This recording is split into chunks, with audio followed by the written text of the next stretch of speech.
What's Okay. your issue with FBA? Okay. So there's a few issues with FBA. I believe. The first issue is that it's a Tariq Nasheed online store that he owns the rights to. No, it's not.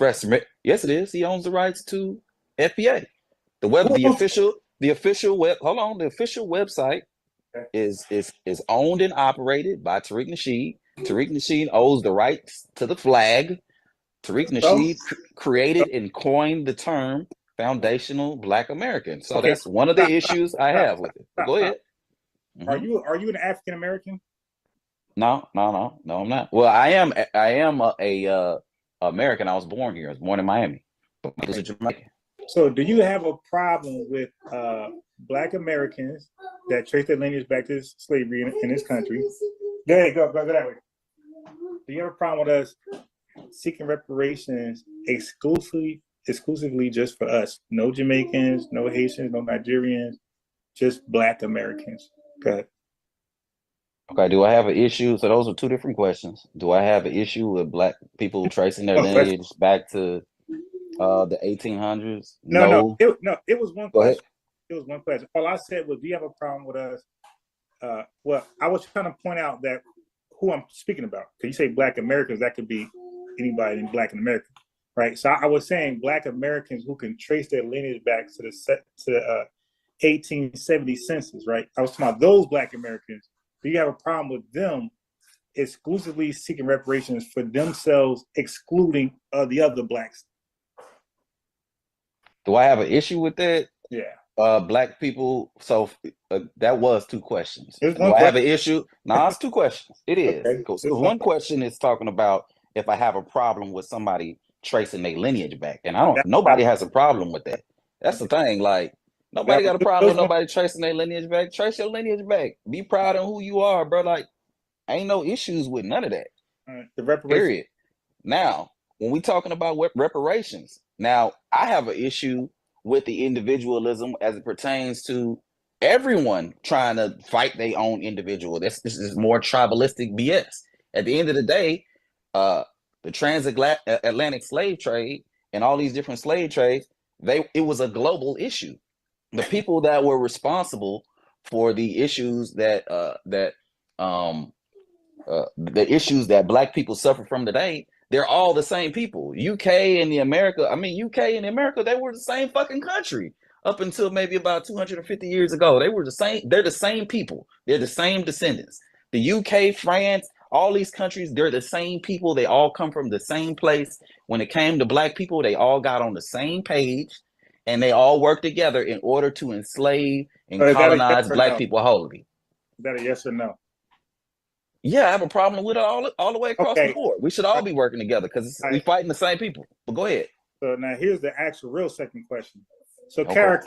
CARICOM, is that Mhm. for everybody? That's for the is that for all Black folks, or that's for the diaspora, or that's just the Caribbean? I believe that that's a union for the Caribbean as far Okay. as the countries are concerned. All right. So now they just did what you said they just did what you said was wrong. So do you disagree with the CARICOM claim? I do disagree with the CARICOM claim. I think it should be a one collective claim. Okay. So now, good. So let's walk it back now. Hmm So the American government, right? So now we're talking about government now. hmm The American government, when they did what they did here in America, and let's start with Black codes, Jim Crow, Black Reconstruction, right? Did that affect all Black people of the world, or did that just affect those of us who call ourselves ADOS, FBAs, free people? I mean, there was immigration during those time periods, so it did affect There people were across the world. okay, brother. Now you got to prove that there were no. Now I'm gonna give you the stat.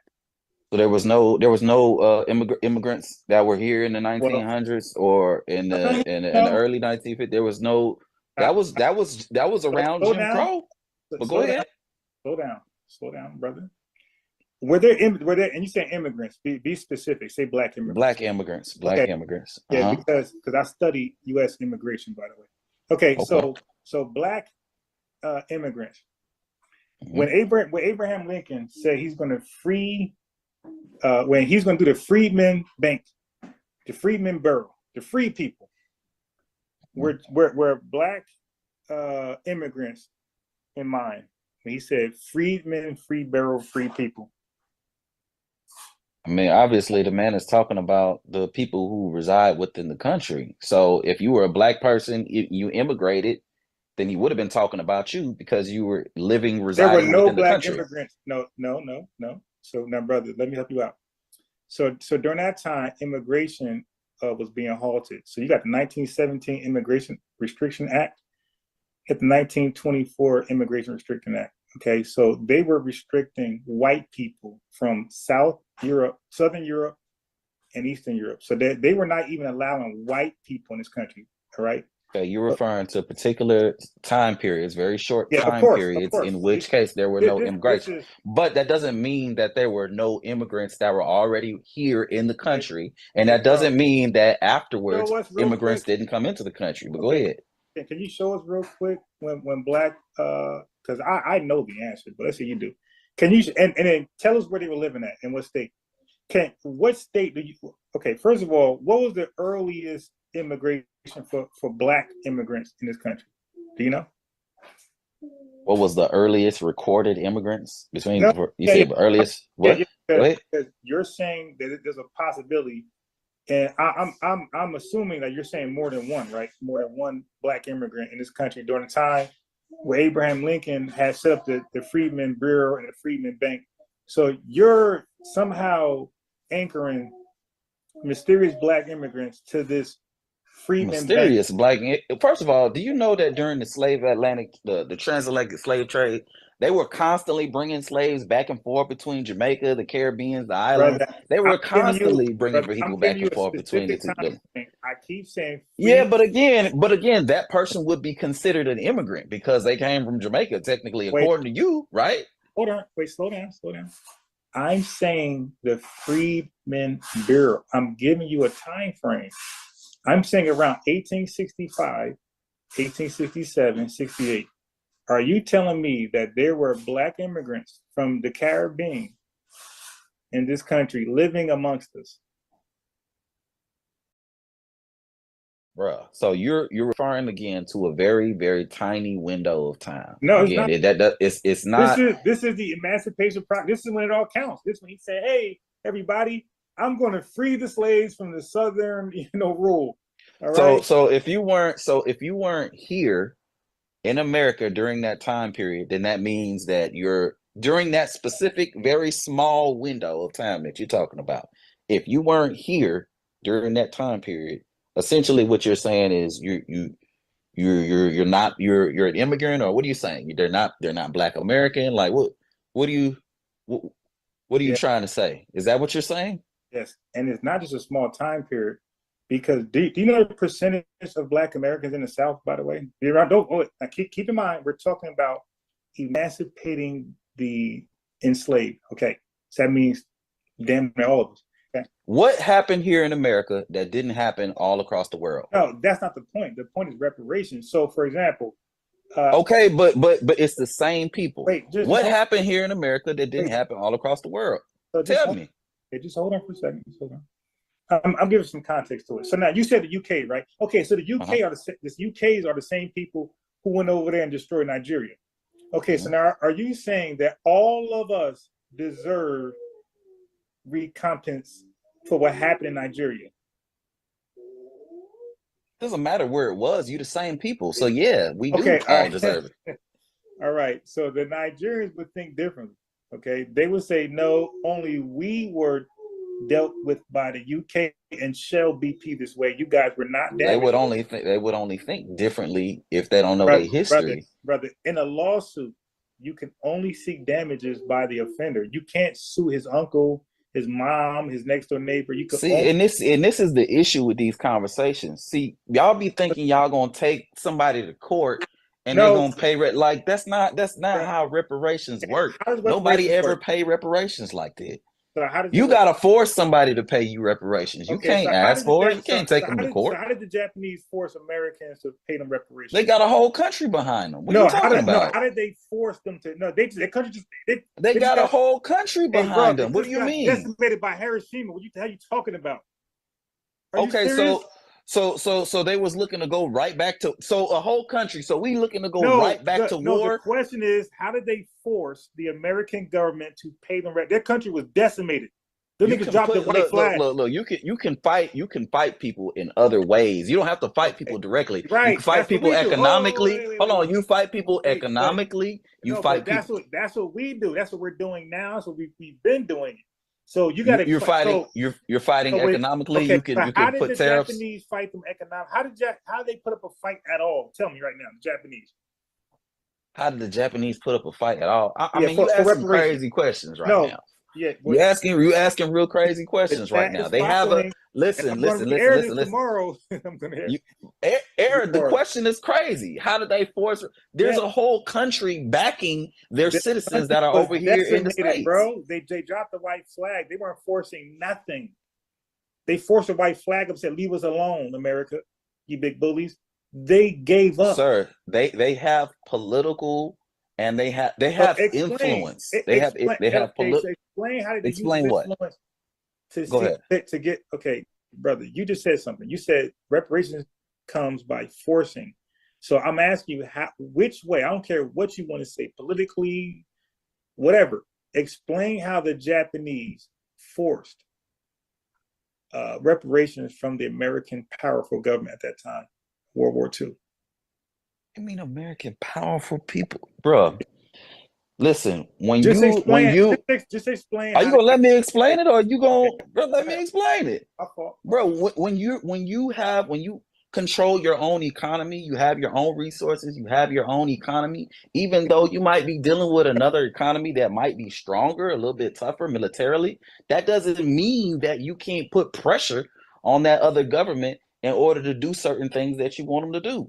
You could put political pressure on them. You could put economic pressure on them. You could put all kinds of different type of pressure on them. So what pressure did they put?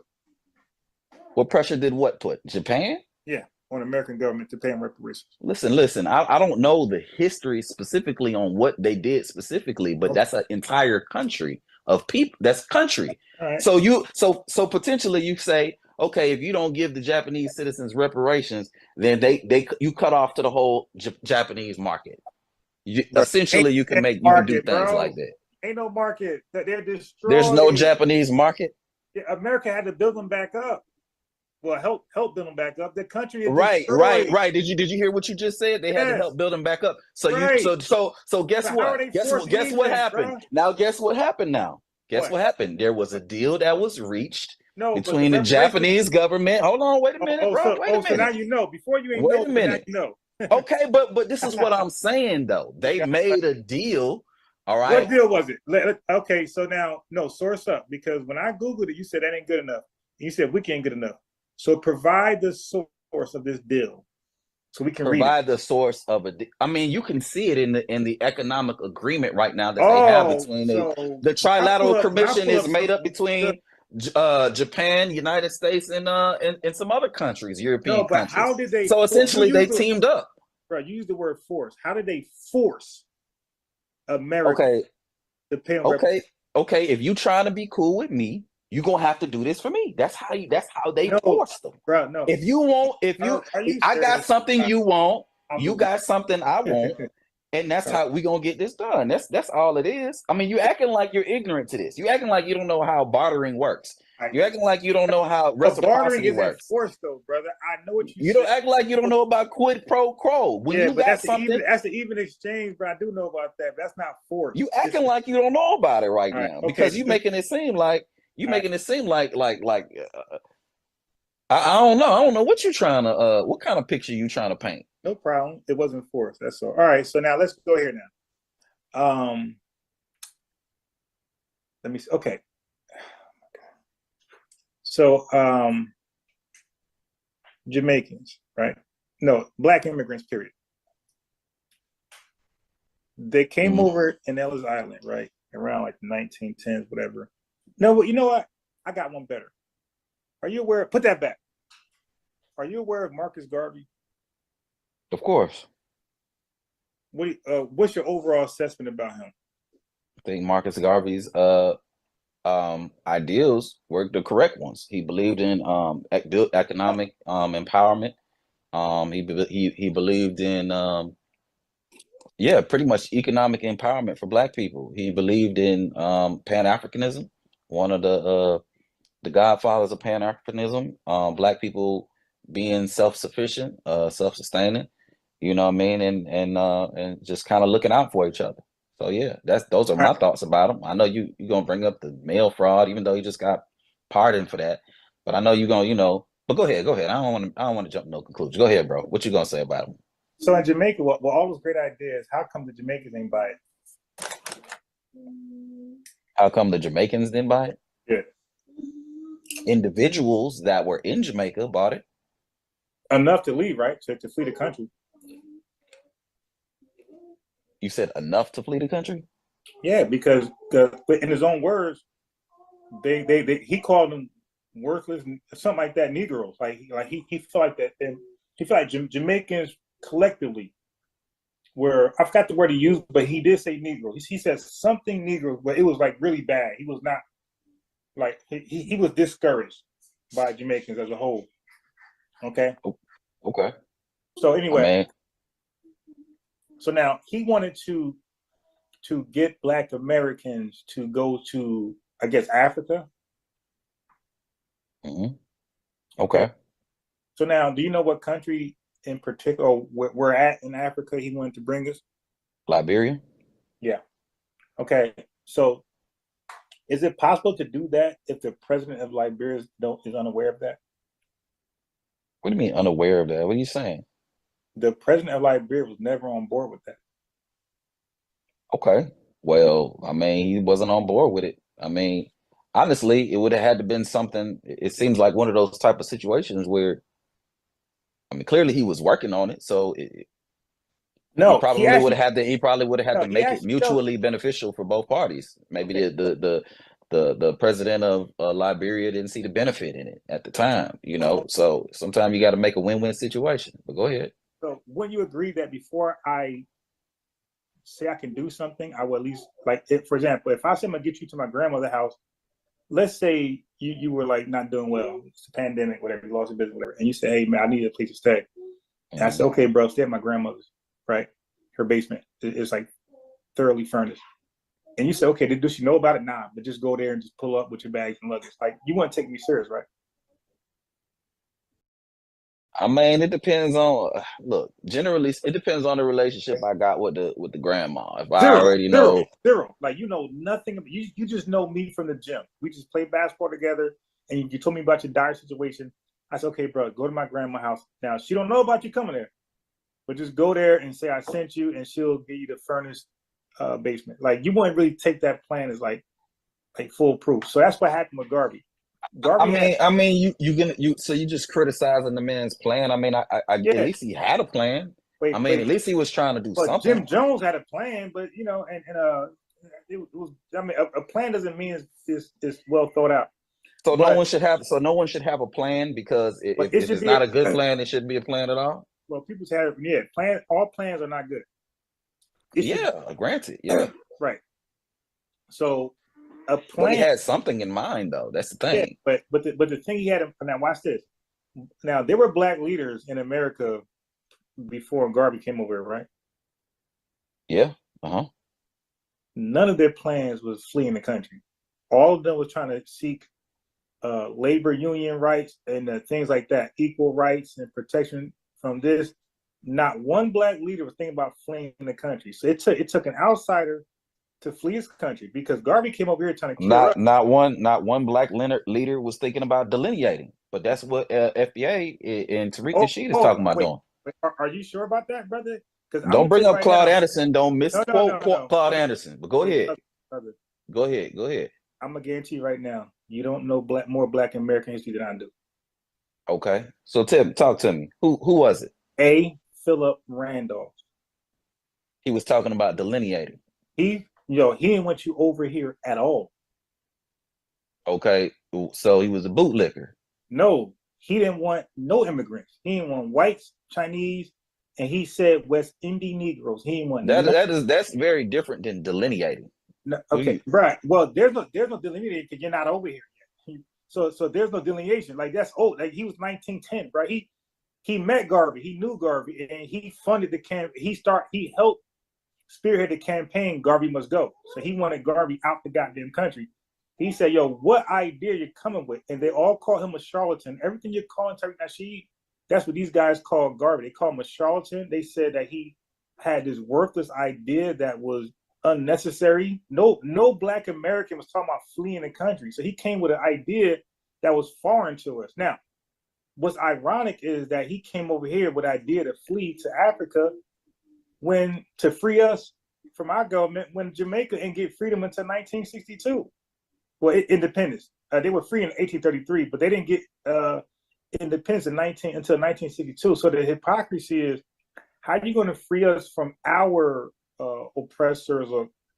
And you're not in Jamaica, Garvey. You're still colonized while you're over here trying to. So basically, like, you didn't win. You don't have no proof of concept. You didn't go accomplish something over there and just say, "Hey, man, now." So are we just gonna sit back and just, like, just criticize everybody for how they did things? Particularly, they were trying to do something. They were trying to make differences, and they were trying to make impacts in the community. But go ahead. We can. The thing is, we can go through a fine-tooth comb, and we can find issues with every plan, every strategy. Just hold on. So now, are you aware that when Garvey came over here, right? In order to get funds, do you know his method of, because he wanted to buy some steamships. Do you know his method of getting funding? Do you know what he did to get funds? He asked for donations like Tariq. No. What did he do? Tariq didn't ask for donations. Tariq said, "I'm doing the crowdfunding." Hey, and he was very transparent, and he was full of disclosure. Marcus Garvey lied. So Marcus Garvey's background was from a printing press. He used to do a printing press in Jamaica. So when he came over here, he was good at, like, forging stuff. So he lied and said he had stocks. So basically, he lied and said he owned these ships already, and you can get stake in these ships. You can own a percentage if you buy these stocks. So A. Philip Randolph, W. Du Bois, and other Black prominent leaders was saying, "Yo, stop. This guy don't own the ships. The stocks are worthless. Like, he's a charlatan. He's a scammer." So now, he even went to jail because to have stocks, bro, your stocks got to be regulated by the government. Like, you just can't make up stock certificates. Like, they got to be regulated. So to prevent fraud and scamming, like we have right now. Okay, like we have the SEC now, but they had their own body of government then. It wasn't as stringent as it is now. But Garvey was doing false advertisement. He was showing pictures of steamships he did not own and saying he owned them and say, "Hey, buy these stock shares for $5 each and you'll have a percentage in the ship." He never owned the ship. So would you agree, if that's true, that's scamming? Last time I checked, Garvey had been acquitted of scamming and mail fraud. No, he wasn't. So now He'd been pardoned. Excuse me. So now let me educate you on that. Okay, go ahead. Right, because I'm gonna tell you right now, bro. I'm gonna tell you right now. There's no Jamaican that knows more Garvey than me. There's probably no Black American that knows more Garvey than me. I don't even know how we got on the topic of Garvey, because first of all, what we're discussing, your original question. Let me just sum it up real fast. Go ahead. See, because what I noticed is that the reason why we got on Garvey, because remember I said I got a standard that I spread across everybody, and you say you respect that. So, and what I'm showing to my listeners is that a lot of you Black immigrants your standard isn't for everybody. It's just for who you don't like, and you give every person you like and respect, you give them a pass. So I'm showing you Garvey's true scamming history, right? Because when you say, well, not you, but when folks Tariq is a scammer, they can't prove it. But I'm showing you Garvey is a scammer. Okay. These equivalencies that you bringing up, I don't know, it's like you showing me, like, okay, just one more this person was wrong, but this person was wrong, but this person was really wrong. It's come on, bro. Like, what are we talking about? How people are wrong? Why can't we unanimously agree? Hold on, just hold on. Let me just. Go ahead. I was going to finish. Go ahead. Okay, so now let me finish with Garvey. So now, what people listening might not know, that do you know Garvey represented himself in court like a sovereign Moor? Like, he didn't hire a lawyer. He was in the court doing his own thing. So now he got pardoned for how the court did him because they didn't give him a fair trial. He didn't get pardoned for scamming. He was scamming. That's 100% accurate. He got pardoned for how the racist court. This is Jim Crow. They did, they don't respect all black people. Earlier, you said that immigrants weren't around during Jim Crow. Okay. Earlier, you said that. Okay, now watch this, brother. Jim Crow ended where? Jim Crow ended what year? You tell me. When did Jim Crow end?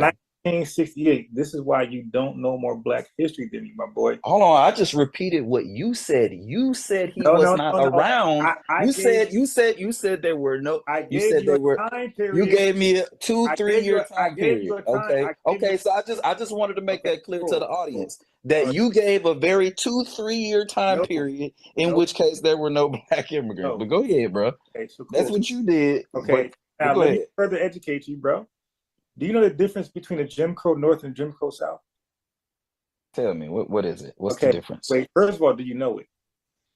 Do I know the difference? Yes. I imagine that it had a lot to do with the things, the culture in the South, the Confederate culture in the South, and how things, went on in the South versus how things went on in the North. Go ahead.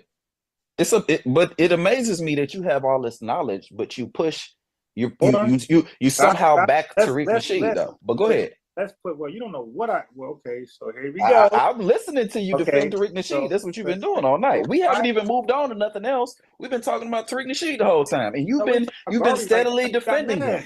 You've been defending Tariq Nasheed this whole time. But all of a sudden you don't back him now. But go ahead. Actually, my brother, last I recall we were talking about Garvey. You said you spun the conversation of Garvey, but we were talking about Tariq Nasheed. That was the original conversation. You gotta make your mind up. You said so now you just complain about talking about him. So when I left him and got on Garvey, you complain about talking about who? Tariq. What? That was the whole conversation. I said let's start there. No, there, but there's bullet points I got. So it wasn't. Remember, I said Tariq Nasheed first. Then I said FBA, so that means we're no longer Tariq. We're FBA. That means everybody, 43 million. And then I quickly just wanted your opinion on Garvey because I wanted to show something to the chat. I wanted to show the double standard and the hypocrisy. How they would claim Tariq is doing something that he's not. They can't prove the stuff for Tariq, but we can clearly see it in Garvey. And let me just finish on Garvey. So he got pardoned for how the court mistreated him. They didn't respect him in the court. They didn't respect his rights. First of all, bro, I don't want to go back and forth about Garvey because I don't know enough. Unfortunately, I don't know enough about Garvey's history to be able to rebut any of the things that you're talking about. Okay, but really, it's a mute point at the end of the day because you're getting off topic. You're getting off track, bro. We talking about FBA, bro. You bringing up Garvey. What those two things they don't mix at all. They're two separate topics. Relax, and not separate. You just say he was a pan-Africanist, and you acknowledge. I said, "What you know about Garvey?" He said he was a pan-Africanist. So this has a lot to do with that, because this all works with FBA. So I'm showing you Garvey was a scammer, but he didn't get a fair trial. So in today's time, you can be guilty of murder or selling drugs or conspiracy, but if you don't get a fair trial, they usually dismiss the case. It's not that you're innocent. Is that you were treated unfairly. You didn't get a fair trial. So Garvey didn't get a fair trial, but he was absolutely guilty. He even spoke in court. This is a transcript of him admitting knowingly selling fraudulent stocks, but he said it was pure. Like he wasn't really trying to, he tried to say he really believed in his dream. I did that wrong, but I really would have got them to Africa had I got the ships going. Okay, I did it in the wrong way. But had it worked, I would have got them to Africa and they would have forgave me. That's pretty much what he said in court. So he acknowledged his fault, but he was pardoned because they did him wrong in court. So I can admit that he did him wrong, but he was definitely scamming. He was definitely selling stocks to steamships he did not own. And there's names, Phyllis, forgot the ship, but there are complete names. Okay, so now let's move on to Garvey. So we tackle reparations, right? And you said it should be a global thing. Let me just say this about real quick before you move on. When if you go to trial and you're found not guilty, he was not guilty. bro. Okay, it was thrown out. It was thrown out. It was thrown out. It was thrown out. No, it was not thrown out. He was Okay, what was it then? guilty of scamming. And wait. And before you do that, before that trial, because that was trial, he pled out to another charge, which was fraudulently selling stock. So just hold on, brother. There's a couple court cases he had that you're not aware of, because none of y'all know more Garvey than me. So he plead out, right, to a charge of selling stocks that were fraudulent, that were not commissioned by the government that allows stocks, because you got to register your stocks. He did not register any stocks. He started selling certificates that he called stocks. So he paid $100 fine. In the 1920s, that's like 100,000, like right now. Okay, so that was serious. So none of y'all know more Garvey than me, so just be careful. But go ahead. You know, let me just say this, bro. You know, a lot of black people were taken down around that time, generally speaking. You know what I mean? Black people could walk down the street and it's a crime. Black people could vote, could sit in a white chair and it was a crime. I mean, honestly, you're not proving a whole lot by saying what you're saying about Garvey. But again, I don't know enough about the history of Garvey to be able to even have this conversation with you.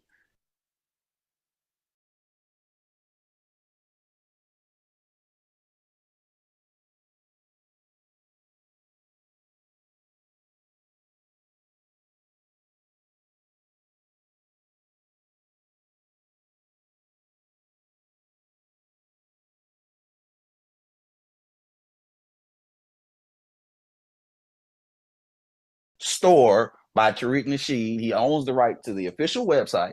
He owns the rights to the flag. All right. He coined the name. He trademarked the name. This is a Tariq Nasheed ran business. All right. So that's my first issue with FBA. The fact that it is a trademarked entity business by Tariq Nasheed. He came up with the shit, decided that he was gonna re-identify people that were already identified in history as African Americans. He decided woke up one day and decided he wanted to re-identify people that were already identified, so he can make money off it, because that's really what it is at the end of the day. So that's my first issue with it. My second issue with it is that the leader of FBA, and if you want to debate me whether or not Tariq is the leader, we could do that too, because at the end of the day, who else but the leader would own the rights to the official website, the name, and the flag, but the leader? No one but the leader would have that kind of power in most cases. Okay, so my thing is the fact that the leader, Tariq Nasheed, or the proprietor, or whatever kind of word you want to use to dress it up nicely, goes on a daily smear campaign against other black people that are in the diaspora. This is literally what he does every day. Every other video is about what a Tether did. A Tether did this. A Somalia guy did that. This person did this, and that person did that. And it has very little to do with what the original idea of the movement was supposed to be about, which is reparations. When's the last time this dude ever talked about reparations? He rarely talks about reparations. Why? Because the majority of his argument is about black immigrants. And I'll say that again, black immigrants, because when it comes to white immigrants, there's never no issue. There aren't any videos talking about white immigrants and the hundreds of thousands of Ukrainians who came over from Ukraine over to the United States. There's no videos about that. There's no videos about Trump saying that it was okay for the white South Africans to come on over to the United States, get their 40 acres and a mule. There's no videos about that. There's no videos about how Trump, along with his entire cabinet, are all actual immigrants. There's no videos about that. There's no videos about the general, this dude CQ Brown, who just got fired. There's no videos about that. There's no videos about anything that has any substance other than. There's no videos about anything of substance. There's no videos of anything other than black immigrants. But go ahead. Okay, so chat. Everything he said, Tariq has a video for everything he just said. So this is somebody who does not watch Tariq's work, which is, I ain't saying he has to. Show me the videos. Wait, where they at? Wait, brother, you just ranted for like 2 minutes straight and I was quiet. So let me respond.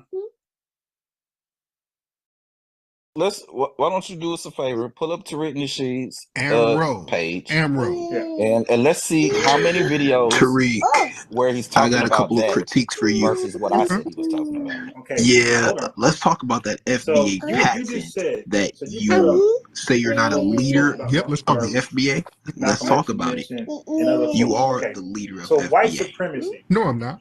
And I'm not global because white you say so. supremacy, You can't make me the leader of some. nothing new. There's So it's no not group shocking, called FBA. right? So when you hear about Well, if you have a Nick patent to it, Fuentes, that means Bruce you are the leader. Peterson, No, it doesn't. or one of these guys, Yes, sir. Yes, it Ben does. Shapiro, You Malcolm lying Prado, don't make he it true, had sir. one. When you okay, No, it don't.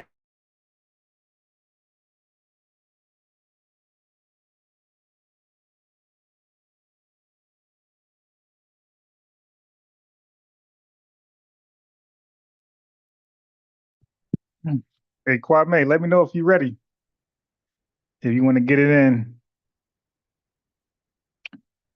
Okay, I'm waiting for you. You got the number, call in. You got all these, he got all these pan-Africanists.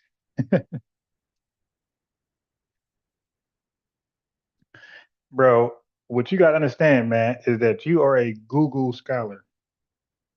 Okay. What is a Google scholar? A Google scholar is somebody who doesn't know the information in advance. They Google on the spot. Okay, that's a Google scholar. Thank you. Okay, so you are a Google scholar. You're throwing out names of quote unquote pan-Africanists that you think is going to help your position. But you know what I'm gonna do. I'm gonna ask you questions about these folks. And like what you normally do, you don't know anything about them prior than your quick Google search. You'll be home in 30 minutes. Okay. All right. So let me wait for you. Okay. So before I finish, let me do this right here. I have to do this. Okay. So this is what we're up against. Okay. Let me do this. This is what we're up against. People who want to sell out our reparations claim to everybody but ADOS, FBA DOS, American Freedom. Watch this. One of the things that ADOS gets criticized the most for, and I've been critical of you, and you know this, I've told you directly, is the conversations that often emerge from people who identify as ADOS around nativism. Right? There often becomes a discourse that emerges online from people with the ADOS hashtag. And I'm using that language very carefully because you've said to me before, that ain't us, right? You know, the people may use the hashtag, that don't mean they represent us. But is there any room for a conversation, in your estimation, around how ADOS and its sort of commitment to talking about descendants of slavery may alienate people who come from other parts of the continent, may undermine a pan-African agenda, or may kind of replicate, whether it's through the American flag imagery agenda, or through constantly talking about a certain kind of lineage, almost replicate a certain kind of American nationalism? Well, you know, I think we have to make a sort of delineation, right? There's a difference between nationalism and nativism. We're proud of the country that we built. We're proud of the slaves who built the country. We are absolutely proud of our freedom struggle through Jim Crow, mass incarceration. We're proud that we're still here. So what I would say is we are absolutely have a right to be proud of what we built, right? The same way that a Jamaican American is absolutely proud of their history of coming out of slavery. The same way a Haitian is absolutely proud of Toussaint L'Ouverture. We're proud in the same way, and you have to let us have that. We are a specific ethnic lineage. That's who we are. Now, there have been a lot of diaspora wars, but let me say this. A lot of those wars were not started by us. And a lot of those wars, we were defending ourselves. People call me the granddaughter of a cotton picker. right? People call me all sorts of names because I come from sharecroppers. And the problem that I have with a lot of Pan-Africanists is that they will look at me and say, oh my gosh, you have people behaving in ways that are unproductive. And I want to say you have a lot of people who are behaving in ways that are white supremacists. They are. Hey, what have I been saying? a chat family. I've been very consistent. I said we did not start this. She confirmed that we did not start this. We were and are defending ourselves, which you got the right to do. We're not turning the other cheek on this. You go low, we're getting lower, like Lil Jon and Eastside Boys. We're getting low. Okay. And then I said, when Pan-Africanists try to downplay these Tether immigrants that, whether they black, white, or Hispanic, that undermine us with little talking points, they try to say, oh, that's a small group. They don't represent the majority of a large group. They don't move the needle. Hell, they don't, because they join team white supremacy once they repeat white supremacist points. And I made a great analogy. I said, you have a term called anti-Semitism. Okay. Now, originally, that had everything to do with Nazi Germany and Jewish people. Okay. And then Nazi Germany, their propaganda machines said all this evil stuff against the Jewish population, right? To demonize them in the public to justify the harm they were going to cause them. Similar to how the Klan did us. You know, they had all these scientific racism lies about us to justify a Jim Crow, an era of Jim Crow, right? So anyway, Nazi Germany and the Nuremberg laws, right, subjected subsequently Jewish people to a Holocaust. So the survivors and the sympathizers, right, they all said, never again. Never again what? Never again will they let talking points, anti-Semitic talking points, build up to take embodiment to harm them. So FBA DOS, we say the same thing. We experience the same thing. We experience talking points that eventually led to an era of Jim Crow and 100 years of lynching and 100 years of no government assistance, 100 years of locking us out of the wealth. So we're saying never again as well. We're putting our foot down as well. And the Jewish people do not care if you're not German. If you repeat one of those anti-Jewish talking points from the Germans, they group you up with them and say you are an anti-Semite like the Germans. FBA DOS, same thing with us. Same thing with us. We don't care if you're black, white, Hispanic. If you repeat talking points from white supremacists, right? You are team white supremacy. I don't care if you're black like me. I don't care if your origins or haplogroup goes to Africa. You are team white supremacy, period. And that's how we go and give it up going further. So I don't look at, so when I hear immigrants repeat the same talking points, the scientific racism of hateful whites, I don't separate anyone from the hateful whites. You're all a big hateful white man to me. So that's how I look at you when I hear you talk like them. You become them. You become the monolith of white supremacy. All right? Are behaving in ways where they co-sign white supremacy. We saw on CNN somebody say something, an anchor said something about America's the greatest country. I could never have done this in another country. Meanwhile, we as ADOS see this, we see what America has done to us. And we see that a lot of people are not very respectful of not only what we have endured, but the pathway where we have opened up to them to come here. If it wasn't for us and our freedom struggle, there would be no black and brown people here. And so we see a lot of disrespect coming our way. So I think the people who criticize us need to also criticize the people who disparage us as well. I only see criticism coming in our direction, and that's a problem for me. I think that's fair. So let's stipulate for a minute that there's a lot of outside criticism coming towards you that's unfair. And what do you say, though, about the criticisms that are being levied towards ADOS for these ideas around sort of being anti-immigrant, sort of this, not just sort of having critique of pan-Africanism, but almost deriding it? I mean, and again, maybe all of this isn't part of the fundamental ideology, but it certainly plays out in the kind of primary space where ADOS conversations are having, which is online, as much of our conversations are for everybody. How do you think that it's gotten unwieldy because it's online and because you can't control who hashtags it? Do you feel like the messaging hasn't been clear, or do you think that this is just part and parcel of how this kind of politics go? Well, I think you're right on. There have been people who just throw the hashtag in because they want clout. And they do that on Clubhouse, they do that on Twitter, they do it on social media, everywhere. They just want clout. I'm going to say I'm ADOS, but I'm going to bring in some stuff from other people. Let's move on from there. They had another conversation, which is right here.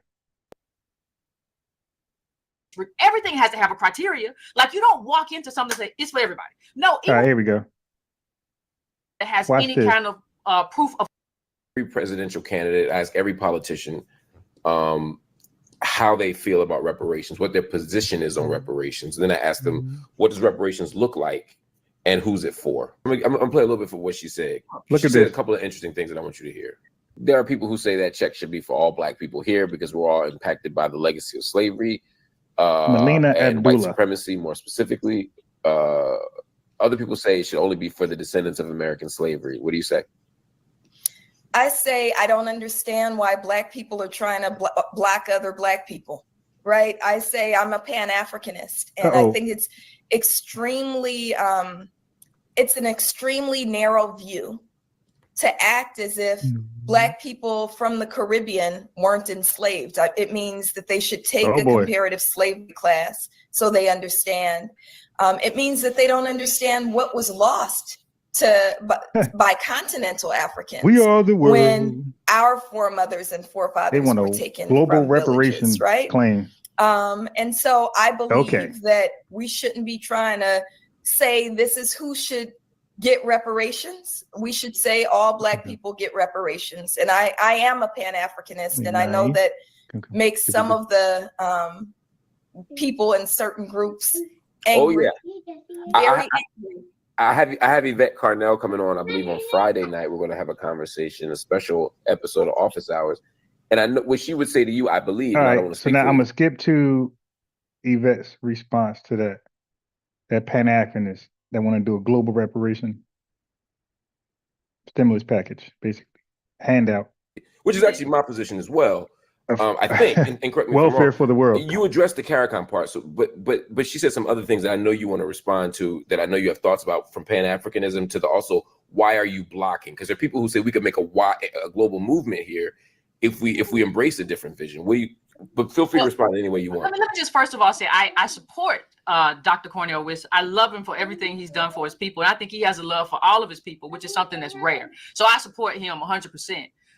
But let me just say that I think that she gave you an unserious answer, right?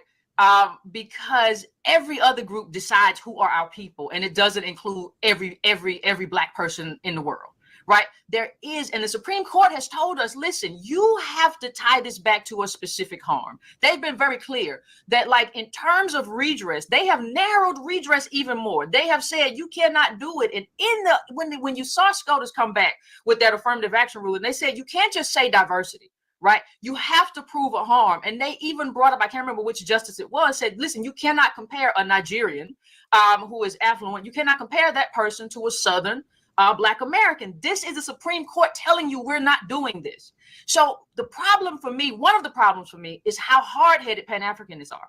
I believe that Pan-Africanism has become a religion as opposed to a kind of any kind of political outlook that has any kind of proof of concept. And I believe the person that is blocking reparations for ADOS are people like her, who are saying, regardless of what the Supreme Court is telling me, regardless of what makes sense, everything has to have a criteria. Like, you don't walk into something and say, it's for everybody. No, even when you have a lawsuit, you say, who was harmed, who was in the car? You don't say, well, everybody else was harmed in some kind of way by traffic, right? That's not the kind of conversation we're having. And so for me, for her, like, I honestly feel like Pan-Africans are holding the reparations for ADOS hostage, because you walk around now, you see Ron Daniels and local reparations, and he's saying it has to be for all Black people. And everybody is telling you that that does not make sense. Even other countries are telling you that, like, what you're doing does not make any sense. So, and let me just push back a little bit on our people. All Africans are not my people, in the sense of, it's interesting to me. You can go to Africa and they'll have, it's 54 countries, hundreds and hundreds of tribes, right? Like, they don't even have unity on the continent, but you are willing to stand in the way of my reparations in order for me to have some type of connectivity and relationship to people that I don't have a relationship with.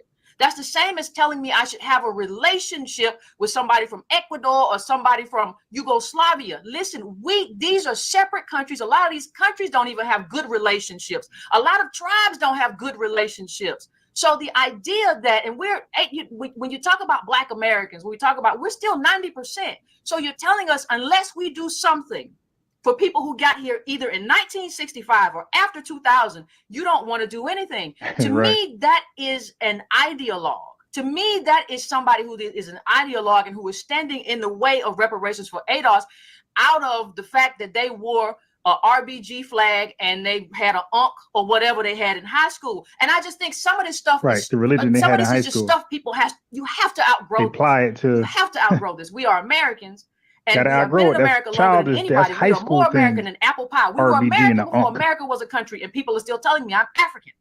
Every justice claim around Africa, every justice claim in the Caribbean is based on a specific harm, and they have specific countries that they're going after. Our specific country is America, and we tie that harm back to slavery. Other people are not included, and I don't have to split that with you just because we both may have melanin or kinky hair or have some African descent. That's not a good enough criteria. That's not a harm. You benefited from coming to America. We built America. Wait. We're not the same.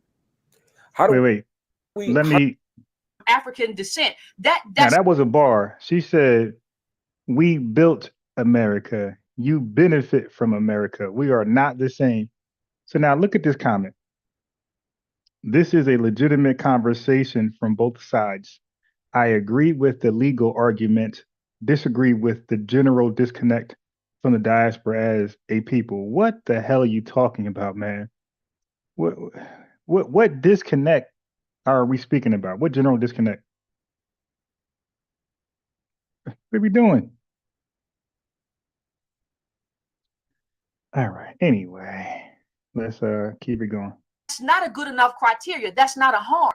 You benefited from coming to America. We built America. We're not the same. That's a bar. How do we, and you may say we don't need to do this, how do we hold on to that singular justice claim, that specific justice claim, while still not disconnecting from our brothers and sisters around the globe? In other words, because you're not, like you said, you have an affinity for people in different countries, different places, and many of us have made decisions to say, for strategic reasons, because okay, I don't understand the disconnection. There has to be a connection in order to be a disconnection. Like, where is the connection? Like, what? Explain the connection, and then maybe we can answer the disconnect, the potential disconnect. But first, explain the connection. I don't even know what the connection is, and I don't think anybody in the chat know what the connection is. Strategic essentialism, right? We're going to talk about the ways that African people around the globe are connected, our cultural connections, our spiritual connections, our historical connections, right? And there's also, again, a way that there are some common enemies, some common foes, some common systems and structures that are just anti-Black. See, but it's not about Black. It's not about anti-Black. We don't do the color. Just people, look at Myron. He's Black. But if we didn't know what color he was, he sounded like Nick Fuentes. So we don't care about the color, man. Okay?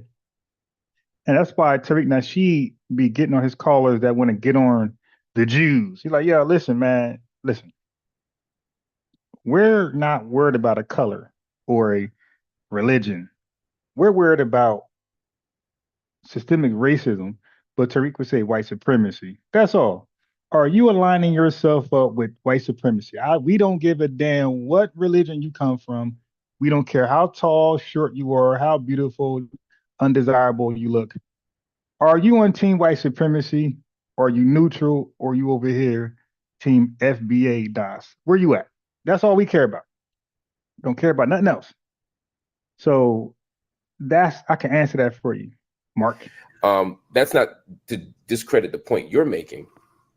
I'm saying, can we do both? And can we, on the one hand, say we're fighting for reparations for ADOS, to use your language, but we still want to foster relationships around the globe? Is it possible to do those things as a practical matter? No. No, because Pan-Africans don't have a proof of concept, right? We haven't done enough. We are wealthless and falling off a cliff. We haven't done anything for ourselves. So asking me that is not about whether or not I have affection for people. I do, but asking me that is like asking me if I'm drowning, is there a way that I can pull up 10 more people with me? Right? Is there a way to pull up to with my one vest to pull these people up? No, you have to be able to do what you have to do in your corner of the world. Now, if ADOS get reparations, I'll be the first one to go on tour and talk about it and talk strategy. But right now, I think what happens when you don't do that is you have a group of people who are scattered and unfocused. So when I'm not trying to take shots at Ron Daniels, but it's easy because Isn't that what I said to somebody the other day? I was like, yo, we got a clean house. Was that Kwame? I think that was Kwame. I said, bro, listen, man, everybody got a clean house. Okay. Everybody got a clean house. And we got to clean our house over here before we start bridging gaps and connecting. Let's, because if we don't do that, then what are we connecting? Right? We're connecting the good and bad. No, we want to connect just the thorough. Okay. This is this biggest thing that he's tried to wrestle away from ADOS, right? In terms of he wants to do the reparations project. Well, now he's saying now he's writing articles about barbecue in Haiti. What happens is that you're not look, here they go. I'm curious. Wouldn't ADOS have a claim against England and Spain too? Look, pocket watching from over here. Tariq got a video pocket watching from long distance. Right. This person, Maurice, is pocket watching from long range, long distance. Dude, we don't need anybody to remind us of the people who were involved.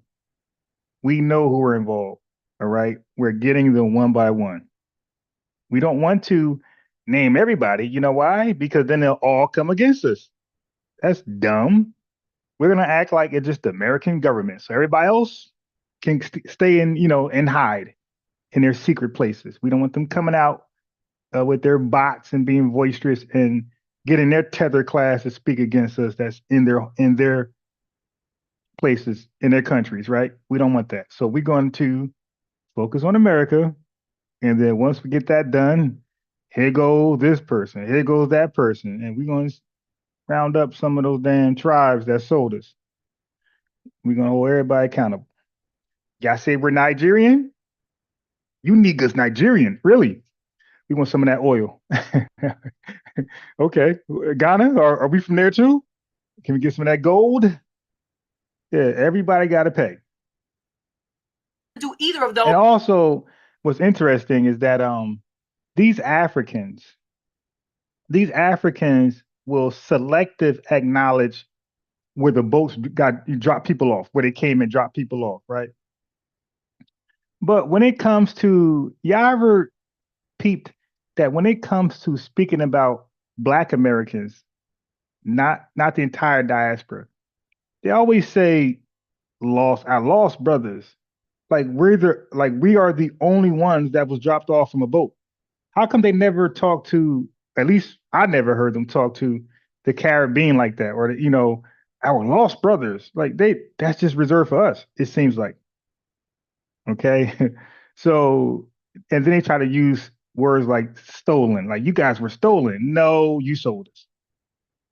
And when you sold us, you sold our birthright. And that's one of the main reasons that we don't claim African apart from our unique ethnogenesis. So without an ethnogenesis, the fact you sold us was enough to say, yo, we're good. We ain't rocking with y'all. We ain't y'all. We're good. We're going to do our own thing. So there's so many different ways and reasons why we must delineate and be separate. those things well. You're going to be, what do they call it, a master of none. You're not going to do that thing well. You have to fight for the people that you have to fight for, right? You have to be able to fight in your corner of the world, and you have to win. I sometimes think that it's an easy dodge for people to say, well, I'm fighting for all people. Well, then you don't have to prove that you actually win anything. Then you don't have to prove that you're actually good at what you do. You can just go around with a bullhorn and say, I'm fighting for everybody. But like when you say I'm fighting for these specific things in America, when you say I'm fighting for these specific outcomes, okay, we can put a metric up and let's see how we do it. Because what we have always been as ADOS is we are a beacon to the world. And people feel like if we win reparations here, I think you will see a domino effect around the world. But we can't do that by saying, well, we're going to include everybody. That's never going to happen. And it doesn't make sense for it to happen. Nope. All right. What y'all think about that? So think about that.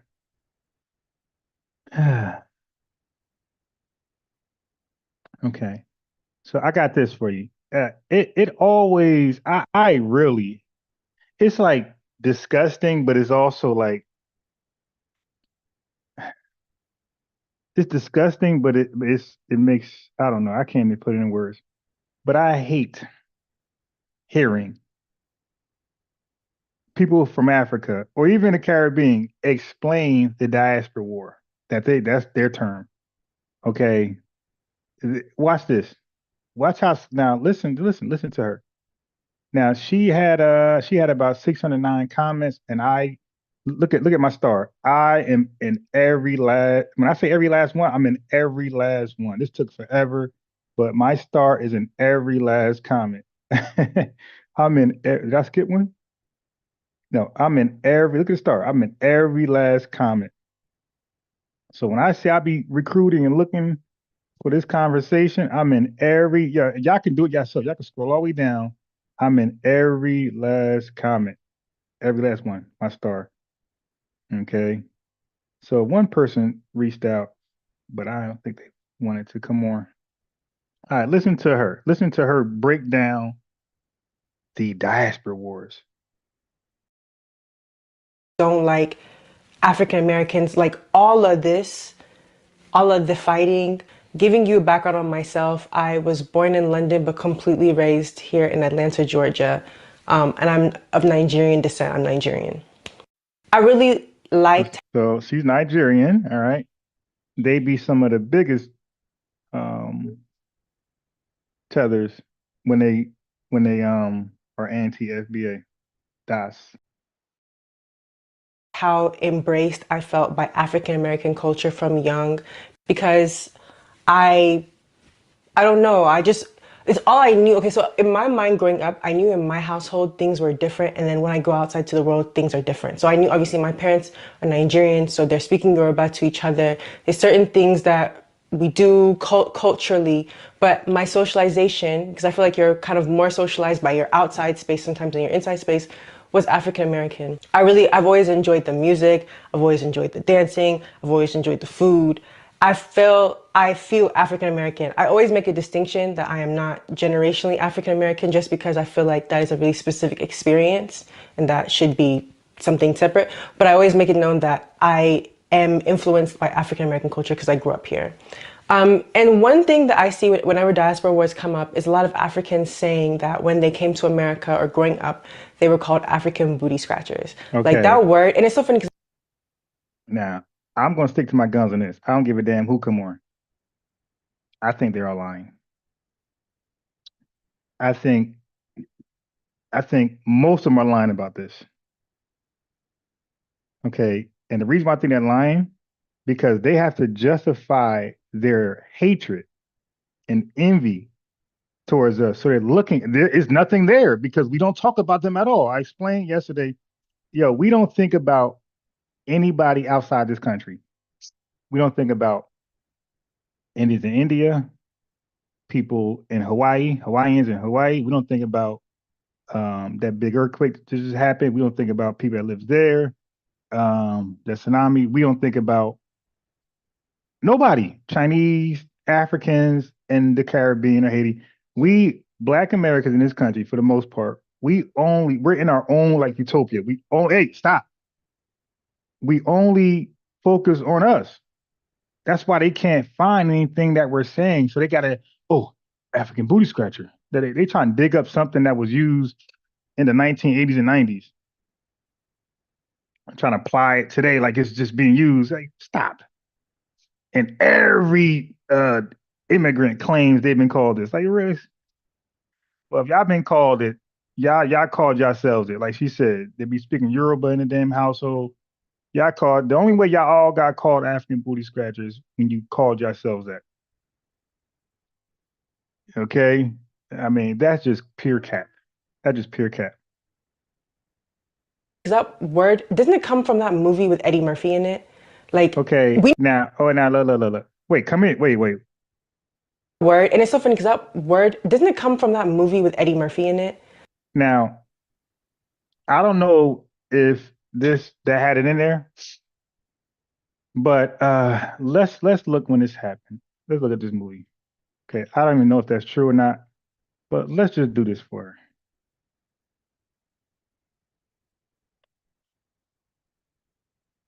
Okay, this is 1988. Okay.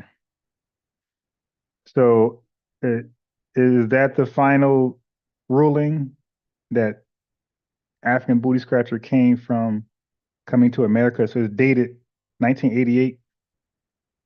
1988. Is that when the word popped off? Okay, so now watch this. How many people that was born in 2000 or 2010 that never seen this movie? Why are they saying it? And what does it even mean? What does it mean? Like, so somebody can call me an elephant. Somebody can call me an elephant. Let me say something.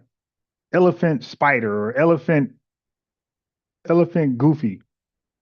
That won't hurt me because I'm like, what the hell is an elephant goofy? Like, yeah, you're trying to Jones on me. I'm gonna get you back, but that doesn't affect me. It's like, what the hell is an elephant goofy? Like, okay, well, that was whack, but I'm gonna say something funny back to you. So how can something be so offensive when it has no real meaning? There's no depiction, there's no history behind it, there's no pictures that follow it. Have anybody ever seen the image of an African booty scratcher? Answer is no. Is there a history behind it? No.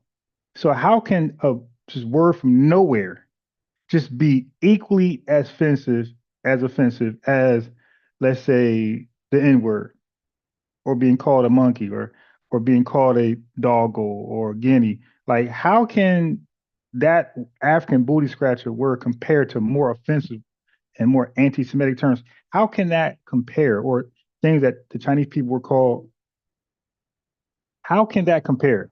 And like, there's other words that's like more offensive to people of African descent, especially the country. Like, you got the broad nose, thick lips. Yes, now those things might be more offensive, but like I said, gorilla, monkey, but African booty scratcher, stop.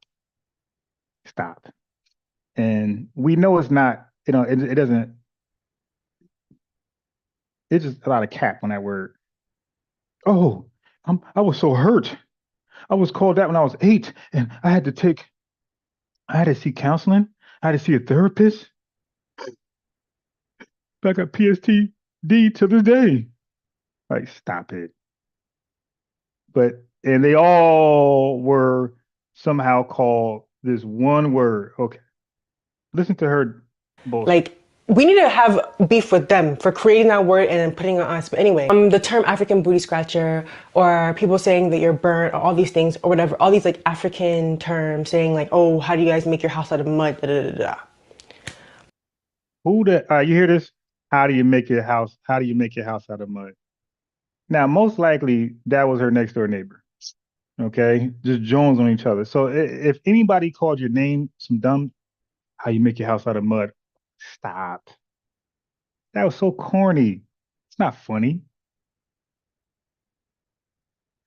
My perspective with that experience is, so yes, I was called an African booty scratcher, but for me, you know who else was called? Yeah, wait, say it again.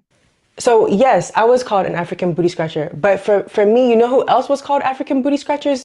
We'll let you tell it. Every last person from the Caribbean and every last person from Africa. Let you guys tell it. Who? Dark-skinned people, dark-skinned girls growing up. Like one of my best friends growing up, her name was Jada. She was called African booty scratchers. People often in America assumed. Okay, so she just put she was African. See, you see, like they're not She even was called consistent with this African booty claim. scratchers. People. So she got here. She was African American. So I guess it just wasn't reserved for the continent of Africa. I guess it just wasn't reserved for the Caribbean. So now you're saying what we were saying. If it was said, it was said to people indiscriminately, and probably most likely dark skin. But it was not a word. We argued that this word was not used discriminately towards Africans only or the Caribbean only, and FBAs were protected. No, if you looked a certain way and probably dark skin, you were called that. But it wasn't. But and that's it. That's even if it was even in use. We got to do a poll. Like let's start asking grade school kids. Let's start asking grade school kids, but let's not ask immigrants. Let's ask FBA elementary kids, like 9th, 10th grade. Ask them if they ever heard it being used, and be honest. Don't try to direct them to say yes. Just honestly ask them, hey, have you ever? But we got to do something like that. We got to do something where we could get a whole bunch of like 5th, 6th, 7th, 8th graders and kill this lie once and for all. Because I don't believe that word is being used like that, and it's not exclusively being used by us, and it's not exclusively being used on immigrants, not FBAs. I'm not rolling with that. Often in America assume dark-skinned people to be African looking, and the term of African being a pejorative or like did I say that word right? But like African as like a negative term is all coming from anti-blackness. And I wish that when we had discussions about diaspora wars, we spoke about the fact that a lot of what's going on is our anti-blackness, how it plays out into each other. Like someone calling me African booty scratcher is like. I would love to have these discussions. Now, and by the way, every last video I see of somebody like this, of the African diaspora or the continent Africa, every video I see, I invite them all, either here or I ask them, can I come on their podcast? And some of them act like they're interested, but they never give a follow back. It's like, yo, you want a real, honest assessment and opinion? Let's have that conversation. All right. But y'all little hand pick, and a lot of times it'd be no FBAs, it'd be all immigrants pretty much having this discussion, just lying to each other. On is our anti-blackness, how it plays out into each other. Like someone calling me African booty scratcher is like rooted in the fact that you feel like Africans are lower than every other group. The reason that people think Africans are lower than every other group. Wait. You just said FBA women were your FBA friend was called African booty scratcher. So now you're saying, all right. Is because of white supremacy, is because of this belief that Africans are beneath everyone else, right? So when a black person is regurgitating these things that is to each other, we all know that the root comes from how non-blacks view Now Africa. you see her assessment. Now let's go back. Let's go back. Remember, ask this bonehead woman, how old was the person who called her African booty scratcher? She's gonna say 8 years old. How the hell a seventh grader, an 8-year-old person, second grader, how do they know that they are quoting something from white supremacy? And how are they quoting that and their parents are not quoting that? Because you would have to say they got it from their mama. She get it from her mama. So that means her mama is saying it. So how come there's no stories of these Africans in college or these Africans at this party or this dance, and older FBAs are calling them African booty scratchers? Why is it age restricted? Why is this word age restricted? But every other hateful word is age limited, is rated R. But somehow, African booty scratcher is age restricted. You're not allowed to say it past junior high. Like, sounds crazy. Right? So when a black person is regurgitating these things that is to each other, we all know that the root comes from how non-blacks view Africa, how the depiction of Africa has become global. If an African American person who looks like me is calling me an African booty scratcher, it's like more like, this is what I talk about when I'm talking about the double-edged sword, because you're stabbing yourself to stab me. And I wish that people understood that even though those terms hurt and those terms suck and being now, bullied. You know what? Somebody in the comment section, because, oh, by the way, all those 600 and something comments, these are sympathizers. These are Black immigrants. Oh, thank you for saying this. But some FBAs, a few of them sprinkled in the chat was like, yo, how come you didn't address the word Akata? You're talking about African booty scratcher, something that supposedly is said in the sandbox, but how come you didn't address Akata? It's said in the sandbox. I mean, little kids are saying that word if they are saying it at all, which I don't believe. But Akata, that's being said by grown adults about everybody, kids, grandmothers. They call all of us, the whole lineage, Akata. So. And this is why I hate these diaspora war breakdowns from non-FBAs, Black immigrants mainly, because they have to one-side it. They have to cherry pick to make it seem like they're just the victim. And those mean old FBA dogs, they out here bullying people. Man, we don't think about you guys at all. Okay? Tell me we don't. When we watch music, when we watch like movies, we watch ourselves. When we watch sports, we watch ourselves. When we watch TV shows like the Good Times, we watch ourselves. So you're not really in our space at all. We don't think about non-Americans at all in our world. Our artists, for the most part, and entertainers and comedians, for the most part, they're all FBA.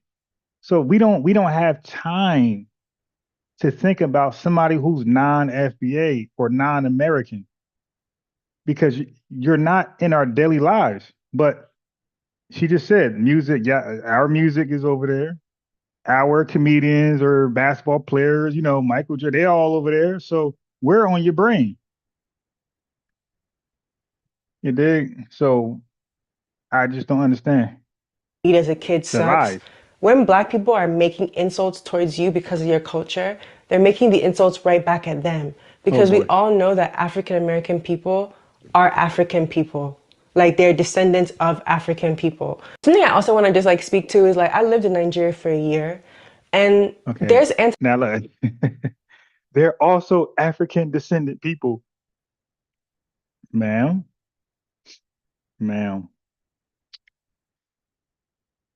Well, I try to have Kwame explain that. Like, what is an African descendant person? Like, what is that? What like they got to explain. Like, tell me more about that. Tell me more about that. Something I also want to just speak to is I lived in Nigeria for a year, and there's anti-Blackness that Nigerians say to other Nigerians. Colorism is so massive in Nigeria. It's big everywhere in the world. But I feel like the normalization of skin bleaching and stuff like that is so common in Nigeria that people. Damn. So now think about that. You got people who are skin bleaching in 2025 telling FBA docs that we are divisive, we are the hateful ones, and you are literally altering your physical appearance because you hate how you look in the mirror. And you're trying to tell us that we're Team White Supremacy. You are literally trying to look like a Team White Supremacy member. That is the ultimate symbol of self-hatred, is to bleach your skin. Like, what other form of self-hatred is worse than that? Make comments like that all the time. So for me, I'm like, why are we now singling out African Americans for saying anti-Black things towards us when our Nigerians also say anti-Black things towards each other, and African Americans say anti-Black things towards African Americans? Like, this is why I think it's so important to speak on things as systematic versus the individual experience, because when you see that the system that it's all under is anti-Blackness, then we can really, really get going. This is why I feel like colorism is so global, because colorism, featureism, texturism, because those are the three things Yeah, that we you don't know use anything to. about that. Texturism, colorism. We don't know anything about that over here. You dig? We're happy to be nappy. Um, we got beauty in all shades. You dig? We got beauty and we got representation of beauty in all shades. Sometimes it be the light-skinned men year and wave, and I'm in. Okay, it's my year. And sometimes we got the Maurice Chestnuts. You dig? So and then you got the braids. Then you got the waves. Then you got the nappy fro and the fro hawks, the Odell Beckhams. You dig? So it flip flops in our reality. It flip flops. So we don't have a colorism thing over here. Okay. We have representation of beauty in all shades of our colors, our Blackness. Identify a Black person. It's your hair, it's your complexion, and it's your features. So when you have those three things, like if you don't benefit from colorism, if you don't benefit from featureism, if you don't benefit from texturism, people are going to say very terrible things to you, and that is across the globe. They're going to say it to you in Germany, they're going to say it to you in Atlanta, they're going to say it to you in Lagos. If you are someone who is genuinely affected by all three of those things, it's going to be bad everywhere. I think when people come from other countries, there is a lot of propaganda to separate Africans, to not feel like they are a part of African American people, which is directly linked to white supremacy. I think it's very intentional that a system does not want people who look the same to feel united, because when you feel united, that's when power happens, that's when change happens. I think that's one element of it. And then the other element that I see in response is when Africans talk about the experiences they faced that was anti-African or Afrophobic, which is the degrading and dismissive and insulting terms that people use towards Africans, and how globally, once again, how white supremacy has taught us that Africa is an area that is undesirable, that is nobody wants to go there. Mind you, they're still mining the resources there. They are still getting labor done there for cheap. They are still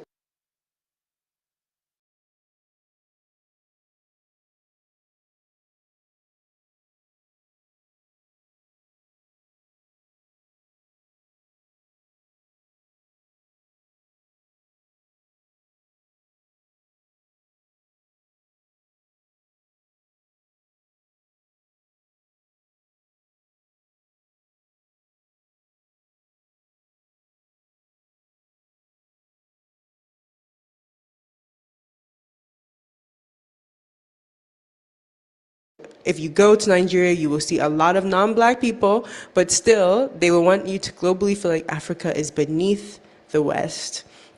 So I think these are two issues going on, and both issues is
is a subgroup of anti-Blackness. Another thing that I don't like about diaspora specifically, and why I find a lot of conversations triggering for me, is because when we talk about like African Americans and people who have this ignorance to like make jokes or say like African American people don't have culture, which is 100% false. When you say things like this, it's really insulting because you're essentially making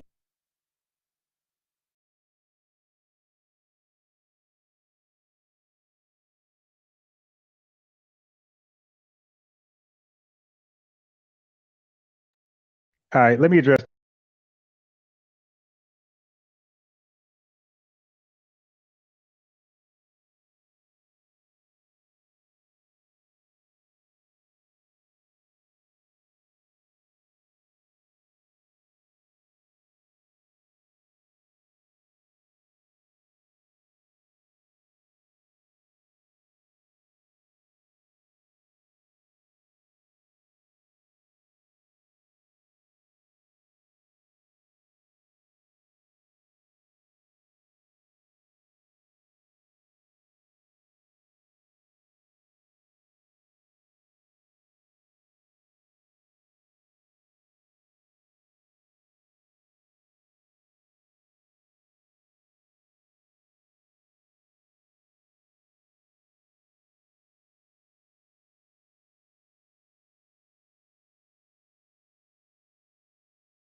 All right, what'd she say last?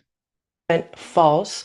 When you say things like this, it's really insulting culture, which is ignorance to like make jokes or that. Okay, you see, so this whole diaspora war is one-sided. One side is completely lying. Oh, FBA's ain't got culture. Like, where did that come from? When did we ever say, hey, Jamaicans ain't got culture, or the Ghana don't have culture? That's y'all look pocket watching, culture watching from long distance. Oh, and then you're just lying. Flat out just lying. or say like African American people don't have culture, which is 100% false. When you say things like this, it's really insulting because you're essentially making fun of people who have been trafficked to another country. These are people who have been stolen from Africa and taken. Now look at the hateful, undermining language that this tether uses. We were trafficked. We were stolen. Go ahead, explain this lie. These are people who have been stolen from Africa. Now, keep in mind, she was born over here in America. She went through America schooling, right? That means she learned Black history, and she's in Georgia, so she definitely learned Black history. Where did she read that FBAs were trafficked? Where did she read that we were stolen? So this is just hatred. This is deep-rooted hatred. So she's trying to explain the diaspora war, and she's showing her hand now. Yeah, you just got this hatred and jealousy for people who you believe are better than you. You believe that. These are people who have been stolen from Africa and taken to the Caribbean, North America, and South America. You're making fun of people who are trafficked, who are stolen. And that's the part that never makes sense to me. What part of history did that happen? That we were part of a trafficking case and we were stolen. I want to know what part of history was that?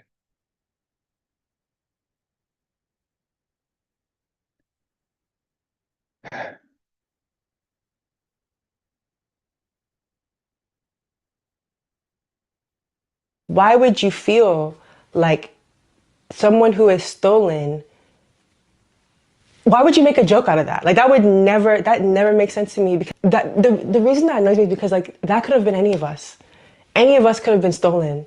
Any of us could be trafficked. Like if we are, like I always try to imagine it today, like if I lost a sibling, God forbid, or like anything happened to someone I cared about and they were taken and I don't know what happens to them. Ma'am, you sold us. Yeah, she's comparing somebody selling something than somebody getting it stole from. So if you sell something, that's different than somebody stealing it from you.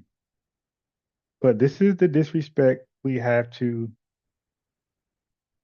experience right there. I was trying to play this video in the background because it looks like, let me see, it looks like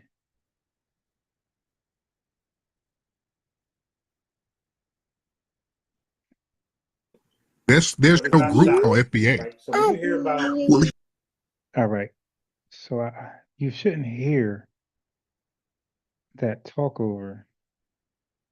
That's what's tripping me out. All right, so let me put the phone number for Kwame. But you see the disrespect. We were stolen. We were trafficked. So now Kwame believes that he has some deep stuff for us. So he's gonna call in. Here's the phone number. Yeah, she was wilding, bro. We were stolen and trafficked.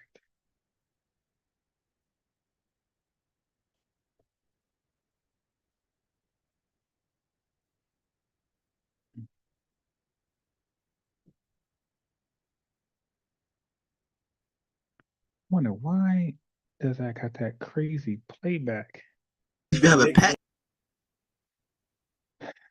That was not supposed to happen like that.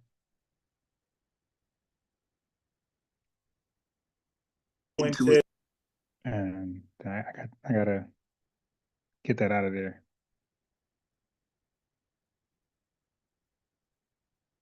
Okay, so remember we were talking about pan-Africanism and how they undermine the FBA, reparation case. So this woman right here.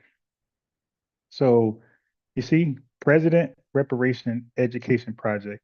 So she's clicked in Cobra, right? So let's go over this side. So this is her website. Okay. Let's click on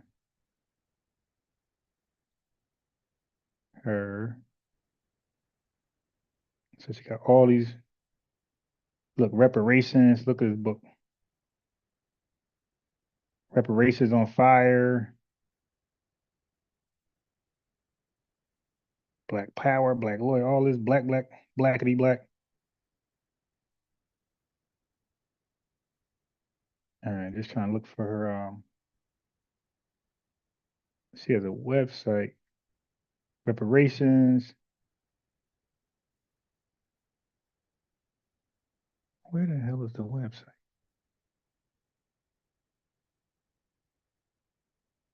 Booking form, blah, blah. Oh, here we go. Go to Reparation Education Project website. Okay, look, she got all this RBG bullshit in the background. Straight Pan-Africans. RBG, look, red, black.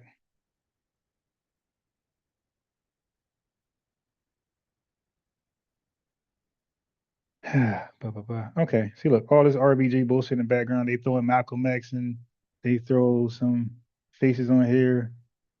Queen of Four and herself right here. Okay, all right, so real quick, let me just show this.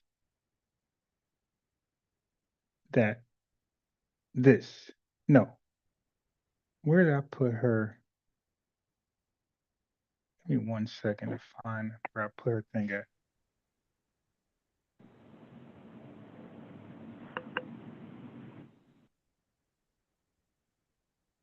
Okay, give me 1 second, Kwame. Here we go. Boom. So this is what is NCOBRA? You see it right there. It is National Coalition of Blacks for Reparations in America. Now look at this crazy ass language. This is something Kwame would love to read. The National Coalition of Blacks for Reparations. So it says blacks. So in her language, blacks mean FBA does. Okay. And African descendants mean everybody else like Kwame. So the National Coalition of Blacks for Reparations in America is a mass-based coalition organized for the sole purpose of obtaining reparations for African descendants, as everybody else, or everybody included, in the United States. So as long as they're here, they get coupled in with this. So look at the bottom. It says the mission of this 501c3 is to develop and implement projects to educate and seek reparations for Africans and people of African descent. I don't even, who the hell is that? Who are the Africans and people of African descent? This is wild. All right, there's 230 million Nigerians alone. About time we get paid, everybody will have $1 in their pocket after they get done paying all of the Africans and African descendants. We will all have probably $1 or some pocket change. And that change would be done away with very soon. Our luck. All right, so let me just change your name. So your phone number not showing. Okay, so Kwame is back. He's back. Welcome, my brother. Welcome. So you were spitting out some names. Give me 2 seconds. Hold on 2 seconds. All right. So let me get, no problem. Let me get done cooking. All right. So as you can see, that's in Cobra. So family, what I do is I don't give y'all stuff and just run with it, and y'all just run with it. And believe me, I show you that's off the website right there. Okay, that's a print screen basically. That's off the website. I show you that it's for everybody. So when people say FBA is this, ADOS is that, and Cobra is this, y'all just run with it because it sounds good for your argument. Nah, I show you. Like this language is African, then African descendant, and then blacks. It's like she can't even stay with a unique description. So I want to point this out right here. So this is ADOS. So the group's first national conference held in October 2019 at Simmons College in Louisville, Kentucky, attracted more than 1,000 attendees. Guest speakers included Marianne Williamson and Cornel West. Congressman John Yarmouth attended a session at the conference. I'm just pointing out pretty much when ADOS started. About 6 years ago, 6 years, right? And this is Tone Talk's video, ADOS explained by its creator, Joy Reid, okay? And Angela Rye Wrongorn. So Angela Rye is wrong on what ADOS meant 6 years ago. You see the years, right? Then you have Yvette 6 years ago, okay? She has ADOS explained in 60 seconds. So this is about 6 years ago. This is all agreeing with the research. So this is how you research, Kwame. I got the research article from Wikipedia, but I don't rely on Wikipedia by itself because we know Wikipedia be wrong like a mug. So what I did was I backed it up with their videos, and they have nothing older than 6 years ago that explains ADOS on their website. So I'm cross-referencing the right way. Then you have Tariq Nasheed. Has any group helped American DAS? Okay, 6 years ago. So this is confirmation. This was 6 years ago. All right, we got 3 different sources and with the wiki article. This is how you do true research. Now, what's interesting that in this video, you see the red thing. So that means I watched up to here. I watched the whole thing, but I rewatched it up to there. I watched the whole thing here, and I rewatched this up to there. So in this video, Tariq Nasheed was using the term Native Black Americans. So it could be argued that Native Black Americans was being used before ADOS. 6 years ago, he said in this video, he said Native Black Americans. 6 years ago, ADOS introduced, and late October, ADOS introduced. Late in the year, 2019, right before the pandemic. So ADOS might be responsible for that pandemic. Reparations, what? Shut down the country. We ain't got no money. Shut this country down. They made a pandemic because FBA DOS were looking for their money. So now you might be saying, I'm biased wrong. Why do you say FBA DOS? Because that's exactly what Tariq said. See? Boom, right there. FBA DOS. Foundation of Black American Descendant of Slaves. That's all it means. So I just include the DOS with FBA for more emphasis. So we got that. Okay, so we sourced up there. Hey, I'm back here. All right. Let me see if I got anything else before you start lying. All right. Yes, it. So yeah, so you were in the chat like dropping hot fire on all these pan-Africanists. Like, what were you doing in the chat? What are you doing? Like, you came off as like a scholar, almost like a 2-day scholar. Oh, I was just answering to everything that you were talking to the Queen about. Really? Okay, so yeah, because you were saying that Marcus Garvey brought pan-Africanism to America. So I put in Martin Delaney, who was the first pan-Africanist. Brother, I didn't say that, and you keep saying I said that. I said that he was the most influential pan-Africanist. That's what I kept saying throughout the live, but you know, you kind of hear what you want to hear. But let's talk about Delaney. What you know about him, my brother? What you know about him? Oh, I know a little bit about Martin Delaney. Share with us. He's one of the first Pan-African. He's probably the first Pan-Africanist. No, you can try again. He coined the term. No. He coined the term African for the Africans.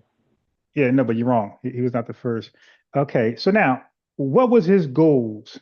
Let's talk about his goals, because these are your names that you're bringing up. You did some research, but let's see if your research is thorough. Because remember, you don't research thorough. So let's check it out. So what was his goals to establish Pan-Africanism? What did he want to establish? He wanted to establish Africans for the Africans. That was one of the terms he coined. By what way? That's okay. So let's stop. So Paul Cuffey, he had a way. See, he didn't just say it, he had a way. He was a successful businessman. He built ships. He had his fleet ships, and he had money. So he made the ships and he had money, and he got 38 people across, not 4,000 like he lied before and said. So now what was so now he didn't just say Pan-Africanism, Africa for the Africans. Paul Cuffey actually brought people to Africa, 38 people to Liberia.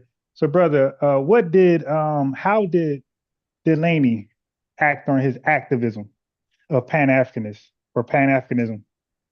He was an abolitionist. He fought in the Civil War. Yeah, but I'm talking about if I'm not mistaken, Delaney was one of the first to graduate from Harvard. Hold on. You say he fought in the Civil War? Yeah, he fought in the Civil War. All right, hold on. We got to check you. We know you don't do thorough research. He fought in the Civil War. He's one of the first black men to graduate from Harvard. Okay. Yeah, but I was asking like how, okay, so other than talking about back to Africa, did he ever try to go back to Africa? Yeah, he visited Liberia a few times, and if I'm not mistaken, Delaney was a little after Paul Cuffey or Paul Kofi, as I should say, Paul Kofi. But he definitely made strides to go back to Africa. He was an abolitionist, and he was one of the first He was the first Pan-Africanist. Brother, he died in 1885. So who funded his trip to Liberia? Talk to me. Obviously himself. No. You couldn't go to, brother, it cost hella money. That's why Cuffy got there. He was wealthy. For his time, he was pretty much rich. And he built his own ships. So no, nobody, this ain't Wakanda. You just wasn't so you're saying Delaney built his own ship? Like he took a trip. That means he used somebody's ship. He used he financed a trip. He used his own money. The man graduated from Harvard University. Yeah, now you could graduate. Yeah, but graduate Harvard. No, that's not how it works, bro. Intelligence doesn't mean wealthy. Okay, that's not how that works. You can be wealthy by just selling slaves. All right, you don't got to be a medical doctor. He was a medical doctor. Yeah, but brother, but that don't mean all medical doctors are not wealthy. You know, they're not rich. They might make 200,000, 300. That's not rich. Okay, so 200, whatever. That's not rich. Rich is rich. Rich is in the millions. All right. So, but why are we? If you're making 200K, you're part of the 10%. Hey, bro, how about this? Yeah, that's not the topic.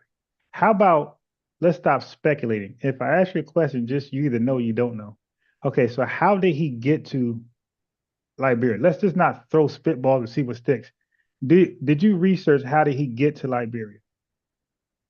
Like who financed his trip and whose ship did he get on? Was his own? Did he buy a ship? Did he pay a fee? Do you know anything about that?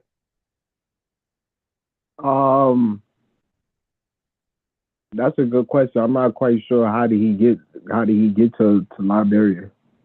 Okay. But from what I see, I don't see he's not backed by any organizations, so I don't know if anybody sponsored his trips to Africa. Brother, I know the man was a medical doctor. Okay, stop. And he graduated from Harvard. So I just did a quick search.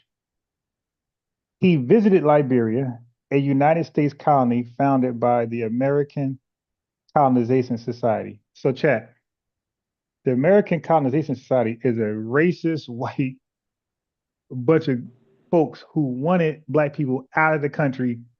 So they wouldn't, there was a couple reasons. For one, they didn't want them to inspire other enslaved people to buy themselves out of slavery. And they wanted them out of the country. They wanted more space for white people. So when people are talking this back to Africa stuff and they're going to Liberia is a United States colony founded by the American Colonization Society, which is a white supremacist group. So you really didn't do nothing. Now, why did he visit? So Paul Cuffey and Martin Delaney was a part of white supremacist group. Wait, he said group. The white supremacist nobody forced a gun to these people's head right after slavery. They're fresh out of slavery. They didn't want to be in America. I got it, Kwame. You got to practice on listening to what somebody says to you. Okay, I didn't say they joined the Klan.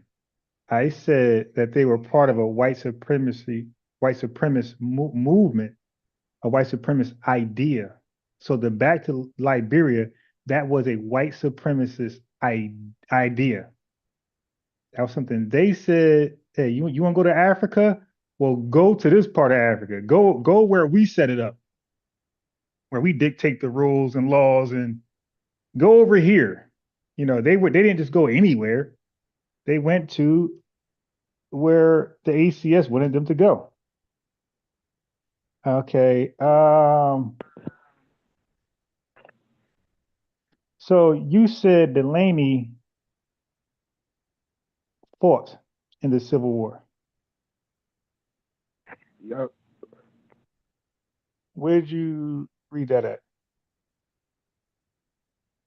That's a simple search. You know, I'm at the simple search and I don't read that. So so I want to know, like, what simple search did you read? Like, you might be right, but I'm saying my simple search doesn't show that. So it might be too simple. But where did you go to read for it doesn't matter. Like, if he did or he didn't, like, it doesn't mean anything. But I'm just curious to know where you read that from. He's the first African American field grade officer in the United States Army.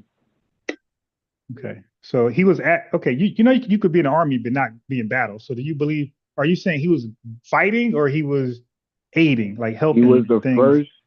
He was the first African American field grade officer in the United States Army. All right. Since you don't know, I'll do it for you.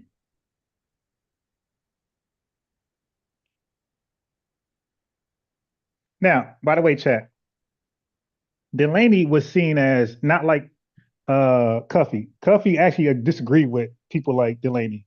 Well, he doesn't know. Delaney was seen as a radical. Cuffy was the intellectual. Okay, so Cuffy, I'm gonna show you guys how to research. So it was Cuffy who W. Du Bois got the talented 10th idea from Cuffy. Cuffy wanted to establish elitists in Liberia to help build the economy. So he wanted to do what America does, where they recruit the brains of a country. Okay, but Delaney, Cuffy was that smart. He knew that to build up Liberia, that you're gonna need some elite, educated, wealthy black men from America, free black men from America. So he was trying to form an elitist bunch of black people to go over there and build it up. He knew people just can't go over there and say, hey, let's go to Liberia. He knew that's not going to help build up Liberia. He was that smart. You got to be educated and skilled. Okay. But let me just make sure I spelled my boy name right. Martin Delaney. Yeah, I'm a Martin Robinson Delaney. Yeah, so Delaney was seen as a radical. So people had that idea that we want to go to Africa and we don't want any assistance, no white money and none of that shit. Like, those are called radicals, and those ideas were normally fruitless. They normally don't work. Marcus Garvey tried it. So when people say it's the black dollar we're gonna use and no other assistance, those ideas usually flopped. And to this day, they flop. Okay, that's why people get loans. People don't try to finance their own revolution if they can have somebody else finance it. So if you're trying to start a company, you're not going to use your own money. You're going to use somebody else's money. That helps. So why you criticizing Delaney then? Because he didn't do that. He thought you could do your own money. You could put your own money up, but he didn't have any money like that. So now, why didn't he live there? Cuffy lived there. Why didn't Delaney live there? We have no clue. Well, did he say Africa? That was one of his dreams. That was one of his dreams, though. Wait, brother, it wasn't okay. The ACS chat. I'm going to read all this stuff in a second to you, but the ACS, the American Colonization, what that stands? So services. They were funding, sponsoring a free, all expense paid trip to Africa. So all Delaney had to do was just stay there. If Africa is for the Africans and he believes he's African, why did you come back to the country where America's for the Americans? America's for the Americans and Africa's for the Africans. So why did the African leave Africa and come back to America? All right. Because he went over there and seen what that thing was about. Like, oh hell, he seen Liberia. Like, oh shit, because remember, chat, ain't no TV. You dig? He seen the real. Ain't no resorts. He seen the real deal. The hellhole Liberia was for. And he can't. All that pan-African stuff left his mind. Look, what did he do? He joined like he said, he joined the war. He said, the hell with. Yeah, he said, the hell with this African bullshit. I'm good. I'm American, and because he was riding with Frederick Douglass, by the way. Did you know that? Did you know that when he came back to America, he was like riding with Frederick Douglass? Kwame? I wasn't aware of that. Yeah. So that's how he got involved in like the war thing. I told you Frederick Douglass was an Abraham Lincoln ear. Okay, so let me just pull this up. Yeah, so the question would be for you, like if you want to be a good researcher, you want to know why he had these strong beliefs. Because we know in America that the people who hate Africa the most are Africans. And we know the people who say Africa is so beautiful, they never go live there. So all the pan-Africanists like Baba James Smalls over here, Brother Reggie, they talk all this glorious stuff about Africa, but they never What about go Umar Johnson? live there. Same thing. He lives What here. about Jabari Osaze? Yeah, they all live here. That's my point. Like they never go live there. They'll go visit. No. Dr. Umar Johnson lives in Ghana now, and Jabari Osaze just built a house in Ghana. Wait, so how is he living in Ghana, but every video he got, he's still fixing that school in Delaware? I mean, Ghana has dual citizenship. You could be a citizen of America. No, you said lived, bro. Listen, Umar has dual citizenship, but he lives in America. He doesn't live in Ghana. He lives in Ghana now. So who's fixing the so who's shoveling the school? So it's Israeli businessmen in Israeli right now that have businesses in America. No, I'm asking you. So who's shoveling the school? Like who's raking the schoolyard? Who's cutting the grass if he's in Ghana? I don't go to Marcus Garvey Frederick Douglass Academy. But nobody does. Okay, not even Umar. Okay, he actually lives. I believe he lives there. Okay, he don't live in Ghana. he don't live in Ghana. He lives in FDMG.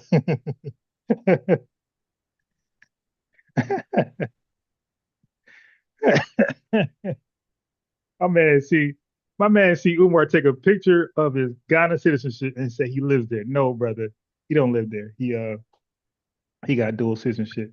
He lives at his school.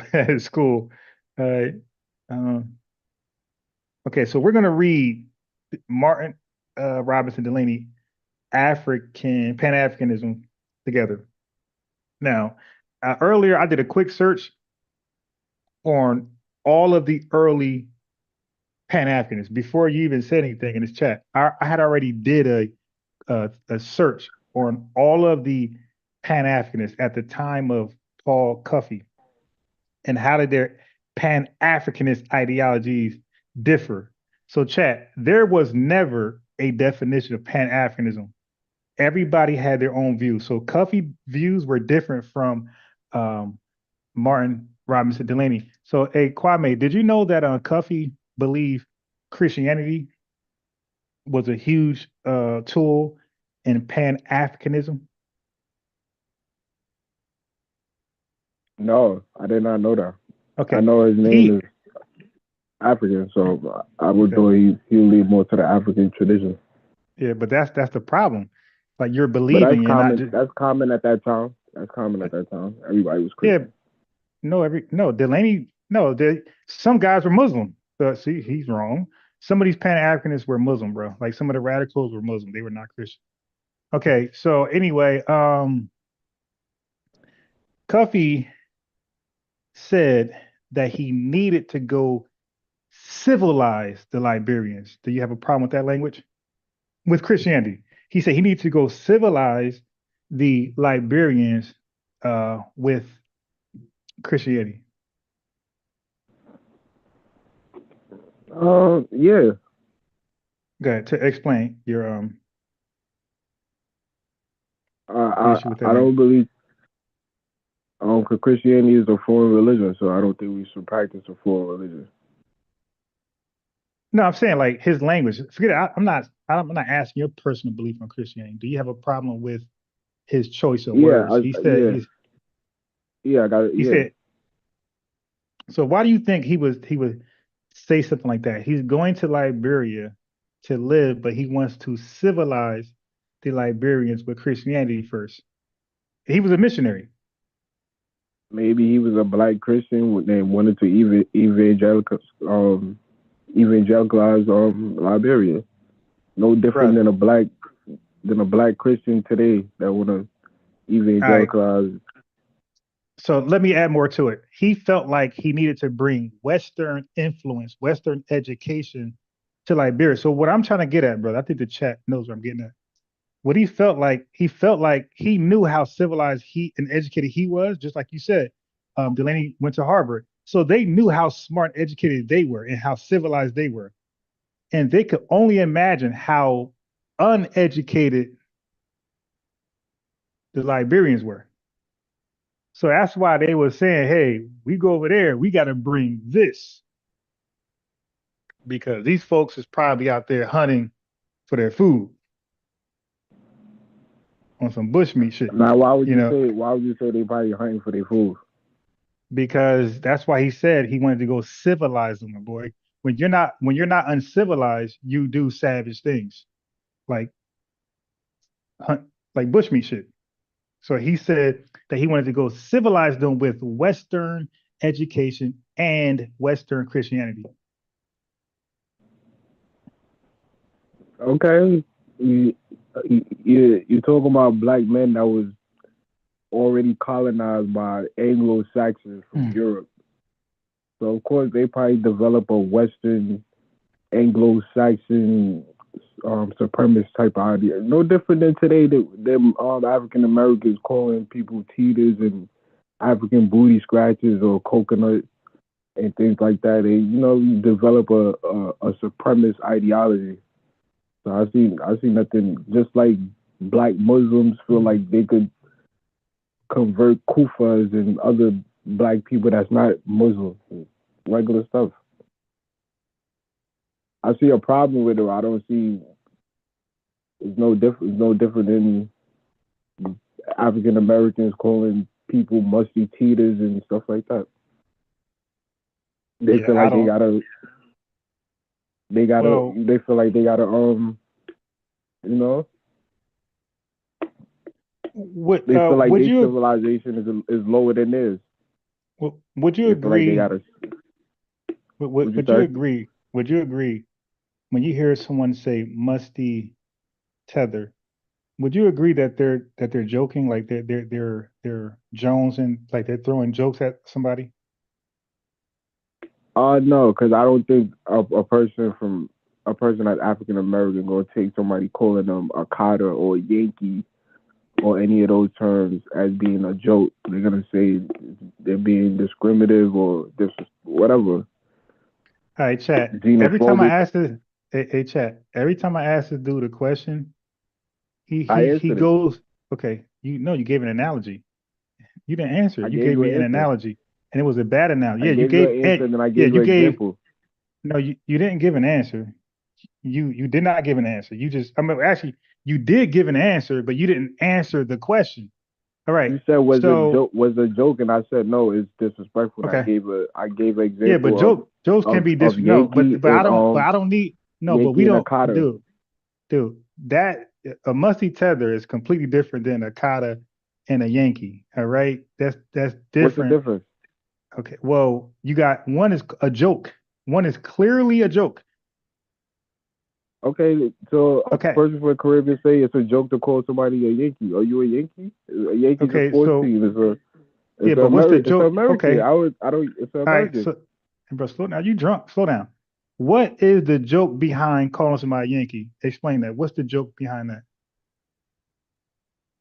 You're American. You're a black American. So it's a joke to be a black American? Well, Uncle Sam, that's the thing. A Yankee. Yeah, but I'm asking like that's not a term. That's a term that white Americans call themselves Yankees. Brother, listen, I'm just asking you. You use that as an analogy to musty tether. So I'm asking you. What I could tell you the joke with musty tether, but tell me the joke with Yankee, and you said Yankees are black. Like Uncle Sam, Uncle Sam. And what's that? What's the joke? I'm trying to get the joke so I could understand. Like, what's the joke? What Uncle the Sam? The joke is you're a Yankee, you're Uncle Sam, like a sellout, like a coon. Bro, stop. You guys ain't had no goddamn concept of that's our language, the Uncle Tom Sam. I just gave you the analogy in my term, which would be a Yankee. Okay, so why were they calling black? Okay, watch this. This is before Diaspora War. That term Yankee was before Diaspora War. So why were Jamaicans calling... That term came around when African Americans were calling people from the Caribbean coconut and banana. You came over here on a banana boat. What year was that? All right. Okay, wait, hold on. Wait, slow down, brother. You gotta slow down. Let me give you some timelines. Brother, we just knew y'all in the 1980s. You guys were not over here in serious numbers until the 1980s and 90s. But the term Yankee is more historical than what you're saying. So we didn't even know anything about you guys until we lived with you. You know? Was Marcus Garvey the first Jamaican up here? Was Marcus Garvey the first Jamaican to migrate to New York? Brother, are you just listening to respond, or are you trying to understand? You said we can't. All right, repeat. Finish. Okay, at the time of Marcus Garvey, estimately, how many Caribbeans total were in New York? I have no clue. Roughly 100,000. That's nothing. Okay, watch this. How many Caribbean people in total? You could include Cuba and the Bahamas. How many were in Florida, roughly? I have no clue. About 20,000. So now watch this. In Massachusetts, it was less than that. It was 10,000 guys. And look, and before Ellis Island, you guys made up 0.4% of the black populace, of the FBA populace. You know what that means? 0.4%. You really were not here. Like we didn't. So you would have to be here to be seen for us to say something about you, good or bad. You're not visible. You're not here. You're not in the country. So we couldn't have been calling you banana boat. So what I'm trying to say is, if we were saying banana boats, and I believe we did, if we said that, I'm saying to me that would be a term 80s, 90s, when you guys when the Caribbean itself became more populous in the country. You see when she did the Eddie Murphy thing, that was 1988. So yeah, it looks like that would be around the time that these things were being said. Now I didn't know banana boat was a offensive term. I think banana boat, if you could correct me, but I thought banana boat was a real thing. I don't know how a real thing can be a joke. So I don't know how that's a joke. Hey, you're Mexican. No, it's an offensive term, basically saying that you swam over here on a banana boat. Did anybody ever? Okay, watch this. Now, I would think it's offensive. It's just a lie. Did anybody from the Caribbean swim over here on a banana boat? No. Did anybody in America pick cotton? Yes. So now back to you. Did anybody from the Caribbean? So why do you find a cotton disrespectful if it's just me cotton picking? Wait, let's go back. Let's not jump around. I'll answer your question swiftly. Now I got mine on the table. Did people from the Caribbean swim over here on a banana boat? Not from Jamaica. I said from the Caribbean. I'm not sure. I can only speak for the country our origin. Okay. From. All right. So let me Google that. I can't speak for Haiti. I can't speak for Barbados. I can't speak for Trinidad and Tobago. I can't speak for Puerto Rico. I can't speak for those countries. Okay. I go and speak for Jamaica. Nobody swam on a banana boat from Jamaica for a couple of days to America. The only ships I know that left with people on it were slave ships to the Americans from Jamaica. Okay, so watch this. In the context of Jamaica, but let me share my screen.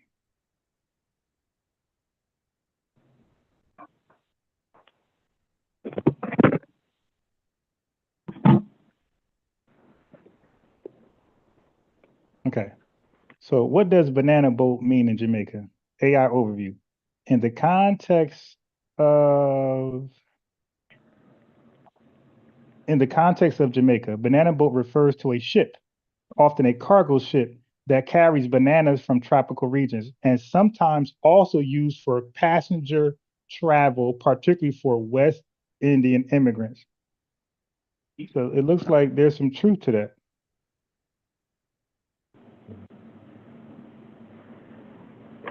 Okay, so if people came on a banana boat, then I don't take it that was offensive. something you said, but that was something you said. You said people were saying, you know, I guess you're saying FBA said that in a joking way, right? Did they say it as a joke? I don't know. I don't know if they say it's a joke to be disrespectful. Yeah, but we were They talking say. about jokes though. The whole time we were talking about jokes, and because you said musty tether, I said, yeah, that was supposed to be a joke. Then you said, hey, well, we got jokes I for said you. akata. I said yeah. I said akata, Wait, which means kind wait. picker. That should be taken No, as a joke too. hold on. You shouldn't have a problem with that either. Nah, but we'll get there though. You try to skip past Jamaica. All right, in the West Indies. So I asked you what was the joke about Yankee, right? So musty, watch this. Musty is a body odor that any human being, that mostly all, not, I believe all, but let's just say most, especially male, most male human beings experience a body odor that can be considered as must. Okay, so in America, that is seen as like a unsanitary, right? So we will use that as a joke with everybody. Okay, so everybody, because everybody has experienced that. You have a lot of East Indians more than anybody in New Jersey that has that must smell. So if anybody would be labeled must, it would be like in a joking way, it would be East Indians. But so the reality is that the East Indians, they actually smell like that today. I don't come across anybody from the West Indies when I was in Jersey smelling like that. So when he says musty and he's talking about somebody from the Caribbean, that's clearly a joke because that's not how they get down. So that's why I was asking you the joke, like if it's true, it's not a joke. It's a joke so he's calling people musty, but they're not really musty, and that's the joke.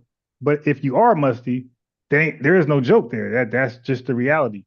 So if somebody said, hey, you came over here on banana boats and some actually did, where's the joke? If somebody joked and said, hey, you picked cotton and you actually did, where's the joke? There's no joke. So why do you feel so offensive about Akata or Yankee? Well, I'm not. I just told you Yankee just means sellout. It just means like you a sellout. Okay. So why would they jokingly call FBA a sellout? Who did we sell out? I mean, it's just like like y'all adopted the American culture like it's y'all own, like the Anglo-Saxon. Yeah, but the American culture is our own. Like what? Why wouldn't it be our? It is our culture. It is? Yeah. So German hamburgers is FBA culture. Belgian waffles is FBA culture. The American culture is our culture. What exactly is the American culture? Speaking English, being sanitary, being humorous. Where did the English language originate from? Where did it originate from, bro? Germany. But what does that mean? Okay, but that means nothing. So what makes it a culture is that so you're a Yankee. You adopted European culture. Okay, yeah, but it's true. So when you say so that's not so again, it can't be offensive. So what do you got a problem with the term Yankee for? It's a joke. Yeah, it just means sellout. You a sellout. Okay. All right. That doesn't offend me at all. That's just offend me at all. Yeah, We're a so sellout, but if you're not a fan, why did you shouldn't even bring up the term? Okay, what's wrong with Akata? Akata means kind picking. You just I don't care what Akata means, and guess what? We're comfortable in our homeland. We're not leaving for no reason. And by the way, you spoke on Delaney, right? Because I'm not letting you off the hook. So you brought up Cuffy the first time I spoke to you. Okay, because I'm just gonna side I'm just gonna side Euro step the joke stuff because you really didn't explain nothing and you just beat around the bush. So let's just okay. So let's just get around that. And we might come back to that, but right now I just want to progress the conversation. Back to what we were talking about, where it won't get all silly. So you mentioned Paul Cuffey, right? Yeah. And he was a just a reminder, he was a wealthy businessman. He built his own ships. He had a fleet of ships. He built his own ships. And that's how he got to Liberia. He took 38 people with him. He lived over there. He was a Christian, and he went over there with missionary work. In his mind, he was civilizing the Liberians. Okay, the native, they call them the indigenous people. I think it is. Okay, so now, and he was a Pan-Africanist, right? Yeah. And then you remember you mentioned Richard Allen. Yeah. Okay, so Richard Allen, you said he was a Pan-Africanist, right? Yeah, he was a Christian also. But did he remain a Pan-Africanist? Did he remain a Pan-African? Yeah. I would think so. The man started the AME Church, the African. Okay. So that so, but don't you want to know for a fact? Like, do you want to just always speculate and do correlation? Because correlations don't always it doesn't always produce causation, right? So correlation doesn't always introduce causation. It just looks like it can be true, but there's no real causation there. So I'm just asking you matter of factly. So when I'm asking you a question, it's not for you to speculate and do correlations. I just want you either know or you don't know. So I don't know. Okay, so he was not a Pan-Africanist for long. And do you know why? Because he realized that the idea came from the white man. So he realized that the Pan-Africanist idea was the ACS brainstorming. So the ACS were brainstorming. They came up with, go back to Liberia, black folks. We don't want you in this country anymore. All right. And that's why they set up a colony Paul over there. Cuffey before the ACS. Huh? Paul Cuffey before them. I know. Yeah, he's the only one. He's the only one. But everybody, and even so how did white people come up with the idea if Paul Cuffey was before them? Because as I explained to you before, Paul Cuffey did not introduce the idea to other people. Paul Cuffey got 38 people to Liberia. The white man got 12,000. So that idea for those 12,000 people to go to Liberia, it came from the white man. Did not come to Paul. It didn't come via Paul Cuffey. And that's why I was going back to you, Richard Allen. Richard Allen. Wait, no. So stop cutting me off. I'm gonna start muting you. Stop. Because I'm trying to I'm trying to recap something here, and you keep cutting me off. All right, and oh my bad, I forgot 174 was here. 174, what is your name so I can change your name, your phone number to your name? 174. Or you just listening? Hello. Yeah, what's your name? So I could change your name from the phone number. I'm on. Oh, okay. I was sitting here for a minute. Tiger Crane. Oh, so that's you 174? Yes. Okay.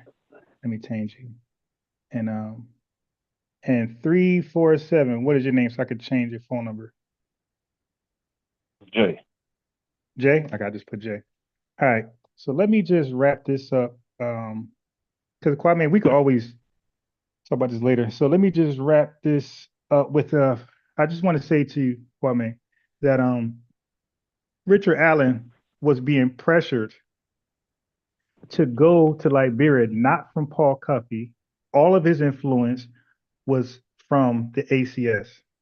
Okay, then he got skeptical. He drew skeptical and said, nah, I'm gonna stay here and just be an American. And matter of fact, there were many, many, many Black people who looked at the back to Africa thing as skeptical because it was coming from the white man. All right, now, Cuffey did go to Liberia, right? Right, Kwame? Yes, he did. Just like W. Du Bois. Wait, hold on. Just why we just can't talk about one this guy? What's up with this guy? I talk about one guy, he answers and talk about somebody else. Bruh, just stick with Paul Cuffey. Now, did Paul Cuffey move back to America or did he stay in Liberia? If I'm not mistaken, he died. He stayed. He went back a few times and he went back to Liberia. Bruh, he came to America. And do you know why he came to America for good?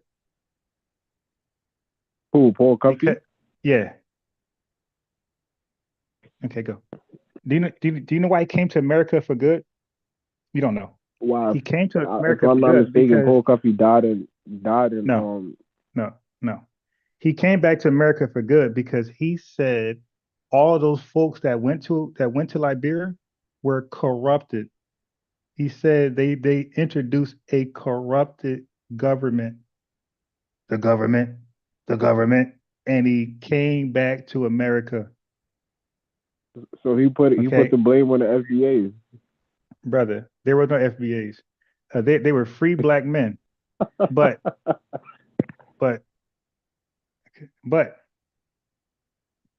that doesn't change the fact that you don't know what happened. So he went there with this pan-Africanist ideology. It was a nightmare. He seen how corrupt the ACS was. Again, like I said, it was their ideology. It was their idea funneling these 12,000 hand-picked Black men to go to Liberia. And it was their fault. No, you go over there. It was their fault. They withheld the resources from the native indigenous people. They didn't share the wealth, and they had like a caste system in Liberia. Yeah, I know that. Right? They had a civil war. They had a civil war with I forgot the term, either Americano or some. They got a term. Yeah, you're talking about the Americo-Liberians, right? So they had they built a caste system, but my thing is, bro, it did not work. The 12,000 folks went over there, and that pan-Africanist bullshit didn't work. It ended up being no better than white supremacy. Yeah, because they had the mind of a white man going into Africa with all right, so let me just read. On their mind. I got you. So let me just read Delaney, and then I'm gonna let Tiger and Jay speak. So let me get this out the way, and then I'm gonna drink my coffee and just listen. Hold on, because we could always talk later. We could pick up where we left off.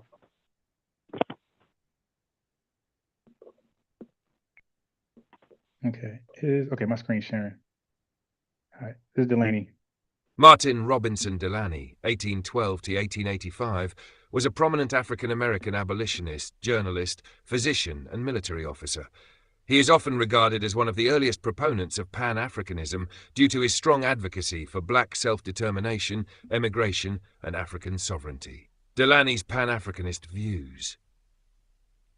Delany believed that African Americans would never achieve true equality in the United States due to systemic racism. He argued that black people should establish their own nation, preferably in Africa, where they could live free from white oppression. His vision for pan-Africanism was rooted in self-reliance, black nationalism, and racial pride.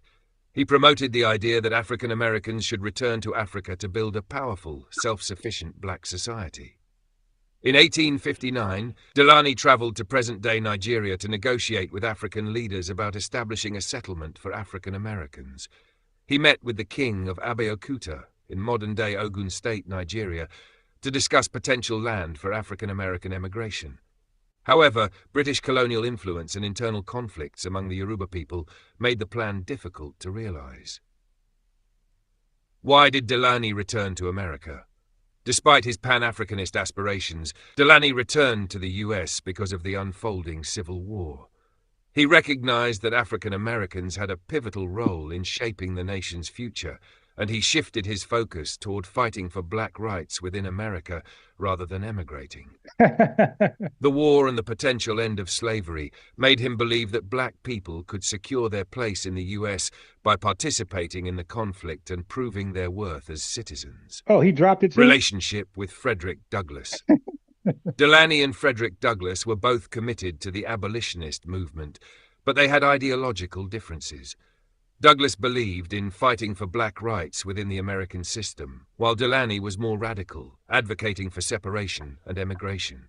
The two men worked together on the North Star, an abolitionist newspaper founded by Douglass, but Delany left to start his own publication, The Mystery, because he felt Douglass's approach was too accommodating to white allies. Their relationship was tense at times, with Delany criticizing Douglass for seeking approval from white abolitionists. However, they both shared the common goal of ending slavery, and their views aligned more during the Civil War. Delany's role in the Civil War. During the Civil War, Delany became the highest-ranking black officer in the Union Army. In 1865, he was commissioned as a major in the U.S. Army, assigned to recruit black soldiers in the South. He worked closely with General Rufus Saxton in South Carolina, helping to organize freedmen and advocate for land redistribution. Delany believed that African Americans should fight in the war to claim their right to citizenship. He also supported the idea of black-controlled land and economic independence. After the war, he was involved in reconstruction efforts, working for the Freedmen's Bureau and advocating for black political participation. Conclusion.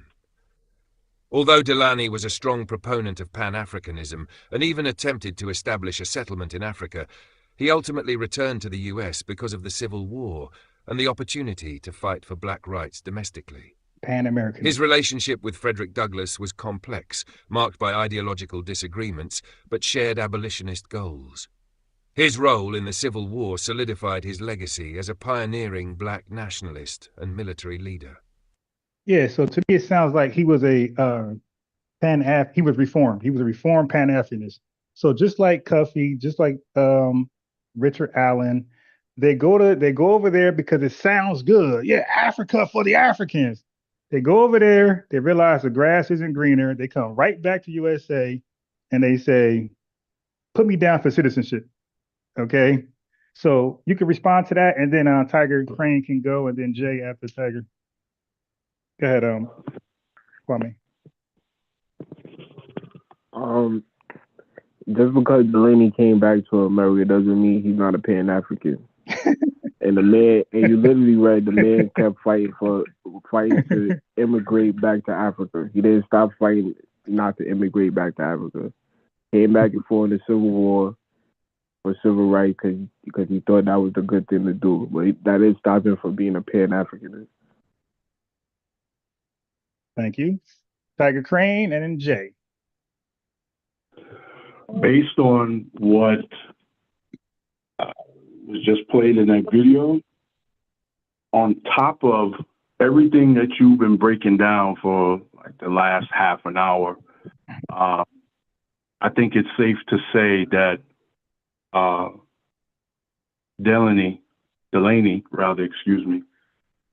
he came back to the States very much not a Pan-Africanist.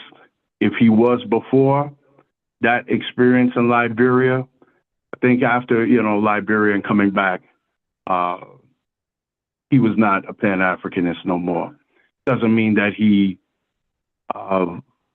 hates all Africans, but I think that experience, put things in proper context for him and help him filter out his priorities and direct exactly where to focus his priorities in terms of the struggle for Black folk, and focus on Black, mainly Black Americans. Here, this is his homeland. This is homeland. He knows the terrain. This is his culture. Going over there, he saw how different he is from the Africans, because apparently the Liberians weren't very embracing of him. And we see that today. You know, like in the Bible somewhere, it says there's nothing new under the sun. We see that today. So, I'm trying to summarize, my point here, because Brother Jay is coming on, and then you got to close out, Brother Unbiased. But no, he came back and fought for civil rights. Now, I'm for not black closing out folk here. anytime soon. I'm not closing out anytime soon. Oh, okay.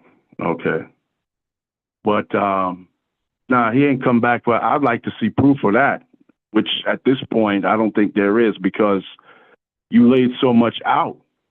I will say, to Kwame's credit, one thing I say, I never heard of Paul Cuffey. The only Cuffey I know about was an escaped slave in Jamaica. That Cuffey I know about. He fought in the Second Maroon War. But the Paul Cuffey, I give him that. I give Kwame that. I didn't know about. I give Paul him half Cuffey. credit. I give him half credit because he said a name, but he really ain't know his history. So I give him half credit. Well, yeah. In light of that, I can't. I got to defer to that, Kwame, because you put stuff out, but as you spoke, it was apparent that you weren't as versed in what you posted in the chat. And it was more evident, very evident in your rebuttals, in your refutation to Brother Unbiased Ron. I yield to Brother Jay. Hello, y'all can hear me? Yes, sir. Yes, clearly. I wasn't really a part of the conversation before. I'm more clicked the video due to the title. Okay. So I'm just gonna say my stance. I don't agree with the FBA ideology. Okay. But a question I always have for FBA, and I never got to answer because I don't come across FBA in real life. I only see it on the internet. Okay. But what state do you live in? I live in Vegas, but I'm from New York. Oh yeah, I don't. Yeah, I am too. I don't know about Vegas. But go ahead. You don't know about Vegas as far as what? The population FBA out there, as opposed to the black people out here are FBA or quote unquote FBA, man. There ain't no I just said I don't immigrant communities out here like that. All right, but what's the question that you had? Okay.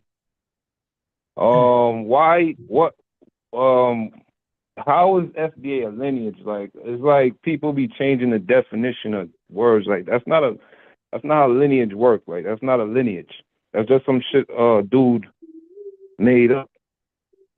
That's not a lineage. So what makes something a lineage?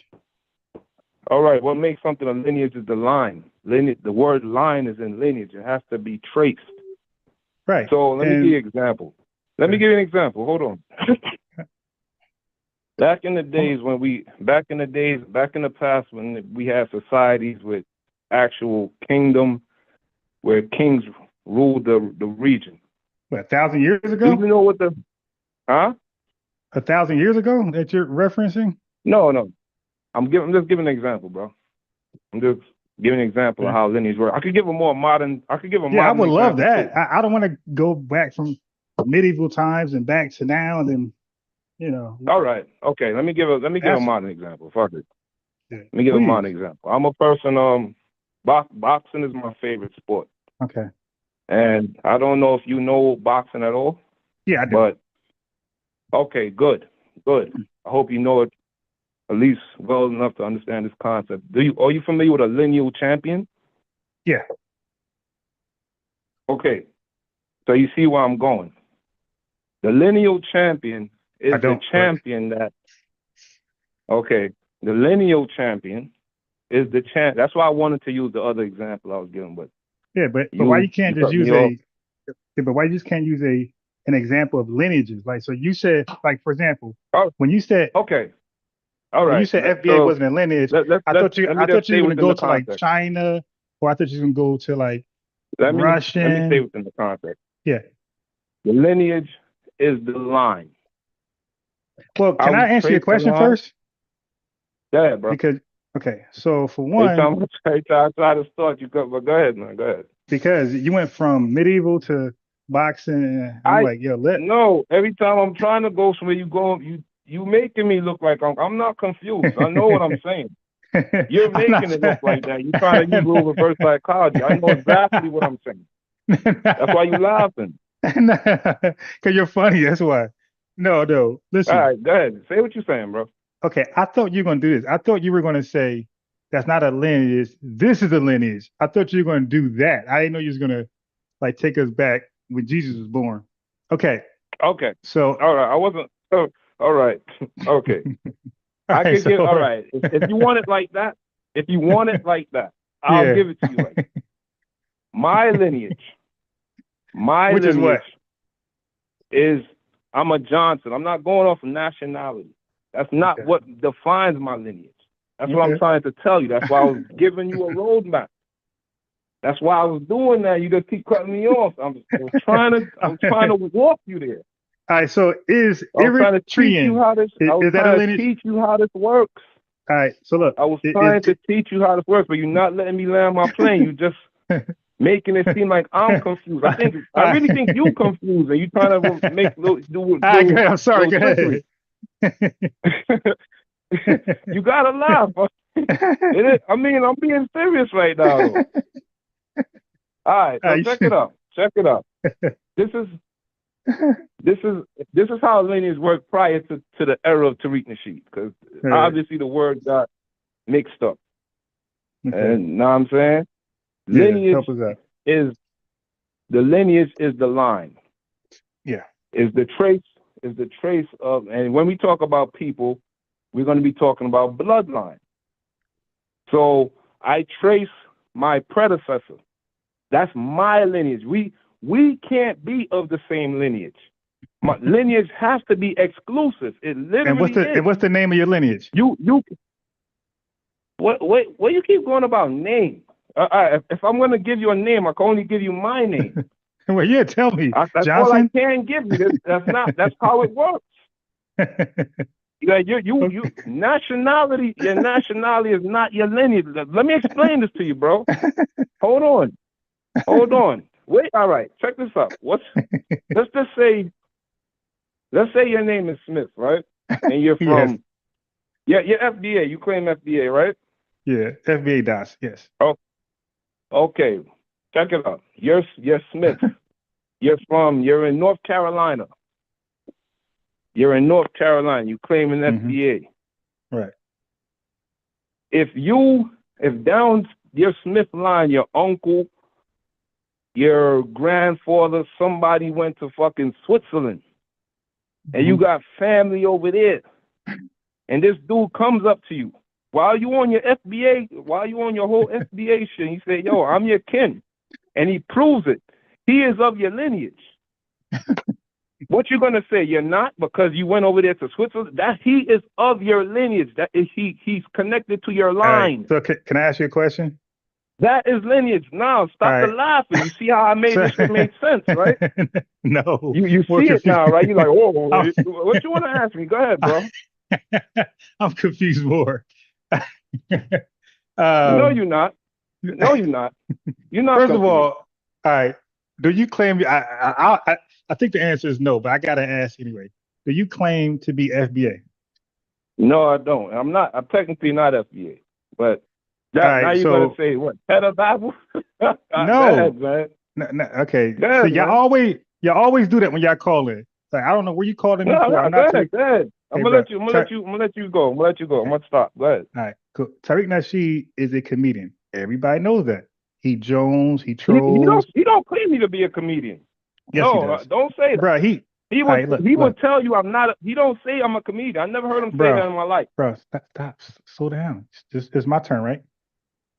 All right, good. So how much of Tariq Nasheed do you watch? Like, just be honest. How much? All right. I heard about Tariq Nasheed for the first time in 2018. Yeah, but how much of his content do you watch? I don't watch. I see like headlines. Right. Okay. So okay, that's my point. So stop making a ruling and you don't no, watch but it. I'm telling you. I know Wait, his just hold on. get Just down. I oh don't my. need to All right. watch Hold him no on. more. Like I just wrote him Okay. off. I got it. Go ahead, You don't. man. I didn't say you Go need ahead. to. But if I say All something right. about, if I say something about him, and you say it's false, I'm thinking you must watch his content. So All right. That's a good he. point. That's a good point. All Okay. right. So he praises when people.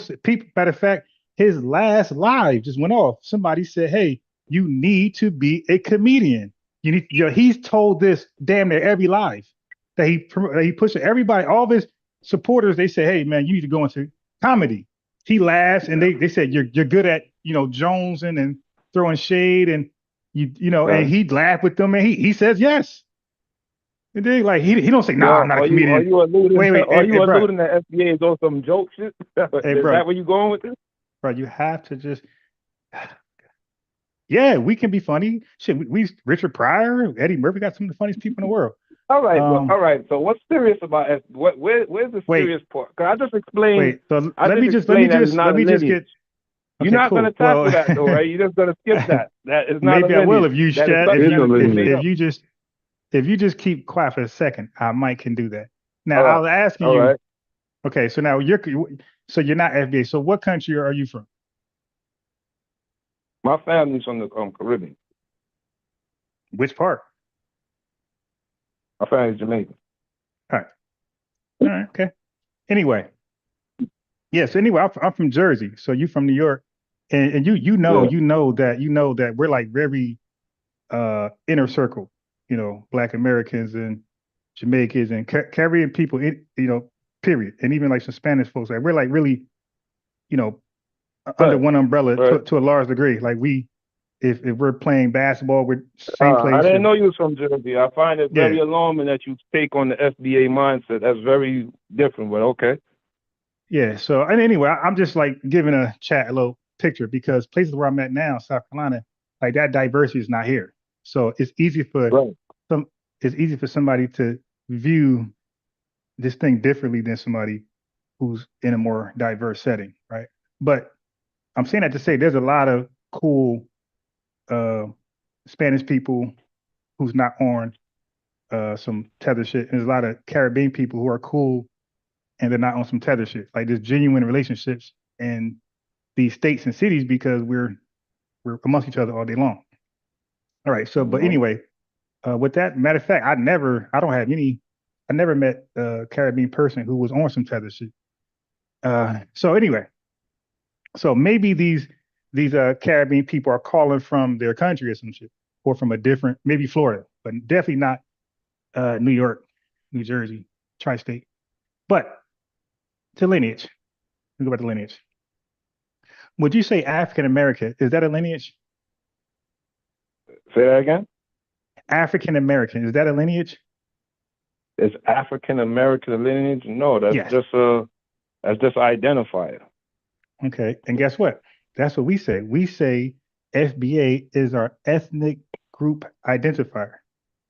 No, you do not. You guys say it's a lineage. If you get into a hold on, slow down. All right, hold on, 1 second. I'm telling you what we say. Just 1 second. But no, you can't. Hold on, no, you can't. No, I know. But FBA, you can't do that. Look, here he goes. You see this guy? You gonna tell me I don't see the FBA rhetoric now? Come on now.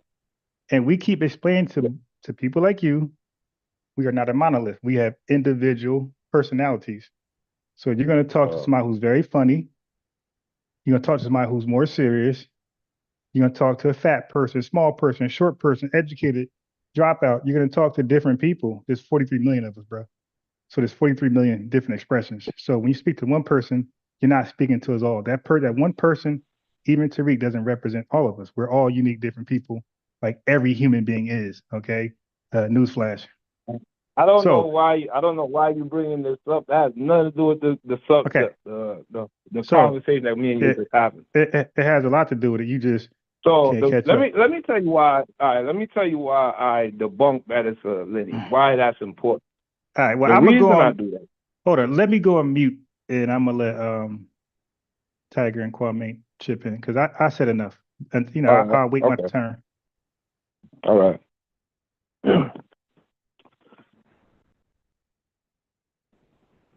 Hey, peace. And unto you peace and protection. You said I didn't know nothing, something about Martin Delaney or something?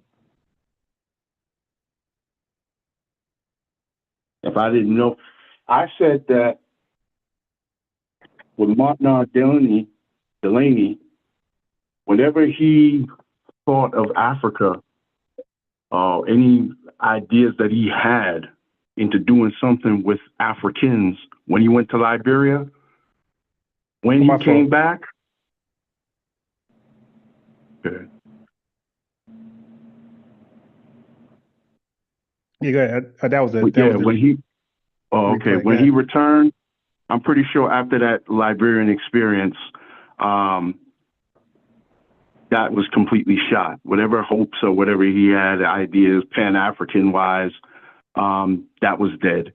And he just came and focused his energies here. That in summary is what I said.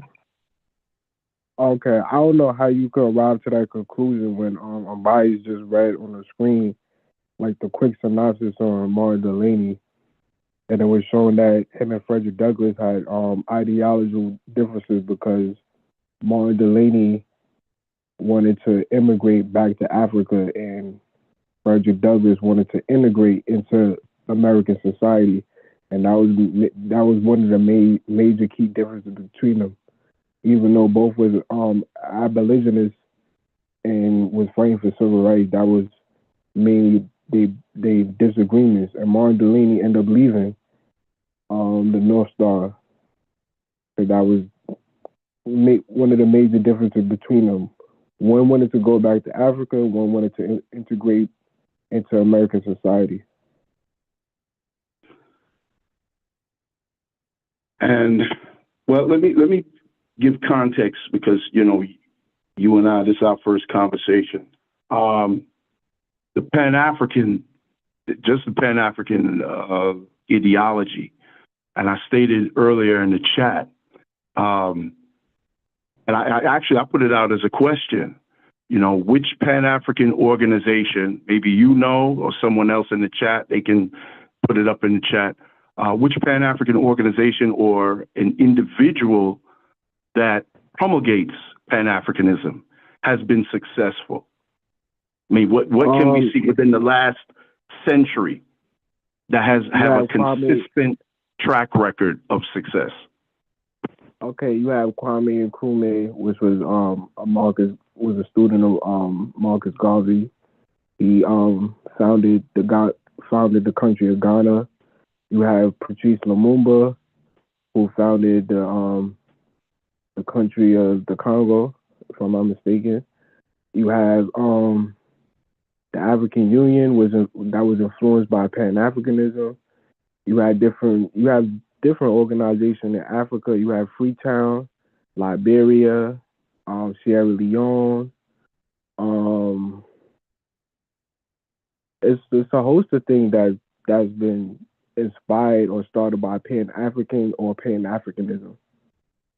You have countries that I just laid out, different leaders that was inspired by Marcus Garvey or Pan-Africanism as itself. You even have a holiday that was inspired by Pan-African, which is Kwanzaa, started by Malana Karenga. You have a national flag that represents all Black people, red, black, and green, that was started by Marcus Garvey. So you have a host of things that I could say that successfully I was started by Pan-African and Pan-Africanism.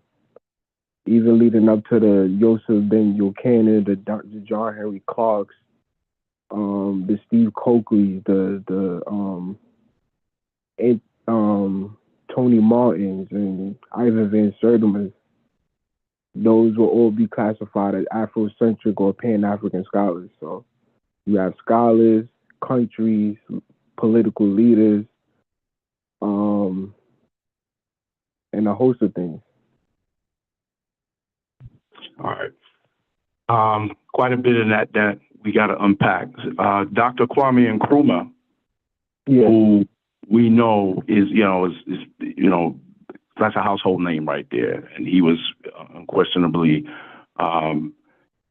if nothing else, generically Pan-African, who was the first president of Ghana when they got their independence. Now, if we look at Ghana's history from Dr. Kwame Nkrumah's inception as the president up till now, the only other president that they had in there that I can think of, that at least immediately comes to my mind, that had views that were akin to Dr. Kwame Nkrumah was their president, Jerry Rawlings, who was biracial, by the way. I think his pops was Scottish. And he was their president back in the mid-90s. Ghana ain't really Pan-African like that. Even this whole back to return thing, like they say, that's just a hustle for them. Part of their tourism and all that. That's one of their side hustles. I don't knock them for that. You get your money. But to sell it as something, like this, like this unity of blacks here in America or the Caribbean along with them in Ghana, that's a pipe dream. These people there, the Ghanaians, native born and raised, you think have a liking of black folk from America coming there, buying land and stuff like that.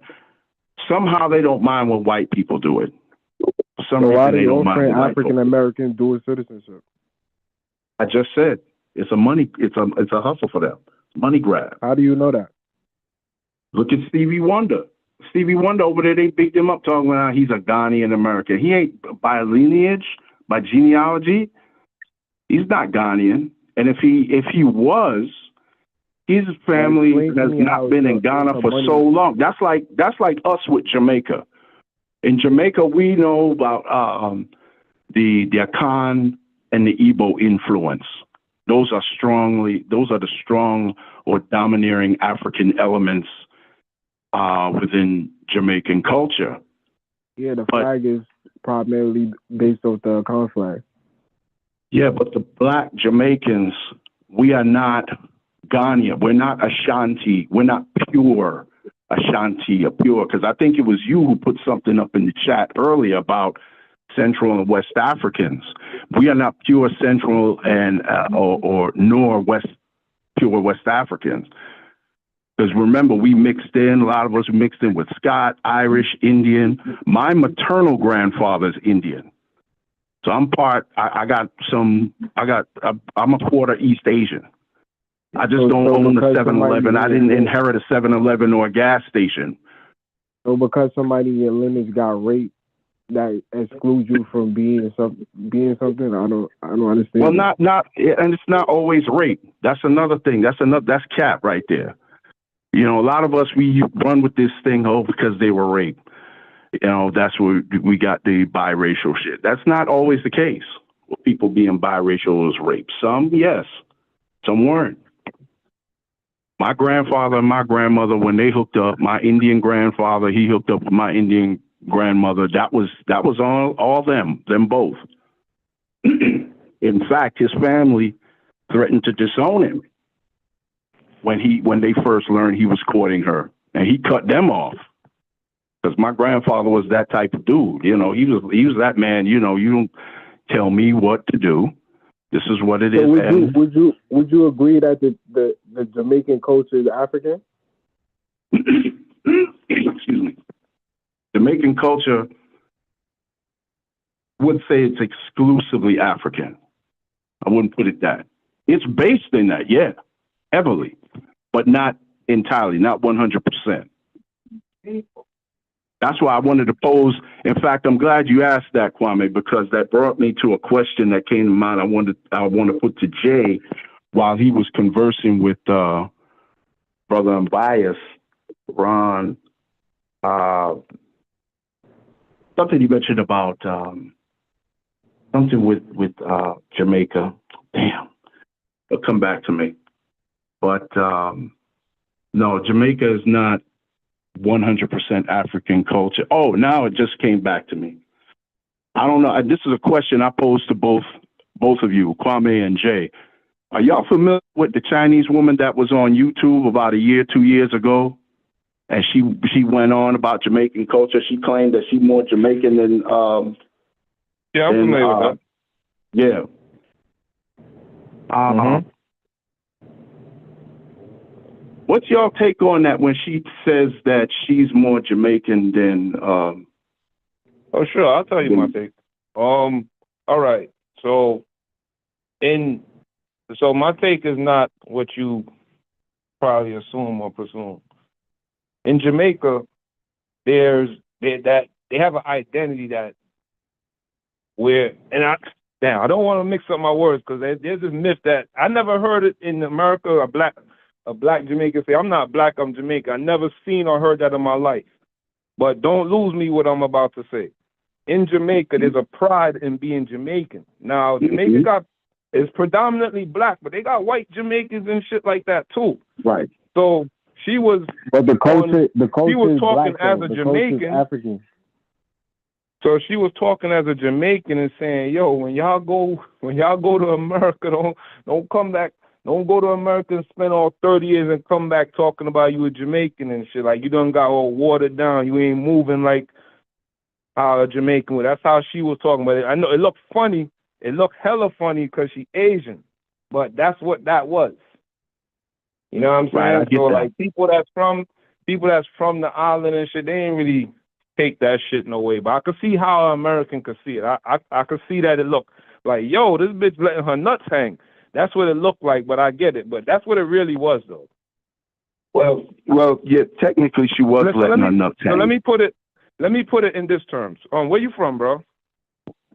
I'm in New York, but my people, my parents, grandparents are Jamaican. I'm Jamaican descent. All right, so check it out. So you got Jamaican background too. All right, cool. Yeah, that's why when I heard you, I heard you, and I heard. Yeah, I already know the deal. Three Jamaicans on the FBA show. I'm there thinking I'm talking to like an outsider. Why am I explaining this to you? You should know exactly what I'm talking about then. No, I know exactly what you're talking about, and I also want to point out where you were incorrect about the FBA thing. You were incorrect about it. It is. In a lineage? Did y'all hear my breakdown on your FBA? I don't like to hear that. I don't like to hear that. Bro, it's you don't like to hear what? I said I would like to hear that. Oh. FBA, and I know growing up, being born and raised here in New York, all the Black Americans, Native Black Americans I grew up around, they can go into their background. They go into their lineage, say, even if they were here in New York, if they were in New Jersey, all of them I can think of to this day could tell you, they family from Georgia, Kentucky, Louisiana, Texas, and they go back. They go back a couple of hundred years. Right. So Virginia. Watch this. Well, hold on. Wait, hold on, because see, that's a bad habit of our people, man. You know, when somebody's talking, a lot of Caribbeans, and not just you exclusively, I ain't just getting on you or Kwame, Caribbean people be good for that. And then a lot of them, especially the boomers, and I know y'all know what I'm talking about with the baby boomers and the early Gen Xers, you know, they could say something and you know what they're saying, even though they'll mispronounce it or get it correct, and then you correct them. Well, you know what they mean. No, we're not going to do that. We got to stop that shit, yo. We got to stop that, because guess what? These bad habits have been passed down. I talked to like my mom. I talked to other boomers. I lately, especially for the last year and a half, I had to check them on things. I'm like, look at the state of us today. We hear many of us are pointing fingers at FBA and the Black American. Why? Look how the Black American this and the Black American that. I'm like, nigga, look at Jamaica. Look what we dealing with in the Caribbean right now. The way, like China, Jamaica's up for grabs. It's like a free fall. China, Russia. There's a Chinese corporation, a Russian corporation, and a U.S. corporation right now stripping the hell out of the bauxite out of the land there. You go look for it on YouTube. and you see the people there. I don't want to cut you off. You just went on a tangent about people. My bad. But go ahead. You was going to say something. Go ahead. Go ahead. No, I want you. You was going somewhere, and I cut you off. That's why you went on that tangent. I want you to genealogy. Yeah, I'm sorry. Excuse me. My bad. About FBA. What they're saying, yes, FBA is a lineage. How it's not a lineage? Their genealogy, their pedigree, and it's exclusive. Why is it that non-FBA, many amongst us, have such an issue when the Black Americans rightfully claim something that is theirs? That in summary of it, because I don't want to get long-winded. It's a euphemism of saying I don't want to be African. I can respond to that. Yeah, I'm listening, brother. All right. Here's the reason why I debunk that FBA is a lineage. Let me say why I do it first before I actually debunk it again. The reason I debunk it because if you claim to be something and I prove you're not, or it's not, then what are you? It leaves that question. It exposes the grift. It exposes it. That's why I do it. I don't have a problem with Black Americans finding a new pride or finding love for self. I have no problem with that. When they say we are a lineage that came out the mouth of a slick talking, sneaky ass dude.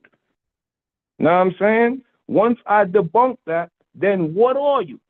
It leaves that question. What are you now? Because you're not that. So watch me prove it again that it's not a lineage. Once again, what is a lineage? A lineage is a line. 43 million people cannot have the same lineage. Those people have they have their lineage. That's not how lineage works. For example, if this FBA man acquired wealth and became affluent in his life, and he's on his dying bed, and he wants someone to give it to a FBA, a random Black American that's been in the country for 100, 200 plus years, can't come to him and be like, yo, we are the same lineage. It don't work like that. Are you of my line? That's it. That's what makes lineage very exclusive. When I was talking earlier, and I said, and I brought up earlier societies that had kingdom ran by kings. Do you know what the original king's claim was to have that seat? He would say, I descend from King David. I descend from King Solomon. I'm of that lineage. It was exclusive. It pushed everyone out, everybody out. You have to be of a line, whether it was true or not. But you see where I'm going. He claimed to be of a line. Then how did hold on. A nationality is not a lineage. People move around the world. That's not how lineage works. Lineage works off of a line. In the old days, he got a point. Now I don't want to keep losing on when I say that.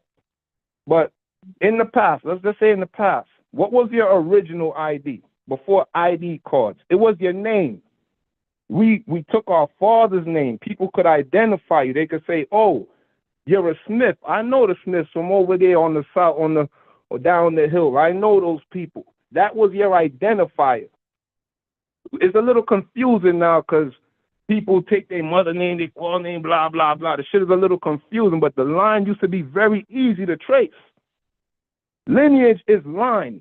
It's not nationality. It's not common experience. If we were all slaves, that doesn't make us of a lineage. If your grandfather, my grandfather, his grandfather went to prison, are they a lineage because they all did time before? No, that's not how it works. It's of a line. That's it. So FBA is not a lineage. What is FBA? It's a grift created by a grifter to extract money, resources from whatever from a group of people. That's what it is, bro. Hey, don't forget, this is all after he made 1804. So the man made money off of Tether's and used the same money to start FBA. All right, so let me address both of y'all because there's a lot to unpack. One, FBA, even though it's a recent term, I got to say, I don't recall ever seeing this much smoke for the term African American, other than perhaps dudes who refer to themselves as Moors or perhaps Hebrew Israelite, but I digress. If what you say, Jay, on what a lineage is, then the Native Americans, as we know them, they're not a lineage by what you say. The so-called Indians, the red Indians here. Because as you said, hold on, you mentioned how this one is not from this lineage because they have a different father, different mother, a different name, right? So the Cherokee, the Choctaw, the Algonquin, the Muskogee, the Oneida Indians, the Onondaga Indians, they don't qualify because they're Native American. It don't exist. You have these different tribes. So with FBA, yes, you were correct when you said FBA is not a nationality. Hold on. You talked all the way out there. I got to get this. You got to hear this. FBA, yes, I agree with you. You were correct when you said FBA is not a nationality. But when you say it's not a lineage or genealogy, whoa, come on now. And then for you, and then also for you to use the example of the analogy of the father. It's not a nationality. They're dealing with FBA.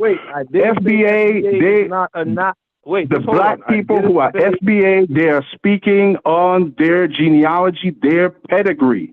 That is their pedigree. If they can trace theirs back a couple of hundred years, hell, we in Jamaica now with the paternity rate, come on, bro. The paternity rate for the last decade now, Jamaicans can't even talk. We really can't go into that now. No, like you arguing points that I didn't make. Right? I did. Show me what point did I say? What point did you make that I didn't make? Go ahead. FBA is not a nationality. I never said that. I said nationality is not representative of a lineage. Right. They know that. I know that. So let me just get back to say this. Lineage is of your line. I don't understand. It's very Jay, when you say you Jamaican, do you make a distinction that you being a black Jamaican or African Jamaican or an Irish Jamaican, or you're just Jamaican descent? I don't say I'm Jamaican. If someone asks me my background, I'll say my background is Jamaican. But I don't even go into that because that's not even I don't even go into that subject matter. You don't go into that subject matter. Hold on. You don't go into that subject matter because apparently, and I'm just stepping out on a limb here. Apparently, something like that genealogy, it doesn't. That's not important to you, at least not to the extent where the FBAs are saying this is our genealogy. That's no shade on nobody else. But that is our lineage, our genealogy, our pedigree, our bloodline. That's what they're saying. I'm going to bring it back to the top. Let me bring it back to the top. Wait, AJ, let me step in real fast. Let me just bring it back to the top. Hold on. Wait, just hold it. You're arguing points I did not make, bro. All right, but hold on, baby. Before you do that. There's other people listening too, so I hope they could make it make sense. Jay, just write that down and just pin that point. I'm going to ask you a question. Go ahead. I'm listening in the background. So I have a lineage, right? I have a last name. My lineage goes back, right? Right. As much as that's what I don't know what you know about your lineage. Hey, bro, this is not an easy thing for people. Yeah, look, it is. Yeah. No, it's again, it's the Lord Jamora talk. It might be difficult for you, but it's easy for us. Now listen, let me not distract you. Okay, cool. Right. Thank you. Because I actually know my lineage. I know I can trace my lineage back to 1850. Now watch this. So watch this. My personal line. This is the argument for FBAs and ADOS. It was if you individually can trace your line back to the 1870 census. That means each and every person got to prove their unique individual lineage. If you can do that, you are called foundational Black American or a freedman or a American descendant of slaves. That is the argument. That is the talking point. If you individually, because every man is for themselves, every woman is for themselves, they got to trace their lineage back there. Your line, your unique individual line, and you are foundational Black American. That's what we mean by lineage based. So all these different lines of these 43 million people, they got to be able to trace one of their parents or both back to 1870. So it is lineage based. Hey, wait. So hold on. And when they do that, now they become a merged lineage. This is unprecedented, bro. This is no. I'm telling you, this, this all comes from the grip. Hey. This all comes from the. I gotta mute you. That upset him because I explained it exactly how it's explained. That's how Tariq explains it. That's how Yvette explained it. That's how I think even in Cobra explains it like that. Most people that push reparations for Black Americans, that's pretty much how they explain it when they go the lineage route. Okay, so you're mad that I explained it. So it got nothing to do with it coming to one line. How can it come to one line? No, all of us have a unique ethnic identifier. So that's when that name come about, is to give a name to everybody who can trace their lineage back to 1870 or somewhere around there, somewhere around that time frame. All right. If you can do that, you are called found. You have something in common. Your commonality is that all of you have ancestors who experienced slavery. Okay, that's all that means. So now, all you guys with that similar experience, you are now called this. Just like Jamaicans have an similar experience in Jamaica, the Chinese, the Indian, the Tainos, or whoever else is there, they're called Jamaican. All right. So those shared experiences is what make people what make them what they are. The Haitians, I'm sure they got different lines, but I know they do. But guess what? Stop. They have something in common, and they're called uniquely Haitians and Dominicans and Portuguese and so forth and so forth. All right. So no, that was a good try. I sat back and listened to you. I let you go all the way. Good try. Bad. We are not combining our lineages as one unique, morph lineage. No, we got individual lineages. Okay, that's why we can marry each other, because you're not my cousin. She's not my brother. She's not my sister. He's not my, we're different. But we have a shared experience, and our ancestors, again, experienced slavery in this country, and were emancipated. So that's where the name of the shared experience comes from. So you could unmute yourself. It's easy to do that. I just want to get that off without the interruptions, because I was quiet. I heard you out all the way. I didn't interrupt you. I let you lie, and I said nothing. So I'm gonna go back on mute. Okay. This is what I'm gonna say to that. It goes back to what I was saying. A collective experience, a nationality, those are not the factors that make up a lineage. All the lineages is the line that you trace. That's it. It goes back to me saying the reason FBA is not a lineage, because FBA is not that. It is a group of people saying we have a collective experience and we are a lineage to make they self-exclusive. But they are exclusive. Wait. That's their lineage, brother. And the intention, and it's not coming from a good place. Not coming from a good place. How so? That's the thing. That's the main thing. How so? All right. What is the FBA? What is the FBA in real time? What does a FBA's 24 hours look like? The FBA is really nothing without a quote unquote tether to bash.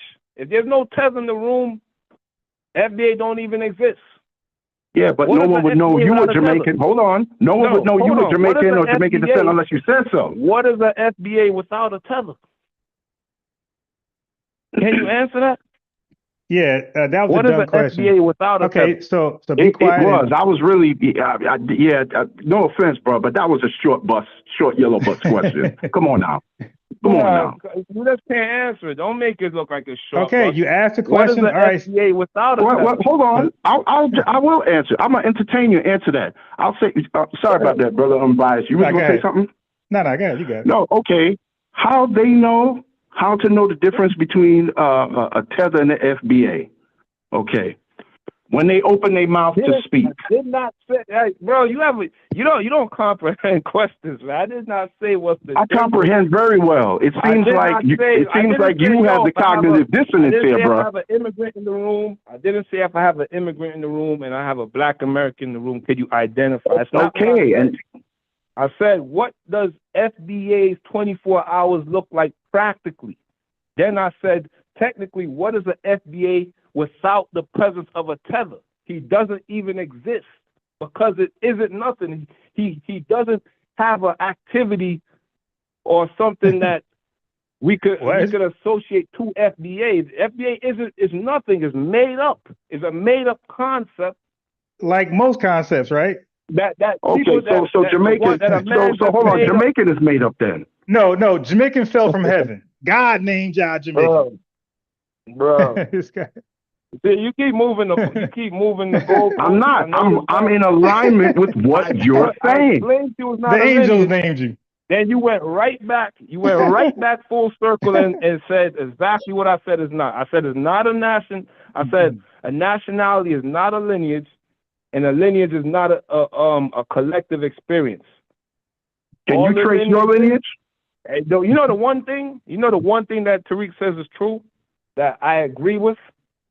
When he says, although I don't agree that FBA is a lineage, when he says it's either you FBA or you not, because that's how lineage really works. It's either you are part of my lineage or you're not.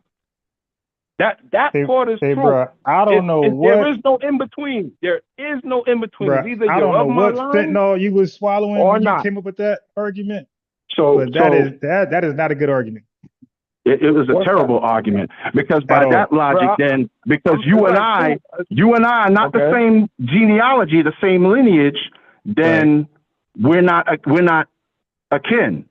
Right. Even though you claim Jamaican descent or Jamaican, and I too, the same Jamaican and Jamaican descent, but because we're not the quote unquote same lineage, based on the way you was breaking it down or attempting to break it down, then where are we?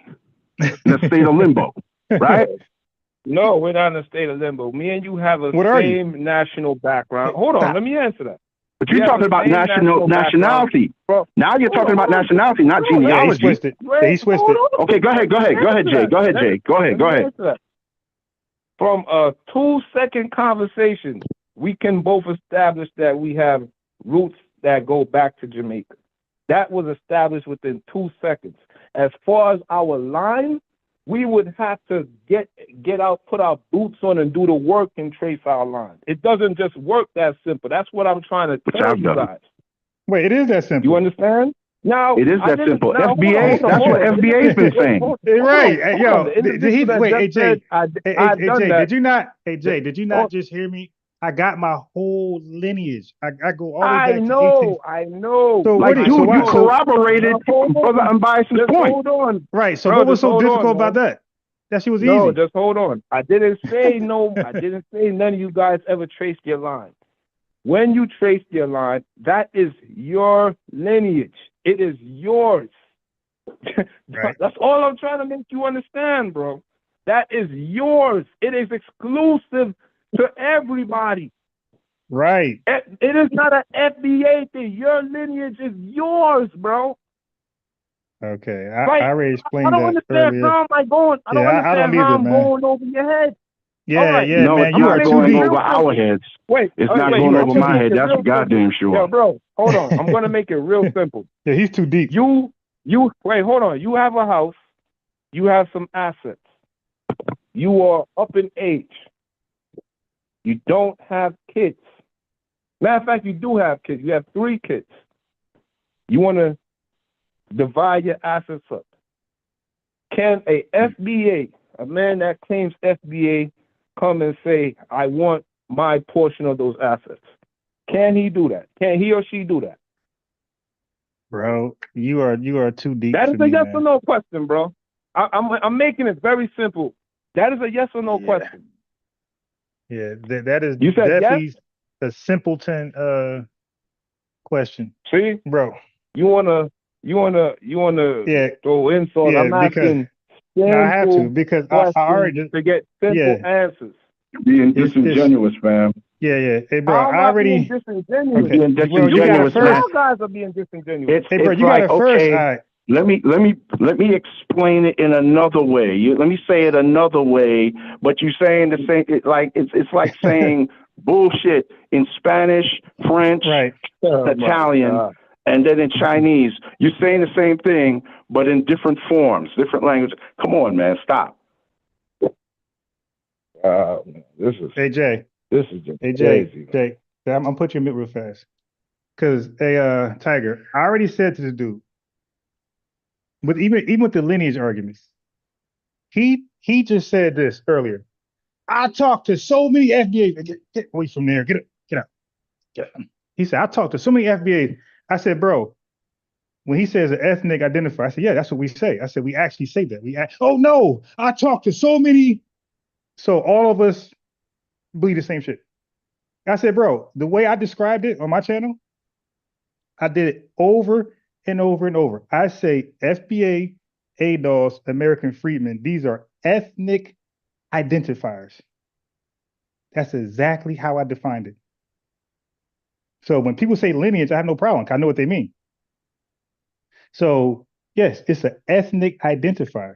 It identifies people who share same culture, same history, eat the same food, speak the same language, and have been amongst each other for hundreds of years, where they experience their unique ethnogenesis. Ethnogenesis needs an ethnic, unique, distinct identifier, a name. Ours, this is the first time we actually named ourselves, and it is catching some publicity because color was given to us, so was Negro. African American didn't go anywhere. We didn't like to. I already told you. Well, Jay's late, but I already explained how our early ancestors, like Frederick Douglass, they did not like to be called African. That was a word that was rarely used in the populace of Black Americans. They used Negro and color more than any other word. African American was at the bottom of what was being used, and that's why it didn't stick. So Jesse Jackson came in the 80s and reintroduced it because he wanted to have some type of identifier with Africa. Okay, and so we had that, and we had Black. So both of those terms came around the 1980s. James Brown was a little earlier. Elijah Muhammad a little earlier. They said the Black man of America. So we got the Black man of America, and we got I'm Black and I'm proud a little later, and we got an 80 African Americans. And I'm telling you, because you probably don't know this, but most of us never liked the term African American like our ancestors. We instead called ourselves Black, largely from the Nation of Islam influence. Okay? We say I'm Black and I'm proud. We don't say I'm African and I'm proud. Largely, we say I'm Black and I'm proud. Officers say, hey, who did that? That's a Black man one. Y'all watch White Man Can't Jump when it's talking about the what was that, boxing? A Black man. We don't say that's an African man. That's not how we talk. We say Black. Black has been the generic placement holder until we had a better term or name to identify ourselves. That's a fact. So on the application, on official documents, it used to say African American exclusively, but then because we use Black so much, they added Black there now. So now you have African American / Black, or Black / African American. That's how widely used Black is over African Americans. So now the Obama thing, well, a little before then. So Jay's kind of wrong historically. That's why I showed years. I documented where Dr. Ali Muhammad had a debate. He had a debate. Are we Black or African American? He had an actual debate on CNN span. Where are we Black or African American? All right. And he explained how we're Black in the debate. And he basically explained ethnogenesis without saying the actual word. And so did Frederick Douglass when he explained we're American, we're not African. He said the same thing without using the word ethnogenesis. So when people try to explain how we're American, how we're different than where we came from, our origins, They all say ethnogenesis because they explain it without actually saying it.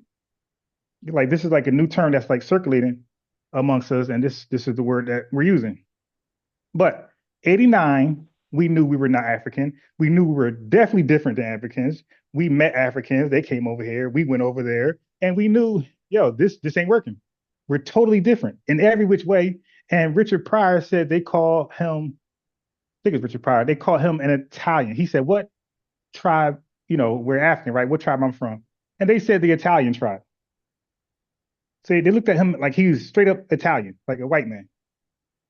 So we're not faking anymore. Like we know we're different, we're unique, like everybody else. And we're saying, you know what, we're gonna name ourselves something exclusive because that word black had got watered down to be everybody else. So I was going to the 2000s. So Obama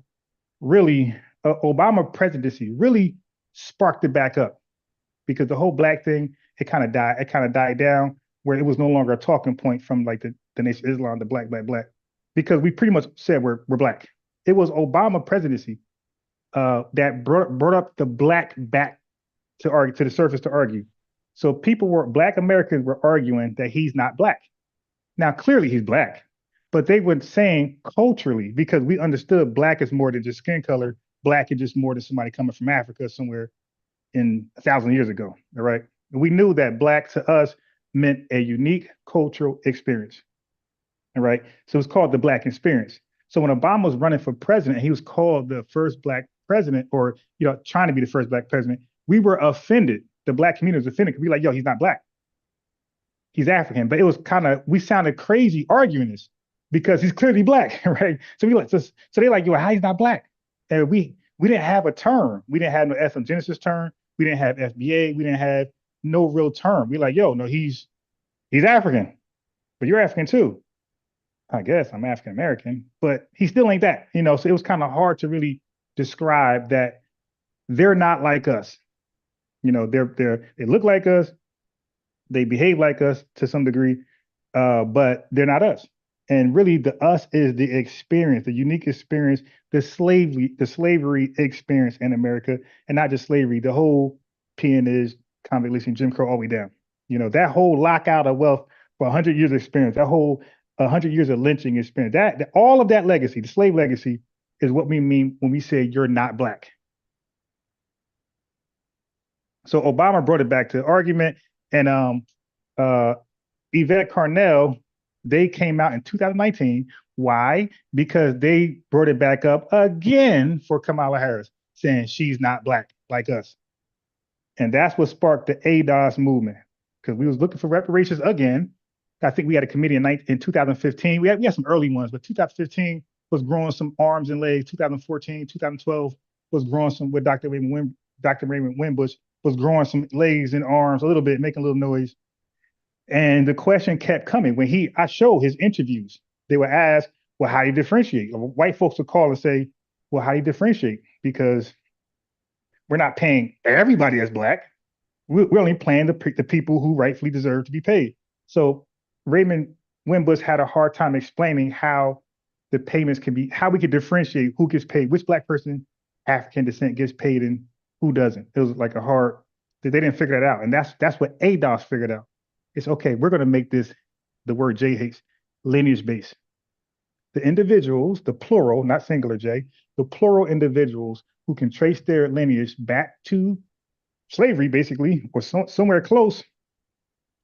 You are an American descendant of slaves. That is a literal definition, Jay. That is an experience. You are American and you are a descendant of a slave. One of your ancestors did slave work in this country, Jay. That's a real experience.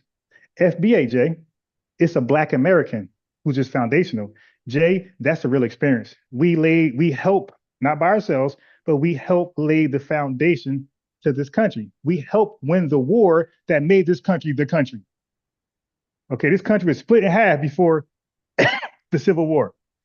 We joined the war, and that's when you read about Martin Robinson Delaney. He joined the Civil War with Frederick Douglass and other blacks. Why? To gain citizenship here. We didn't have citizenship. Okay, so they dropped the pan-Africanist bullshit when they realized, see, look, they was fighting for this is another point, Tiger. They was going after pan-Africanism because they had no legal status here officially. So it makes sense. Hey, let's go, since we're not legally here, a citizen, let's go with no rights that a white man is bound to respect. Let's go to Liberia, where we might have better rights. But once they seen that there was going to be a window of opportunity to gain citizenship in this country, what they do?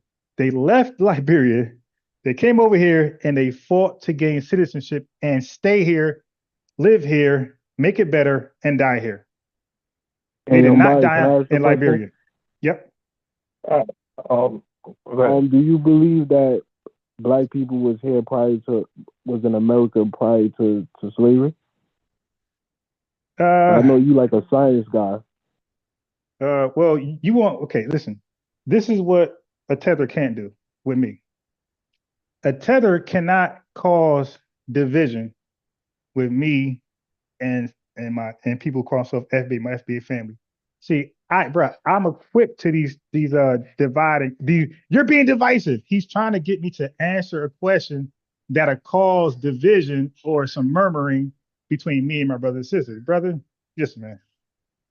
I'm gonna answer it this way. Okay, I got it. Relax. I answered that question in the chat. And I'm gonna answer it this way, Tiger. I'm gonna answer it this way. Hey, chat, listen to my answer and don't forget it. Whether a person believed that they were here before slavery or not, and they're saying the FBA, right? It doesn't matter because Kwame, Jay, if what they're saying is untrue, then guess what? That means they did come over here through slave ship, right? So either way, either if they're right, they're FBA. If they're wrong, they're FBA. So that's why I don't get into that. So it doesn't matter because if they're proven right, guess what? They're FBA. If they're proven wrong, guess what? They're FBA. So either way, they're FBA. So I don't get into that. The FBA regardless. The reason why I asked because can I ask a question? Come in, boy.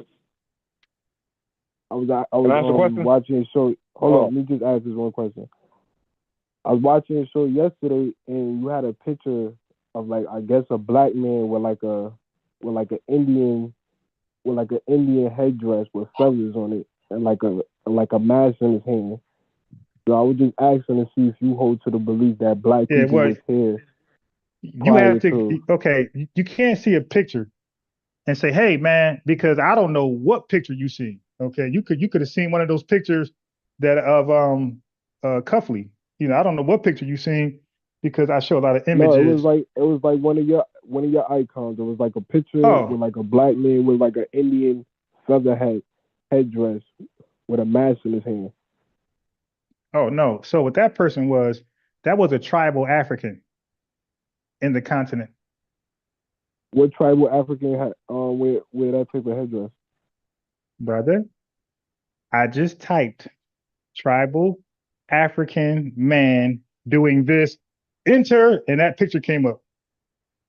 With an American logo, with an American flag plastered over. Of course I say, okay, you're being slow. AI, create a tribal African man with holding an American mask. And you know what's funny, Tiger? That when you type into AI, everything's there, the answer and your question. So, brother, my question is still there. So I can share my screen and show you the question I asked AI to create, and it's going to be exactly what I said. Tribal African man holding an American colored mask. And AI produced that.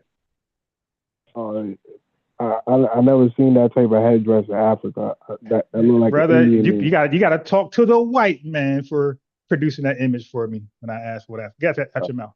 Yeah, you got to talk to the white man. Bro. Yeah. Y'all good? Yeah. All right. We couldn't come to an agreement on the lineage thing, but I have another. We actually did, and I wonder.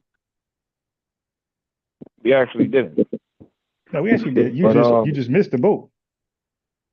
No, I said we couldn't come, like me and you couldn't come to a common ground on No, what we did. lineage, how lineage works. All right. I asked you, I said, brother, don't my single lineage, I said, doesn't it, I have a single lineage. You said yes, and you went somewhere else with it. That's okay. I said, I'm okay, I'm one of 43 million. Oh, as far as FBA goes, talk. That's what I was talking about. But here's my other thing that I want to know. I want to get your opinion. I want to get your opinion on. This is my view, and I want to know if you agree with it. I always said for the past, I don't know, probably 10 plus years now, maybe 10 plus years. I said, Black America, not Black Americans. So I'm not pointing out FBA specifically. Black America, meaning the Black experience in America. If you're Black in America, is susceptible to its position because it has no culture. Do you agree with that? No. Okay. Do you think Black America has a culture?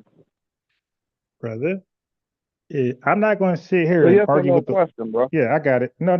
I mean, well, brother, when you ask a question, you can say yes or no. You can ask that, or you can allow somebody to, say more words than yes or no. Sometimes to get the yes or no, then we could get into the context. Where we got to trim I the will fat highly that's advise yes or no. you. I will highly advise you that when you ask people yes or no questions, sometimes they're going to elaborate. So just be prepared for that.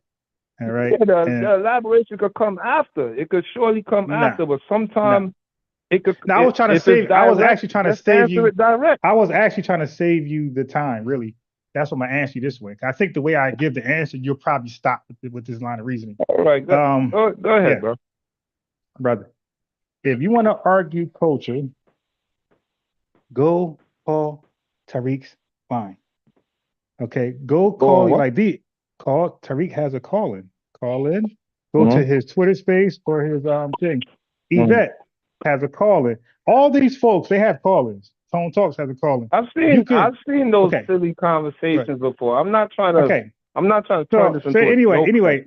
Yeah, but when I say that, I'm not gonna wait. Okay, no, I'm not gonna wait. I'm just gonna mute you. I'm not gonna wait. All right, because when you start doing that, that's what I'm trying to sidestep. I'm trying to Eurostep it, like Genobi. Excuse me. I have a question for Jay. When you say that the Black Americans or FBA don't have culture, yeah, he's just being disrespectful. He's just trying to mudsling. Yeah, yeah. Well, my response to that is my question is, the first reggae artists and ska artists, who are they? Where did they get their influences from? How did they create reggae then? Where did they at least draw the influence from for them to create reggae music and ska and them rap? Okay, y'all can hear me? Clearly. Can you? Okay, I thought I was muted. No. See, there's levels to this conversation, and you took the low level angle. Oh shit! Now he's complaining about the question. I'm speaking from a real collective, serious angle. You're talking about music and who's an artist. Let me say it again. Do you feel the Black American experience is susceptible to its position because it lacks culture? What position are we susceptible at? That can you expound on that position? All right, you don't think Black America's at the black people in America at the bottom of the totem pole? Are we going to argue this? What totem pole? Are we seriously going to argue this? What? Yeah. Well, you're just saying stuff and you're presenting it as fact, and I just need you to prove it's a fact. I'm not just saying stuff. Right. I need to prove that to you, sir. Wait, yes, hold on, bro. Hold on. That's okay, Jay. Listen, brother. You are a guest over here. There's a way we communicate and express stuff. Yes, the burden of proof on you, Jay. The burden of proof, Jay, is always on you. We have a saying, Tiger and Kwame, the chat knows. We have a saying. It's universal. You can go on many other platforms in this woke community, the saying is source up or shut up, meaning that whenever you get called for your source, you have to produce it, or shut up about that talking point. So yes, if you say something and I want a receipt, you got to show the receipt. So that's a simple rule over here. So I don't want you. So from now on, now you know the rules. The rules has always been here is source up or shut up. Everything I say, call me on it. I got you right here. So you're saying bottom of the totem pole. I need you to. I don't want to start guessing what you mean. I need you to explain what you mean so I can be on one accord with you. I don't want to guess. Okay. So if you can't elaborate, that's your problem. And that means you're just saying shit at that point. If you can't explain what you mean, that means you're just saying any old thing and you don't know what you're saying. Yes. I put it back over there. So Tiger, you can go, but Jay, if you ask me a question and I'm not, it's like convoluted, it's like vague, I'm going to ask you for specifics and you should just give it. Or if you know what I mean, that's on you. You got to be more specific. You're just saying stuff. And to me, it doesn't really, you're not saying much. You're not getting down to nitty gritty. Bottom of the totem pole, what? Yes. I'm going to put it back.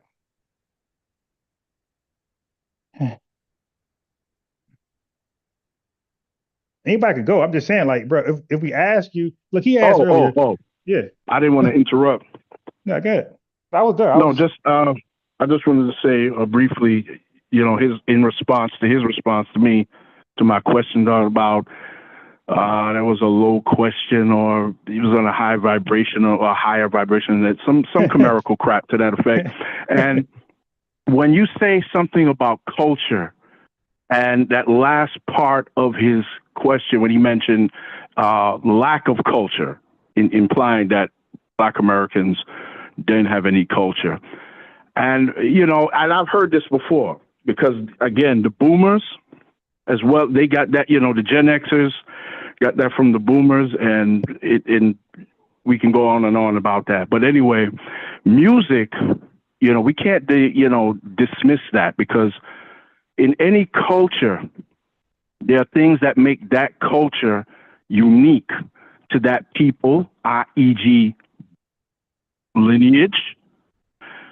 So when we look at music is one of those things. Music, cuisine, language, literature, style of dress, style of worship, holy days.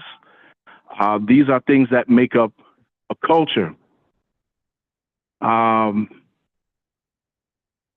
I would not dismiss, I think that what his response to me was disingenuous, because you can't, put down other people's culture, put stuff out there like that, and not be ready to back it up. Now, I know, because I had to do my own research, like many of us do, to find out certain things, because it wasn't taught mainstream, which is the beauty of AI as well as public libraries. I'm old school. I beat the pavement. Anything I find on AI, I'll look up a book, I'll go to the library, public library, and look it up, and look up the author as well. So when I come with talking points, I got confirmation and corroboration. Something else I wanted to address that Kwame mentioned earlier, using Dr. Kwame Nkrumah and Patrice Lumumba. I had mentioned that, and I addressed it in the chat, but I want to say it here while I'm on here. All of those people that he mentioned, and some he didn't mention, like Steve Biko, Jomo Kenyatta, these were African revolutionaries that were popularized here largely because of the way FBA thing. Despite the FBA coons, you got enough FBA riders and fighters that had put these names out, and many of them would take some role in their fight in allegiance with these people. That's how we know. That's how you would know about them, Kwame. That's how you would know about these people. I mean, yeah, we got the Rastafarian to hold up some sort of black consciousness, if you will, in Jamaica, and they kind of hold that standard throughout the Caribbean. But when it came to anything dealing with black consciousness, FBA pretty much have that gold standard, if you will. You know, I wouldn't have known about Patrice Lumumba and Jomo Kenyatta and Steve Biko, Dr. Kwame Nkrumah, and others. Would you say they all if it wasn't for their influence? Yeah, they are African. No, would you say they trace their lineage? Can I get back in this conversation since I'm being talked about, but I can't even respond to these? No, I appreciate you in the conversation. Go ahead, sir. All right. I want to get back to the brother that when we got distracted when I said that black people are at the bottom of the totem pole in America. He said he needs me to explain. Yeah, explain. I sort of got caught off when he said that because I didn't know if he was being rhetorical. I thought we were in agreement to that, but I will explain. Yeah, no, we weren't. What the hell are you talking about? All right. We leave Wait.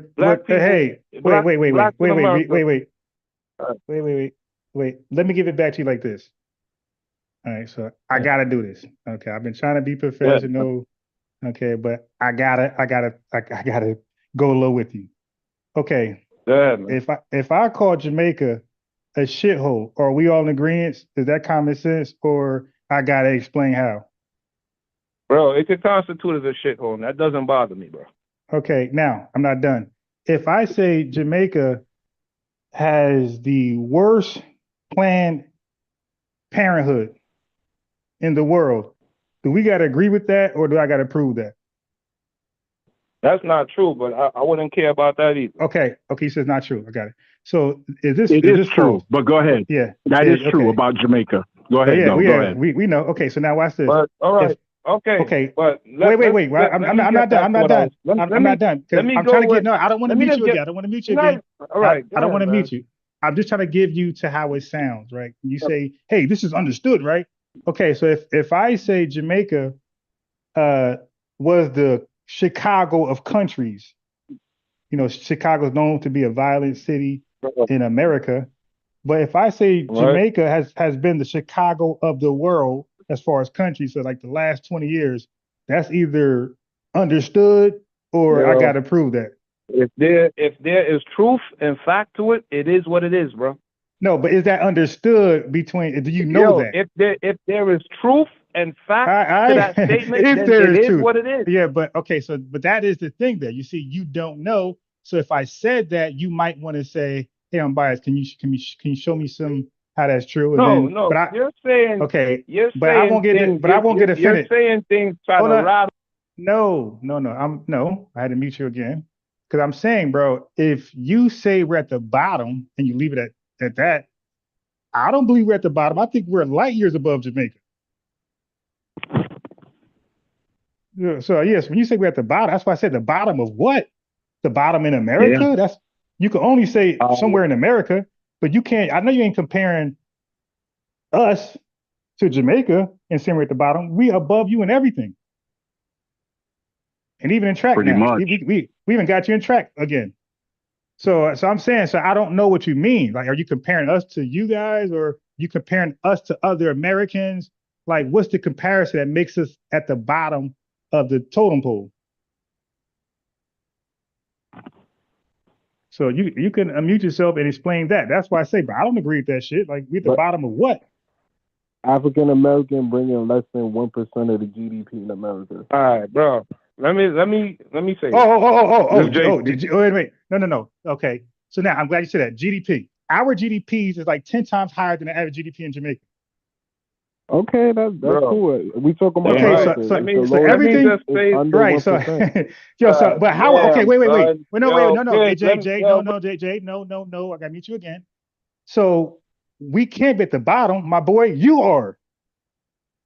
So everything. So okay. Because our GDP per capita is higher than yours. You really asking how? How can you determine that? Damn. Show me a statistic of that. Hey, bro. One American dollar is like that you looked at that showed Caribbean versus African American GDP in America. Okay. You didn't. No, I'm saying, bro. Hold on. I'm saying Jamaicans, because you're saying FBAs, right? The lineage 43 million. I'm saying Jamaicans, the country. Okay, that's cool. I'm talking about in America. No, but Jamaicans in America. Oh, no. Okay. Well, see, now that's the Myron Gaines argument, and that's why, and that was chaotic truth argument, if you remember, Tiger. Okay, so yes, that's why when I call in. That's why when I call. Wait, Kwame, I gotta meet you too. No, this won't be that. Okay, brother. Now, remember, Tiger. I talked about Paul Cuffey, right?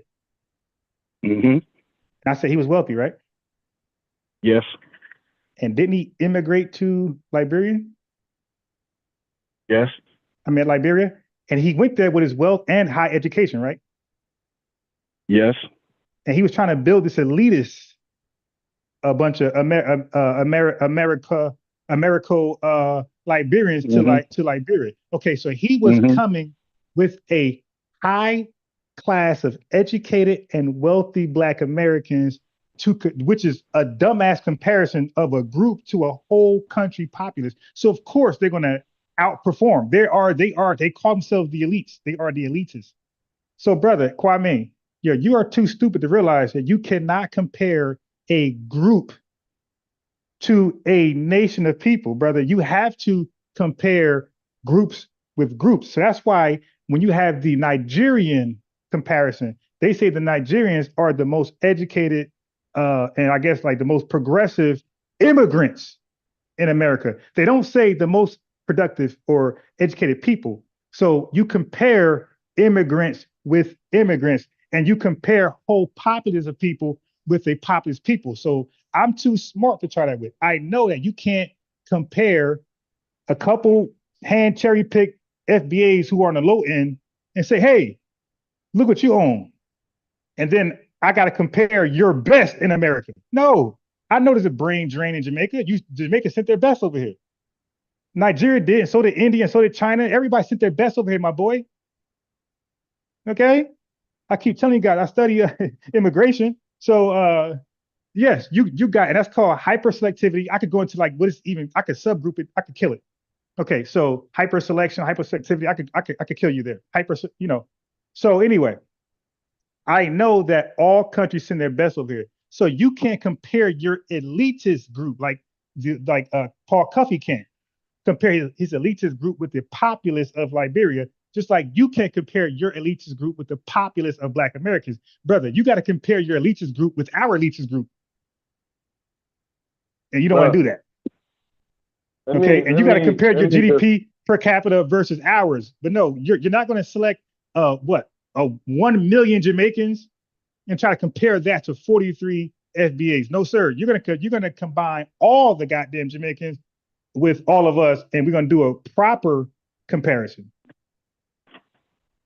That's how that's gonna go. And when we do that, let me just establish something. You can go in a second. So I'll mute you again. So when we do that, you're gonna see we're not on the bottom. You are. In everything. That's why I say the bottom of what? America? And how did we get to this bottom? How did we get to this bottom, Tiger? Brother, you don't know, the hell, like this bottom was planned and systemic. Like this is documented. Yes. Okay, good. Yeah, so this is documented, bro. White Americans didn't work for shit. They were given the land with the Homestead Act. They were given shit. They were given welfare their entire existence in this country. But you too dumb to know that. They were given everything. Social Security Act, we couldn't get that. Welfare, bro. Right now, we're not on we never was on welfare, by the way. So welfare went from white folks to immigrants. It skipped right past us. Even now, we're not on welfare. We have everything but welfare. Welfare is exclusively preserved for immigrants, largely Latinos. Excuse me, Brother Ron. I just wanted, all that what you just mentioned, I wanted to add real quickly, our first conversation a couple of weeks ago, you remember what I mentioned, the differences between our emancipation.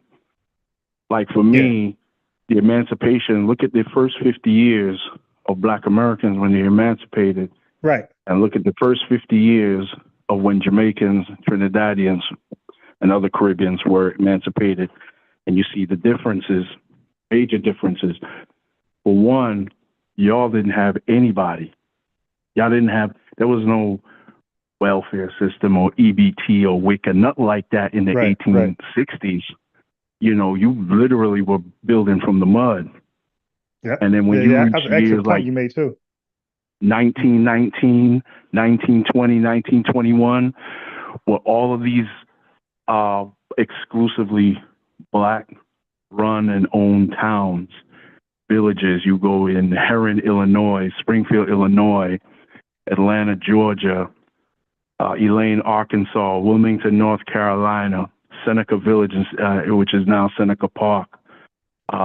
We could go Ocoee, Florida, Rosewood, Florida. All of that, Tulsa, Oklahoma.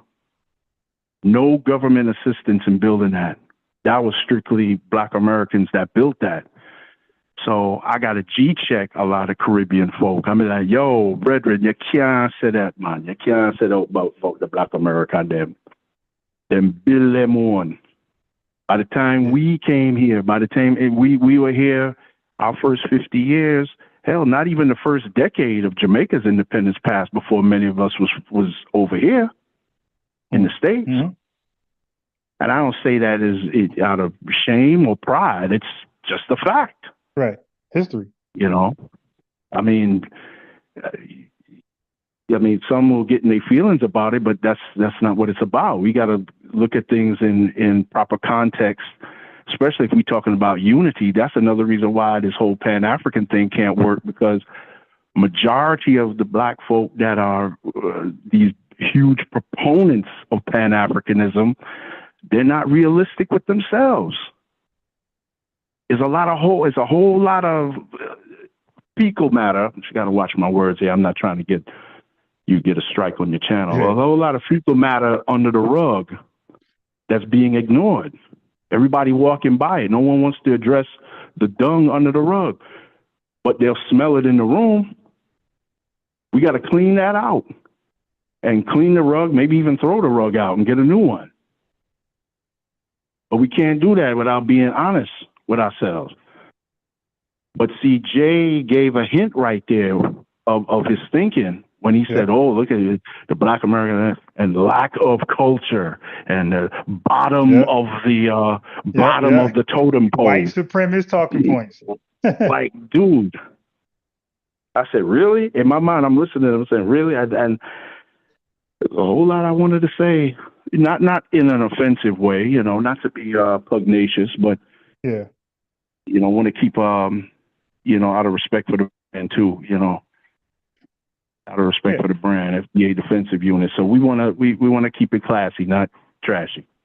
Yeah, and that's why I was I knew where he was going when he went to the culture thing. That's why I was trying to like redirect him to channels that might entertain that type of mudslinging contest. But I knew where he's going. I was trying to keep it professional. Let's keep it to the argument, which they was falling apart. So I see why they threw their gun, because they really had no more ammunition. They're getting cooked either by myself or yourself. And I'm going to mute them, but we're not going to sit here and lie. We're not going to act like certain things didn't happen. Okay. And like you just said, we built wealth, bro. And that shit was literally taken from us. Now, Tiger, I don't think that happened with you guys or anybody else, where you actually built wealth and it was actually taken from you at this period, at another era, and then another era, and then systematically just locked out.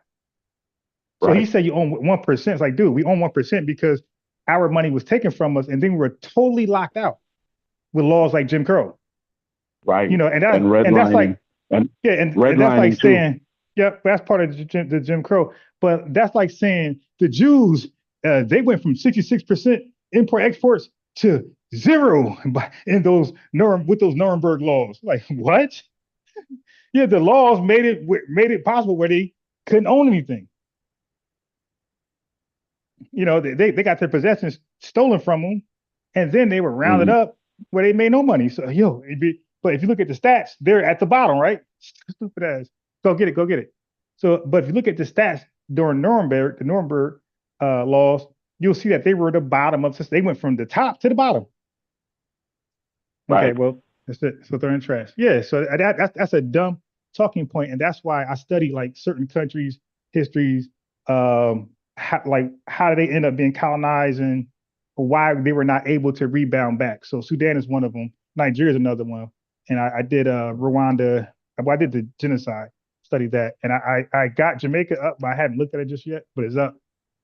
But you got Sudan, where Myron's from. It's really bad. Right. So when I talk to Myron, I'm going to, because remember, he said systemic racism doesn't exist, or it's not an excuse, and it doesn't exist. So I want to know, Myron, why aren't the Sudanese people able to rebound after what the British did to them? Now, I got the answer. I know he doesn't have it. So, and then we're going to see, is that just an excuse? Are they just permanent failures? They can't rebound? Or is something stopping them, right, from rebounding? If there's, what is blocking them from rebounding and getting their stuff together? Why they got to leave the country as asylum seekers and refugees? Right. Like, what is going on that is a ripple effect of what Tariq would call white supremacy, but more so British dominance, British rule. Right, right. Yeah, but to sit here and for me to go and talk to Sudanese people and act like I don't know that and say, hey man, your country is a shithole and oh my God, you can't get things together. You only own 2% of that. Okay, you're not trying to have a serious conversation at that point. You're just talking and you're trolling. Right. You're talking and you're trolling, and we don't do that over here. Like I said, call Tariq Nasheed or somebody else, and you can troll them. They'll have fun cooking you. And me, I'm definitely with the, with the jokes, the jonesing, the clowning and all of that, I mean, come on, you're raised in New York, and I'm sure you, a Jersey man. Oh man, I got hella jokes. Yeah, that's what I'm saying. Listen, man, so, but I just kept it to myself, But the problem is when I go there, there's no return. Like once I go there, right. That's it. That's it.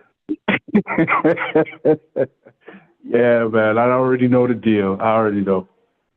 Listen, I'm gonna go back into the chat because I'm outside now. I'm about to go out the building. There's gonna be a lot of noise, and I'm gonna go in the subway, and I don't need that. But I'll be in the chat. All right, Kwame, yo, mute yourself.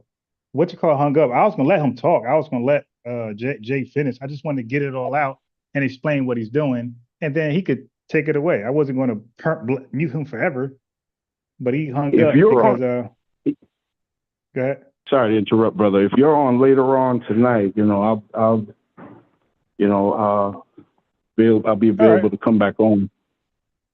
Yeah, I went early today because I keep falling asleep. So I said, you know what? Let me. I said, let me start early because I fell asleep again last night. Got you. Yeah. All right, peace, brother. I'll catch you in the chat. All right, bro. Hey, Quiet Man, go ahead and unmute. Hey, you can hear me? Yeah. So anyway, say what you got to say. You can say whatever you want. You can respond to what I said. I want Jay to call back too, but go ahead. Oh, I was trying to say, what did he lie about? He said that African Americans at the bottom of the totem pole, and you can look at the GDP. The GDP for America is 27 trillion, and the GDP for Black Americans is 900 billion. Right. So I don't let me see go. What did he lie about? No. Okay. Well, he lied about this. Why's this stat? Because we're forgetting about Jamaica's GDP. Okay, hold on. Jamaica's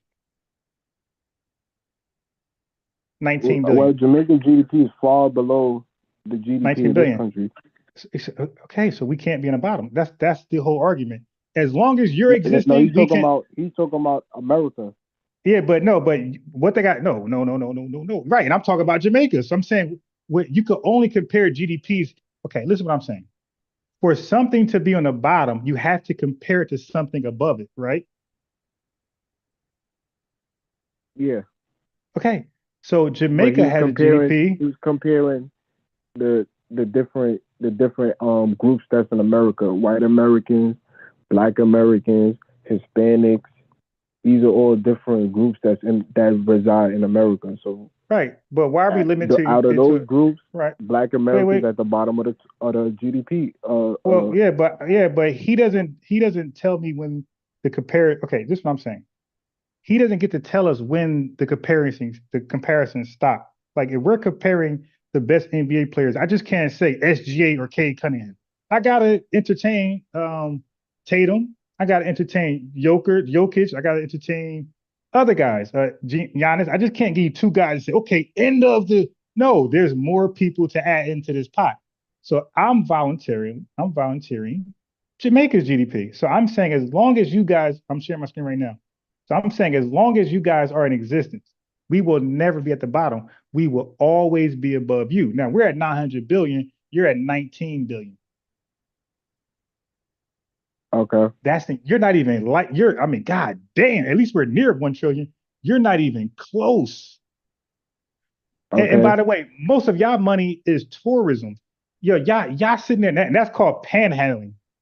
Tourism is panhandling. You're begging rich white folks, rich black folks, rich FBA, you're begging us to give you money for a service, to shine our shoes, to fan us while we sit at the beach drinking a pina colada. Panhandling. What business? Where do you do in Jamaica that bring this income? It's panhandling. So can you compare the Black American GDP to a white American? Sure. And you guys said something. Is it our fault that the Black Americans at the bottom of the economic ladder in America? We actually not. You are. No, you're at the bottom. You're at 19 billion. I don't know who you're ahead of. No, I'm talking about in this country. And we're not talking no, but I'm talking about. Okay. Jamaica. It doesn't matter. That's where your lineage is. I'm not a citizen of Jamaica. It doesn't matter. That's where your. It doesn't matter. That's where your lineage is at. I pay taxes here. I got a Social Security. I pay taxes here. But guess what? When you fill out an application, do you fill out Black American or do you fill out Jamaican? It's only three. It's only one option. It's a African American or Black. Okay, so which one do you fill out? I fill out the one that say Black. Why not the Jamaican one? There is no Jamaican box. Okay, right. There is no Italian box. There is no. You put you on mute. Hey, chat. This is what these tethers don't consider. Hey, Kwame, that's the point. You're able to put down Black, meaning FBA. So when the GDP numbers come out, guess who's also considered in that? Yo, African booty scratching ass. So now your low paying job is now tied into our GDP. So we might be at 300 trillion, but a lot of Caribbeans, a lot of Africans, a lot of Sudanese people, they come over here working at Walmart, Postmates, and that's thrown into the GDP. That's thrown into the crime rate. That's thrown into the divorce rate. So all these negatives, that's why I was trying to give you Jamaica. But since you want to tie yourself into the America census, the America consensus, then okay, fine. Then we're going to consider the negative that you play in the consensus. Jamaicans ain't popping like that in this country. What the hell industry y'all run? I'm from Jersey. Motherfucker worked at warehouses. Niggas handyman. Niggas weren't doing those crazy shit. So yeah, so y'all help bring down the GDP because you get to fill out Black.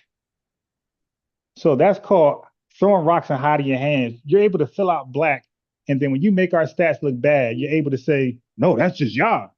No, you just admitted that you select Black.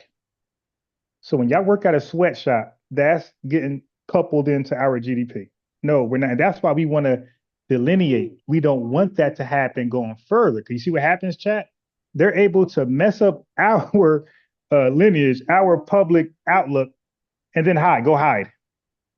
And say, look at your divorce rates. Yeah, but you're also Black, right? So when you get a divorce, isn't that still going into our divorce rate, Myron? Okay. Oh, look at Black on Black crime. Okay, so when Jamaicans kill each other, Doesn't that go to our black on black crime rate?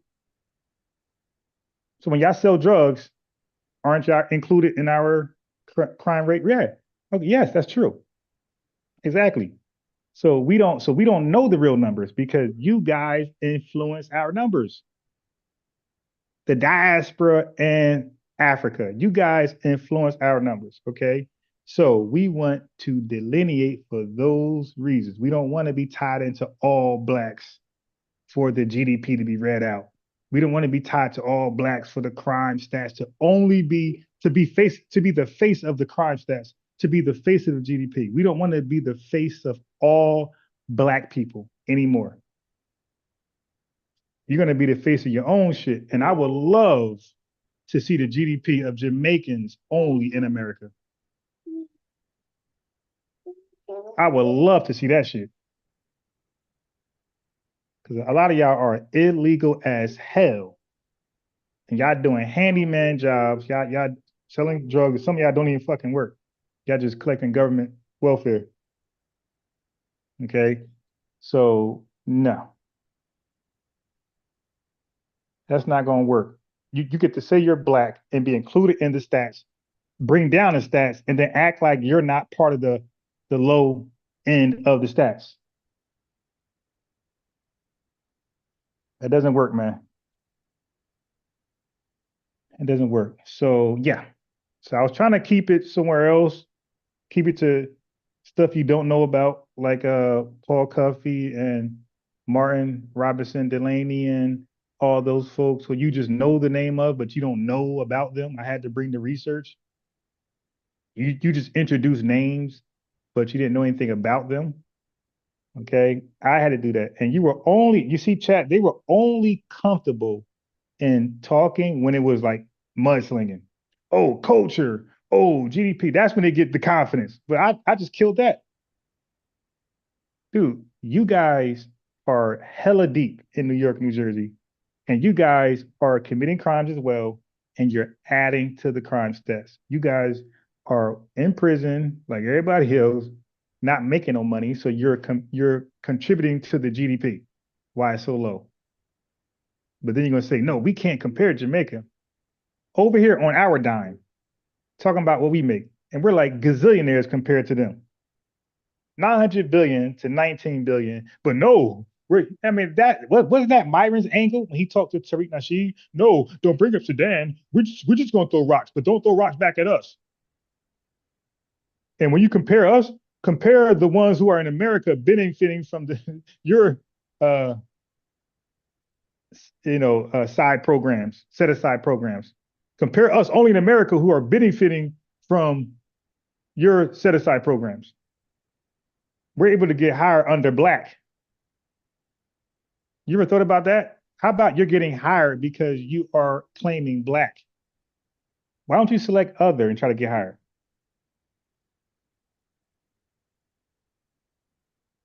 Benefiting off blackness, benefiting off African American in this country, and talking shit. That is some arrogance for you, man. That is some arrogance. What this chat talking about? Stinking too. Jamaicans are the ones called FBA's lazy, right? Same day. Moon Eye said beautiful until you got to go where reside. Yeah, exactly, man. Oh, we're talking shit. Like, do you really want to take it there? Like I'm trying to be, professional. You can hear me? No. Yeah, we can hear you. Do African American got a monopoly on the term black? We did at one point till you guys co-opted. Who co-opted? Black immigrants. Yes. Hi. How do we co-opt something that the white man gave us? Wait. So I didn't know the white man called us black. We don't run the federal government. We're not. Hold on. Just wait. Stick to one point. Stick to one point. Stick to one point. Did the white man call us black, or did we call ourselves black? the white man called us black. The white man came to Africa and described us as Negroes, which is Portuguese, Spanish for black. All right, I got to meet you again. Yeah, these guys got to stay off that damn marijuana and that damn pink cocaine. This guy said Negro, and I already beat him up on that. Like, hey, bro, take advantage of our education system, man, because you guys are really blowing this opportunity. All right, your education is shitty, and you're over here with this illustrious educational system, and you're not taking full advantage of it. Wasn't that the whole point to come over here, is to take advantage of things that's not in your homeland? Like, all of y'all should be the best you can be. You dig? Because this is not in your homeland. And look, you heard what he said? He ain't going back. That's a problem, bro. That's called brain drain. And this is why your country is up for sale. And you guys think you're going to be here? Wait, so what's the plan? We're going to abandon Jamaica because it's a shithole, and our new residence is going to be in America. We're going to be foundational Americans as well. Good luck with that. If that's your plan, then we're gonna make sure Trump get a third term. If that's your plan, then we're gonna sign a petition for a third term for Trump. And we're gonna say, Trump, please do something about these cosplayers.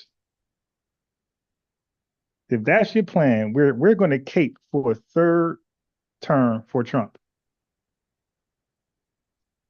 If your plan is to abandon Jamaica altogether, I'm saying the Chinese and Indians, y'all can have it. We're going to be foundation Americans. Okay. Let's prepare Trump for that third term right now. And that our argument going to be Trump. You got to talk about that 14th Amendment citizenship again, bro. We got to revisit that. It's time to uproot. We should make it mandatory that when immigrants come over here, they take advantage of opportunities, and they must go back to build up their country. That should be mandatory with all immigration. They could come here for 10 years, but they got to go back for 5 years and come back for 10 years, something like that.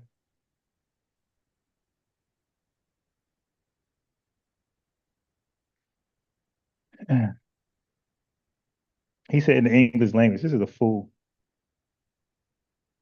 Yeah, I literally said, did the white man call us black? I didn't say, did the white man call us something that means black? It's fool. I'm saying the actual word black. So we're not going to say American, we're going to say Amerigo. So why even say African? All these terms come from white men. Is Jamaica, was that created something by a Jamaican, West Indian, or was that from the British? I don't even know. But anyway, do I have something to play? Oh yeah, let me finish on this woman right here. How do you feel like the descendants of those people feel that you're laughing and you're saying it's offensive to be called African American? Like, I really feel like we need to reframe the way we think as Africans to accept that African American people are our lost siblings because they were say it. Accept that African American people are our lost siblings because they were stolen from somewhere. And it's a high chance, especially if you come from the sub-Saharan Africa where they have been taken. Okay, so it's always just African Americans. It's not the diaspora. So like these booty scratchers be very I'm gonna call you it now since y'all lying, said we call you it, I might as well call you it. So these booty scratchers be lying, saying we were stolen. And how come you don't say the diaspora was stolen? The diaspora, they just specifically say African Americans. Like there's no Caribbean or there's no Haiti. And we were not stolen. We were sold by you goddamn filthy Africans. We were sold, okay? But Kwame, let me give you a news flash, bro. There's 43 million FBAs in this country. There's only a handful of West Indian people total. Okay? There's only a handful of y'all total. Listen, when white supremacy, and they will, once white supremacy realize that FBs are pretty much sticking to themselves and they're letting everybody hold their own nuts, you'll see. You're going to see what Jim Crow was like, the real Jim Crow, not New York Jim Crow. You're going to see what that South Carolina Jim Crow was like. Once white supremacy get wise enough to realize FBAs are pretty much letting every other person hold their own nuts and march and protest for themselves, you'll see. Don't forget, they attacked the Irish brutally. They attacked the Italians. They attacked their own, right? They attacked Russians. They racial profiled the Russians. And so you're black. You ain't got a chance. But you will soon see what that what Yeah, what they Jim Crow is attacked us really and like. they signed treaties. Who signed the treaty for Jamaica? The British government. No, but who signed a treaty for you to represent you guys? The Jamaican Maroons. The Maroons? Uh-huh. Bro, you just saying shit. Yeah, do you know how y'all got y'all independence? How we got our independence? Yeah, the British just gave it to y'all. Elaborate to me how we got our independence. Yeah, the British just gave it to y'all. Y'all didn't fight for anything. He just gave it to y'all. Trinidad and everybody else. Yeah, like y'all were no big asset to the. Yo, they already signed. Look, in 1952 There was or no 55, big asset. The Caribbean was the breadbasket for slavery. Like sugar cane was the was the money maker for the slave trade. Okay, it wasn't cotton. All right. So explain this. So why during the West Indies Federation, why was the money backing it was all British? It was zero from any Caribbean nation. If y'all had all this wealth, how come none of y'all monies were back? Maybe because those are British territories. No, listen. The British. It was the British idea for you guys to unify. This was not a Caribbean idea, bro. The white man always unite these black immigrants. You know, y'all be tribal. The white man united you too. No, he did not. Explain how. You fought on the African Americans fought on the Civil War right beside a white masters. No, but how did that unite us? What you mean? But united the country. No, how? Okay, so I'm gonna speak in specifics how they united you guys. You acting like it was blacks on east side of the Civil War. No, I was asking you. Side, no, I was saying, give me the on the northern side. Brother, I was asking you, give me the play-by-play, how we were united. How did that unite us? We were already, okay, listen, brother. If they passed the law in 1863 that black Americans can join the war, and we joined the war, that means we were already united. So to unite us means that we were doing infighting, or we had differences where we didn't see each other as the same, and then something made us say we are the same. Like, for example, the Caribbeans, you guys didn't see each other as the same. It was the British white man idea to unite under the umbrella West Indian. So the West Indies Federation was literally a British white man idea for the Caribbean to unite as one people and be called one thing. But guess what, bro? It lasted 4 years. The same about the Louisiana Purchase and the 13 colonies. What about? Wait, I don't know what you can say, but those blacks they had nothing in common. They united under the white man America. The people from Louisiana came from Haiti. And the okay. Colonies. All right. I'm about to cook you. What was the percentage? Okay, let me cook this guy. Yo, you just don't know this history. What was the percentage of Haitians living in Louisiana? Give me the percentage of Haitians compared to us. I don't know. You know the consensus? Yes. So yes, we do. So what percentage of Haitians made up Louisiana, bro? Compared to and Jamaicans and any other Caribbean person compared to FBA, bro. I'm gonna tell you, we were like 60%. I don't know. They had a legal slave trade going on. I got you. Yeah, but bro, the illegal slave trade did not bring a boatload of you guys over here. You were very tiny. That's why I said in around 1865, near Emancipation Proclamation, Jamaicans, with the Caribbean period, you guys made up like 0.3% of the black populace. 90% and 10% was all up. 90% of us was in the South and 10% of us was in New York. You see, I know my history. I know my history. Over and I know that 40,000 people from the Congo got imported after hey, bro, the bro, and guess what? They didn't stay here because that number does not reflect. It was in Mississippi. Okay? They went to Mississippi. Okay, bro, I don't know how they didn't stay long because the numbers. I got the numbers, like Tone. I got the numbers. Again, bro.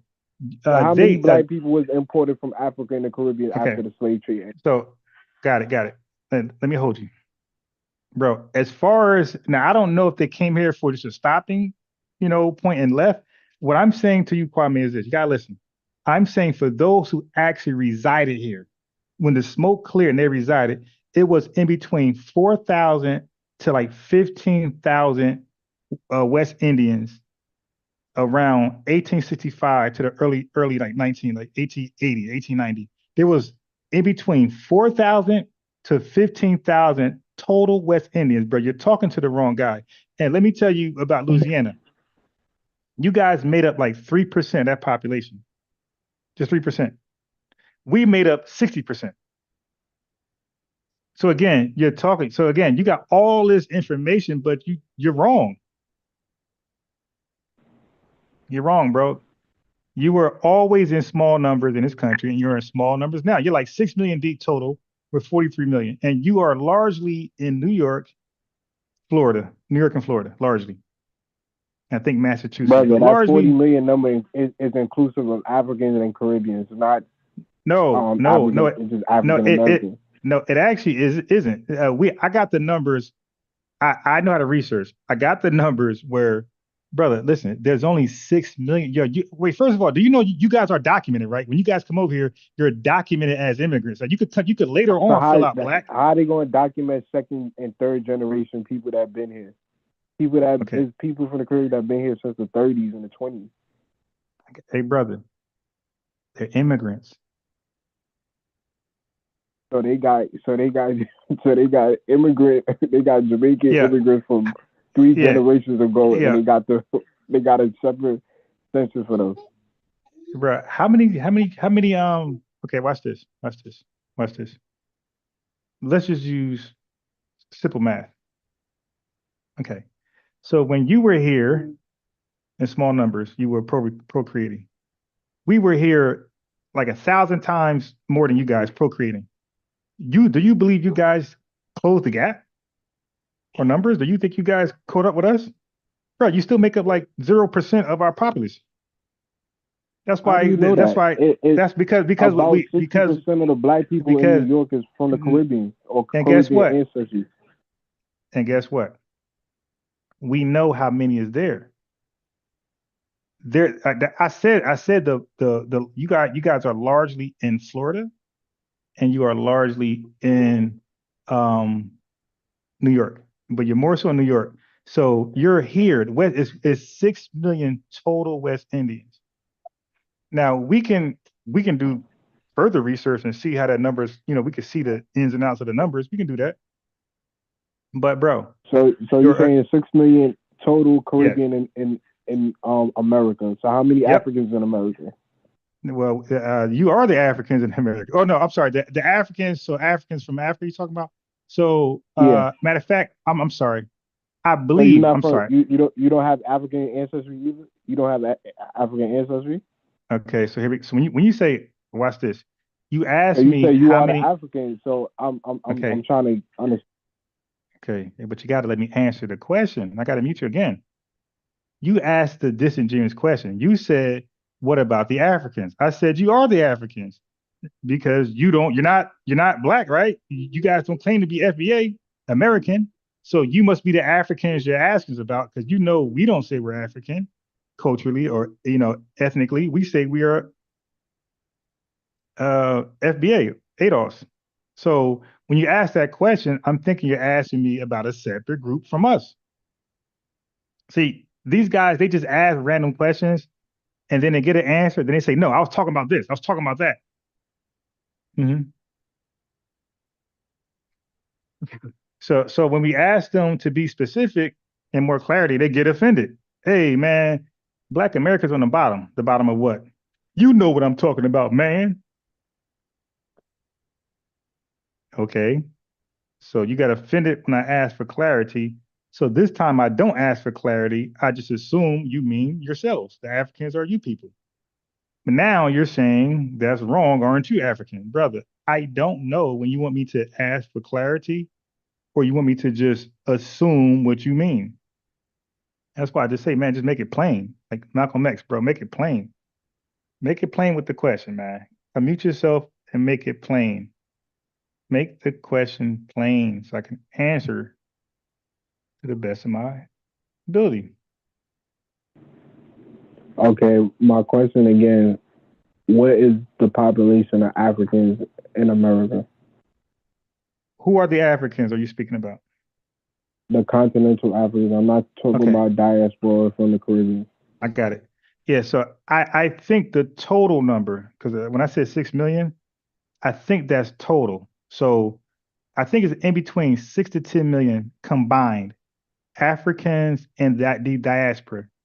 I believe that's combined total. It's like 10 million of you guys total. So yeah. The Tether make up 1/4 for the population of Black people in this country. Who? So you're saying the Tethers, as you call them, the black I don't call anybody. I don't even know what term you said. We call you guys tethers, and it's not all of you. Whatever, right? No, that actually matters. That actually matters as a definition to a tether. A tether is not all immigrants, right? And it's not just Black immigrants. It's any immigrant. It's white, Hispanic, and Black. That you are definitely a tether. You and Jay, you guys are tethers for sure. So a tether is a verb. It's an action. And action make you a tether. And guess what? You could be a reformed tether. You can like do good and stop undermining, and then you won't be called tether anymore. You could be a reformed tether.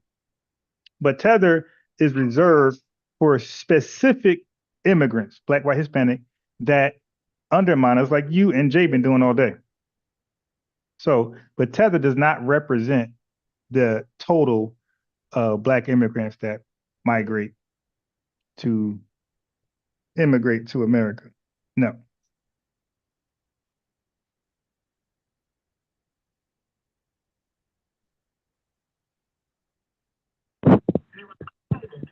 Okay. Yeah, so the Black immigrants make up 1/4 of the Black population, correct?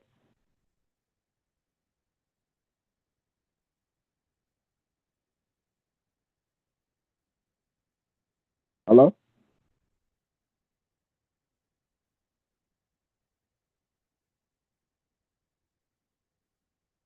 You can hear me?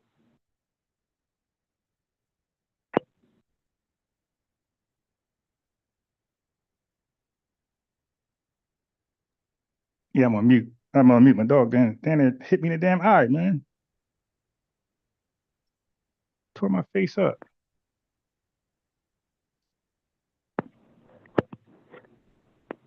You can hear me? No, go ahead. Yeah, go ahead. So the Black immigrants make up 1/4 of the Black population in America, like you said, right? Maybe. So are we to blame for taking job opportunities and bro? No, you don't take jobs. Jamaicans don't take job opportunities from us. Go ahead. Huh? Go ahead. I said Jamaicans don't take job opportunities from us. All right. Come over here. Bro, we don't blame y'all for nothing. Like you're the shame of us. So what's your gripe for Black immigrants versus the federal government? No, we don't have no gripe with you. We want you guys to be who you are and stop cosplaying. That's all. And we want you guys to, that's all. Stop.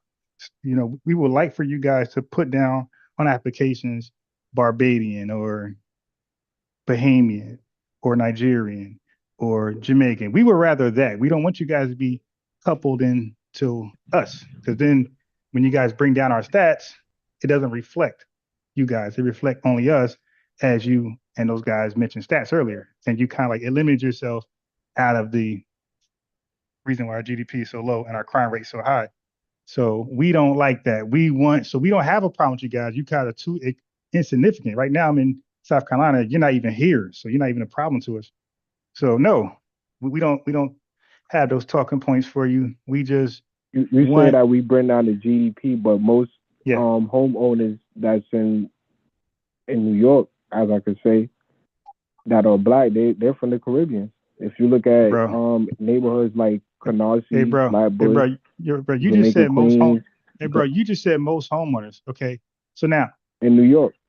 Okay, I got it. I don't know about other places. I'm talking about New York. Okay, right. Like, See, Jamaicans don't live in a project. They don't live in. No, the hell yeah, I don't. And you out your goddamn mind. Y'all live in the projects, bro. What projects in New York that y'all ain't that, bro. Y'all all type of. Hold up, wait. Oh my god, hey brother. So now I got to educate this fool. Yo, government assistance doesn't just stick with projects, man. Government assistance also have housing. So that means that I can be a developer and I can own a building, right? And I have tenants. I can do a LIHTC program and I can cater to low income people. So the same people who will qualify for projects will also qualify for these low income housing, right? So, but both of them are government programs. So you don't have to be in the projects. You can get a PBV, a P as in pink, B as in black, V as in Victor. You can get a PBV and go shop for housing in low income housing. So let me explain what that is. The government don't own but so much. And sometimes what they own, there's no more residents or is being renovated. So what they do is they give incentives to developers and people who own like personal homes to establish a contract, a relationship with the government to house those same recipients. So you don't have to be in the projects. A lot of people are not in the projects. A lot of people are living in regular apartment complexes, but they are under government assistance. But that's not the Caribbean. The Caribbeans, they live in houses. When I say Flatbush and Canarsie, these are places in Brooklyn. So every Caribbean person own a house? Dude, what you should own is some damn deodorant. Okay, you talking about all these homes you own. Dude, how many homes contain deodorant? Okay, that's what you need to be owning. Some goddamn deodorant and some working papers. You need to own deodorant and some working papers. Okay, because and some citizen papers, some citizenship papers, because when that black Tahoe pull up in front of that home you own, just answer the door, all right? Just come outside and answer the door. And you're gonna own one of those homes in Jamaica as well. And yeah. So what kills me with Tethers, that they like to talk about FBAs who are in the richest country in the world. So whatever you could say negative about us, we are Bill Gates compared to anybody outside of us. All right? That's a fact. Our GDP, 900 billion. Their GDP, 19 billion. What is your home ownership like in Jamaica? He keeps bragging about our resources.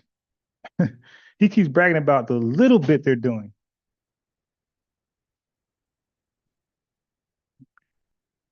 Go sit down.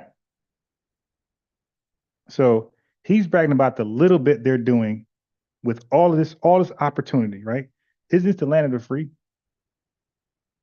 Why don't they take the same advantages that Nigerians take, right? Why don't they, or the Indians, get into tech, be high in education? Why you want to talk about lower the totem pole? Let's look at what Indian group does the less with these resources. Okay, let's see that stats. Let's see who's at the bottom for real.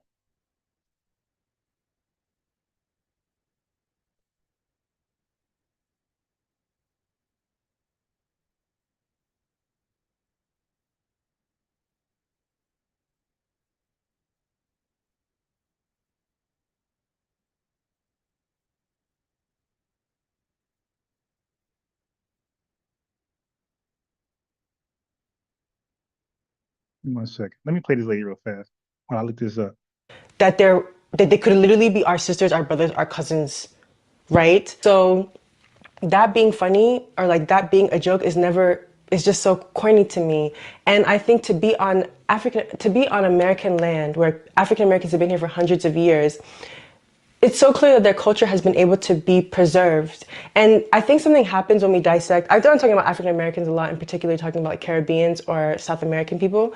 But I think something happens when we talk about African Americans in particular, because America is a imperialistic country and has done so much harm to the world and has like forced its popularity to like, we've globalized American culture.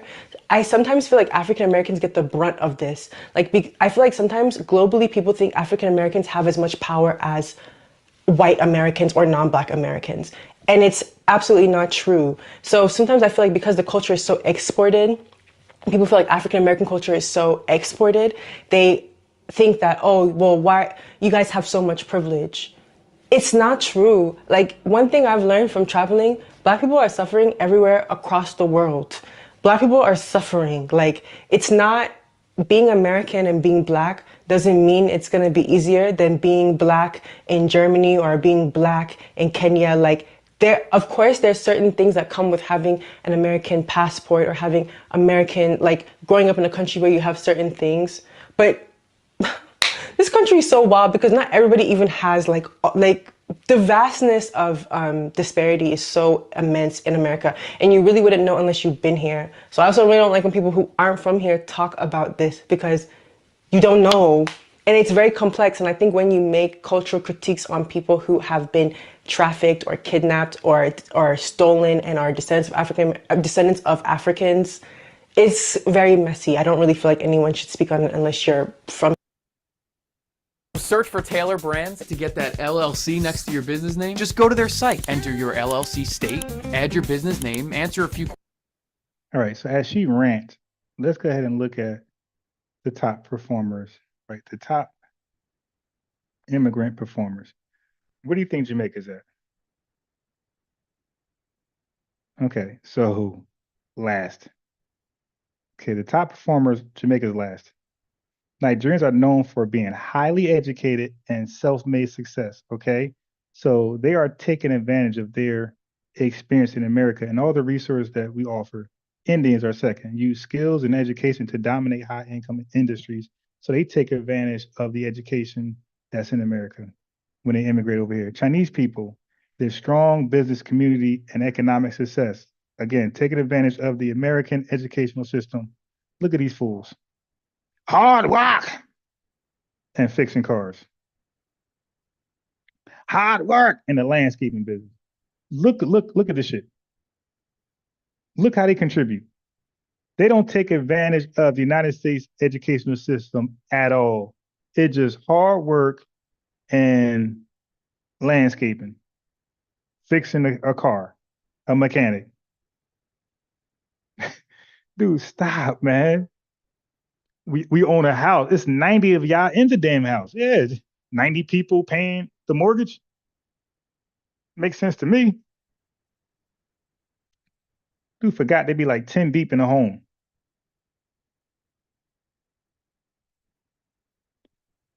And Myron, look where he's at. This is why he don't want Tariq Nasheed to talk about the Sudan.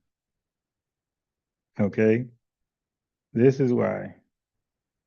Okay, so now look at Ethiopia's excuse. Many come with nothing but work their way up. Mexicans hardworking but face economic barriers and struggling to advance economically, limited. But what is their excuse? Nothing. But look what they're known for. Hard work, which is really being worked hard.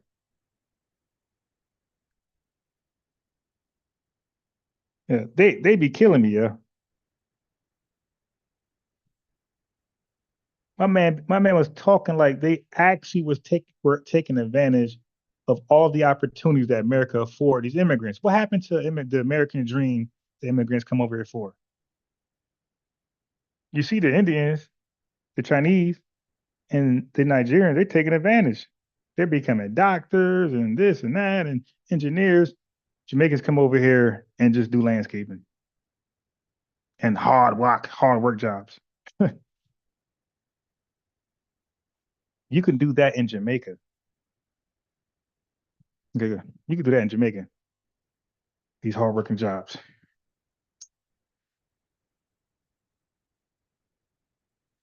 But I'm so glad that they expose themselves in front of you guys. I'm so glad. So this ain't hearsay. They can't say, "Oh, you hating on this, you doing that." No, I just rolled the tape. I just rolled the tape. And you guys see what you see. You got turkey sausage? Okay. Yeah, I just rolled the tape and you guys see what you see.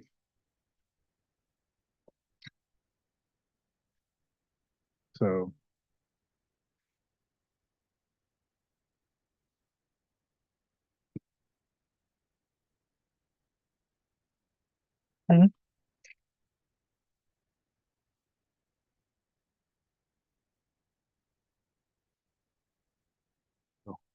yeah, this dog is so funny.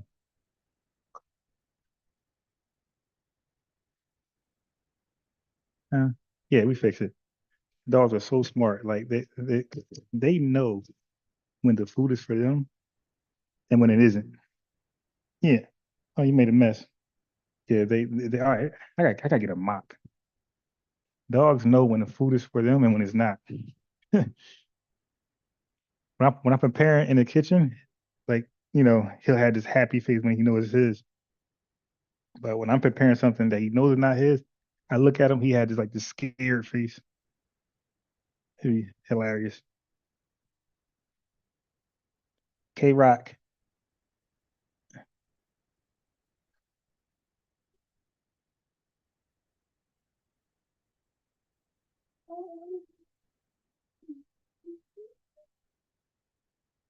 But no, we don't need 10 people in a home, effing silly. We need systemic racism to go away. So when you look at our problems, so when you Google our problems and when you Google the resolution, you'll see it's not us. Okay. You will see that the systemic barriers are alive and well. All right. So it's effing silly. It's not us.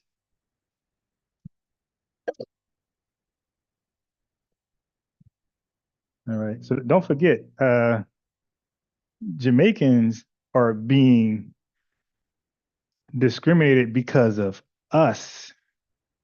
Okay. So if they're being redlined, it's because of us. We were the targets. If they got any systemic barriers, it's because of us. We are the targets. So they're catching bullets indirectly. All right. Oh, homeowners. Yeah, bro, you're an immigrant. Immigrants get different type of privileges here. But FBAs, nah, bro, we always been denied home ownership. You're right. Like, it's just stupid. That's why you cannot. I told you guys, you really can't have Tiger's like an anomaly in my mind. You really can't have too many honest discussions with people from the diaspora or the continent. Tiger's the only one I spoke to who be real, right? Be real about history because you can't change history. Like we can't change history. Like he thought saying cotton picker was going to piss me off. It's like, dude, bro, whatever we did in this country, I'm okay with. It's part of our history, man, and it's what made us unique. So if cotton picking helped found this country, right? Cotton picking produced an economy in this country that caused us to be foundational. So without cotton picking, I don't know how we could be foundational. Okay. Sugar and rice and other things, tobacco. So no, man, we good. White folks are actually mad that they didn't do it themselves because they give us this bragging right, which they can't refute. You don't hear white folks refuting we're foundational. You might hear some trailer parks, but not in a serious conversation. That don't be their argument. When these fools call in Tariq show, that's they don't argue that. Like they might argue their role being played down, but they don't argue our role.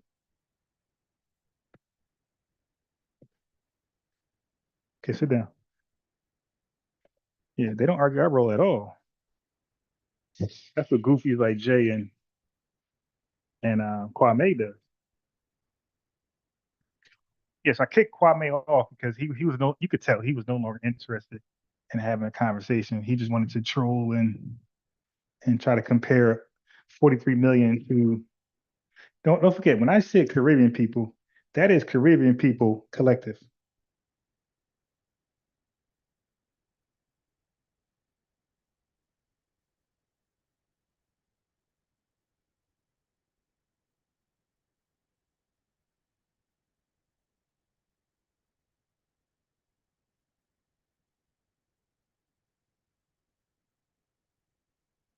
But if you do it like, if you break them up in countries, they're like 1 million deep. I think Jamaicans like 1 to 2 million deep, and Nigerians like 1 million deep, something like that. If you do it individually, that's why I say like most of them are in. I think when he heard me say 6 to 10 million, he think I'm saying Jamaicans are 6 to 10 million. No, that's all of you guys combined. I think I got to look at it again, but I think it's Black immigrants total. So that's all of Africa that comes over here and the Caribbean.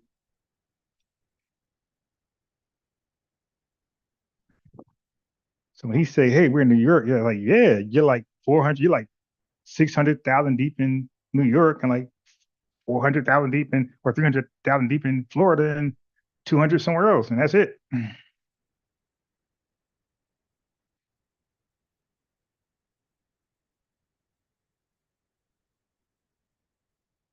Yeah, effing silly. I get it, bro. That is the immigrant way of life.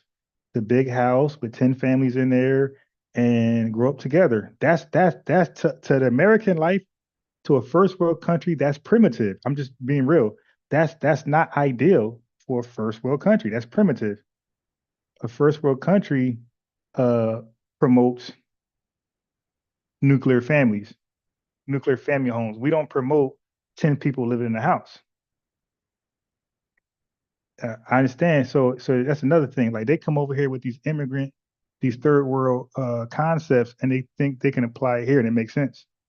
It's like, dude, I'm sorry, but Americans, like, we don't grow up to stay in the house 10 deep. And that, I mean, that doesn't work. It doesn't, I mean, what does it accomplish? Like, again, that's some third world immigrant shit. And it might accomplish something for you, but that's not our goal. Like, we don't see that as the American dream, live in one house until we're like 40 and then we all separate and do it again and again. Nah, that's not our reality, because again, you got to deny our history to be correct. Our history, we were very successful doing it the right way, the nuclear family way. We were very successful. So you can ignore all you want the barriers that blocked us out of wealth, that made us where we are today.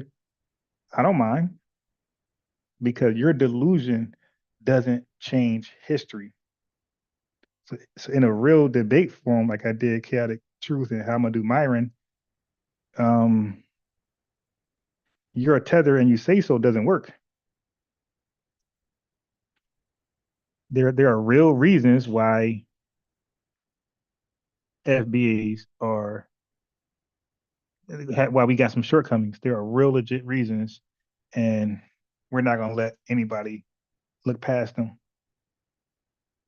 All right. I know that pissed you off.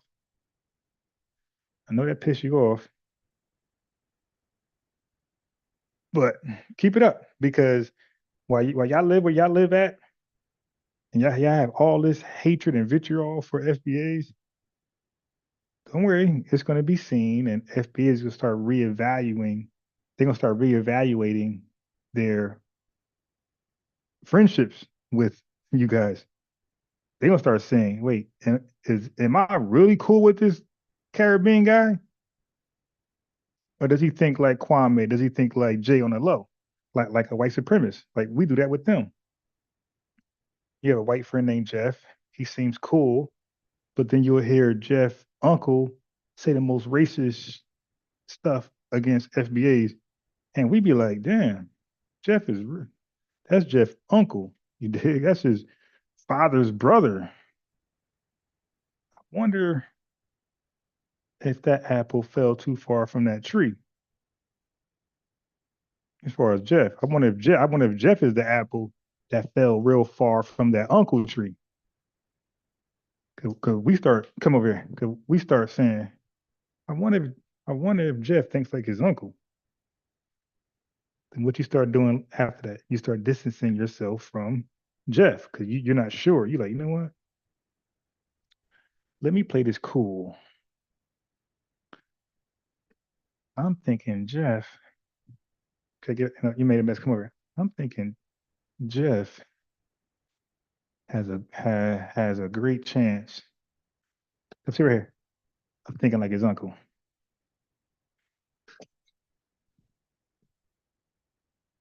So these Kwame's and J's, you guys publicly spewing your hatred and jealousy and envy towards us. You know, because I recall when I go into a Jamaican store, I recall a lot of FBAs patronizing. I don't recall a lot of Jamaicans in our food stores. You dig? In Jersey, in New York. I don't recall. I recall a soul food spot. It'd be mainly black people in there and some Hispanics. All right. I don't recall Jamaicans supporting our food stores. So what I'm getting to is that we can survive without the Jamaican dollar. But I don't know if that works the other way. Because when y'all sell y'all nuts and berries, we're in that store buying that garbage too. Okay.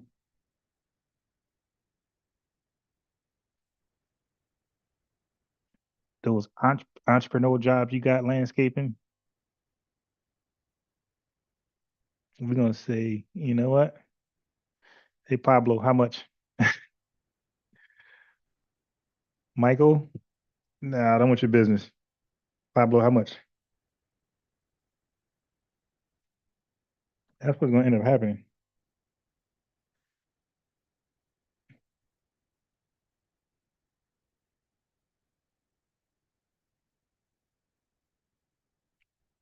You're effing silly. Call it, man. We gotta see, because you said you're FBA, but the chat think you're something else. Let me give you the number, man.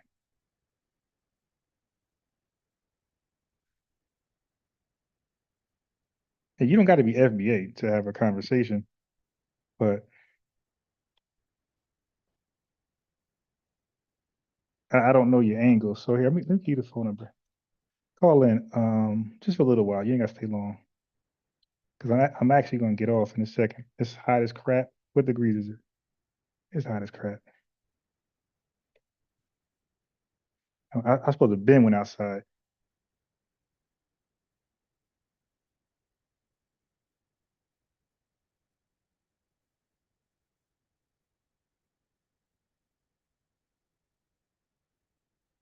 Oh,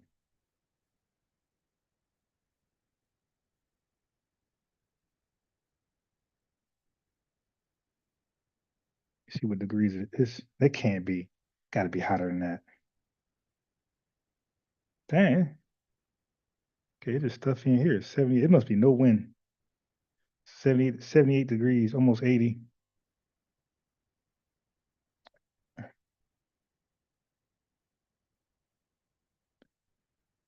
Not a bad idea. F and silly, call in, bro. Let's see your ideas. Oh, you're not calling? Okay, you don't have to. I just thought you had some ideas for us.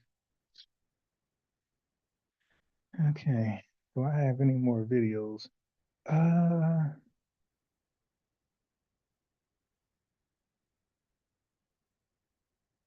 I'm done with that Nigerian woman.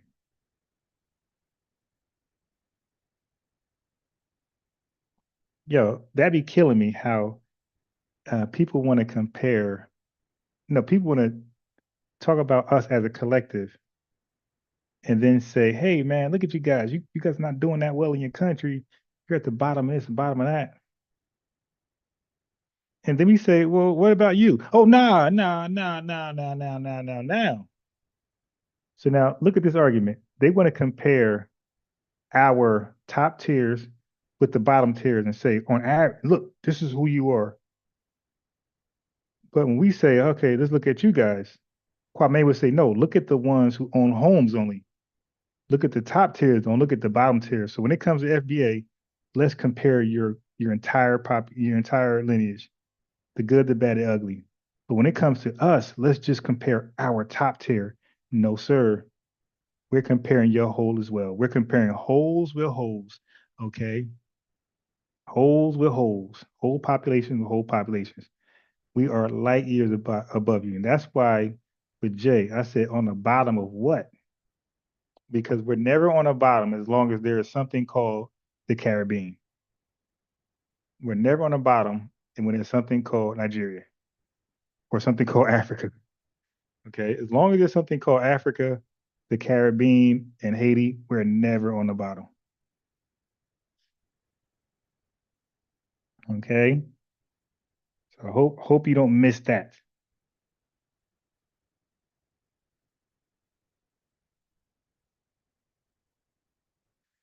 All right, gotta add some straightening. I didn't say Jamaicans eat soul food, brother. You missed the point. I was saying that we're not dependent upon the Jamaican dollar. So let's say if we just stop talking to each other, Jamaicans hold their own nuts, we hold our own nuts. I was saying that our restaurants would still be, nothing would change. But we actually buy your food. I be in Golden Crust, I be in Jamaican stores. There'd be a lot of FBAs in line. So I'm saying is if we stop patronizing y'all, I'm not saying y'all will go bankrupt, but that would be a heavy hit. That's all right. I ain't say you guys eat soul food. That you missed the point, Kwame.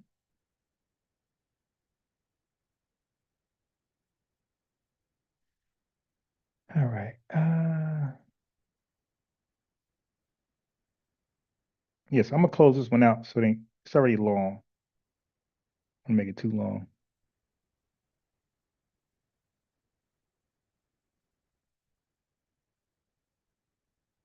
Effing silly. We're not helping what? Like what are we tasked to help, brother? What are we supposed to help?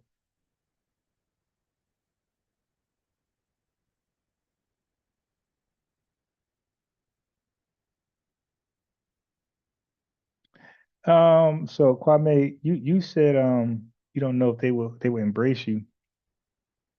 I doubt it because you're Tether.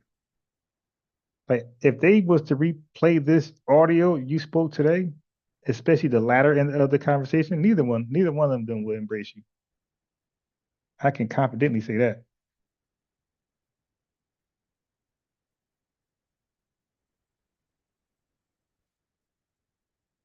But anyway, chat, I'll be back a little later. It's hot as hell, and I'm not cutting on no air because we're going out. This is a clue to go out. I'm trying to think what park, what area can I go to that I could bring a dog? It got to be an area where it's no like other dogs because this dog's gonna fight. Where can I go?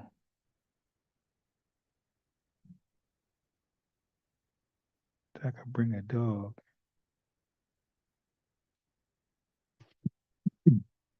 He could ride his bike.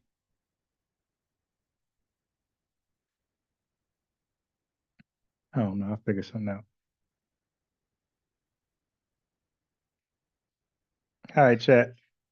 Thank you. And maybe when Kwame want to finish the okay, right now he was in his feelings bag. So Kwame, when you come back more level-headed and you want to finish out the early pan-Africanists, you're welcome to holler at me a little later. I come back and we can finish that conversation. But the mudslinging contest, I'd rather not do that, but if that's the only way we can communicate, then I'll entertain that as well. Before I get off, let me see. Okay, yes, I'm out. I'm out.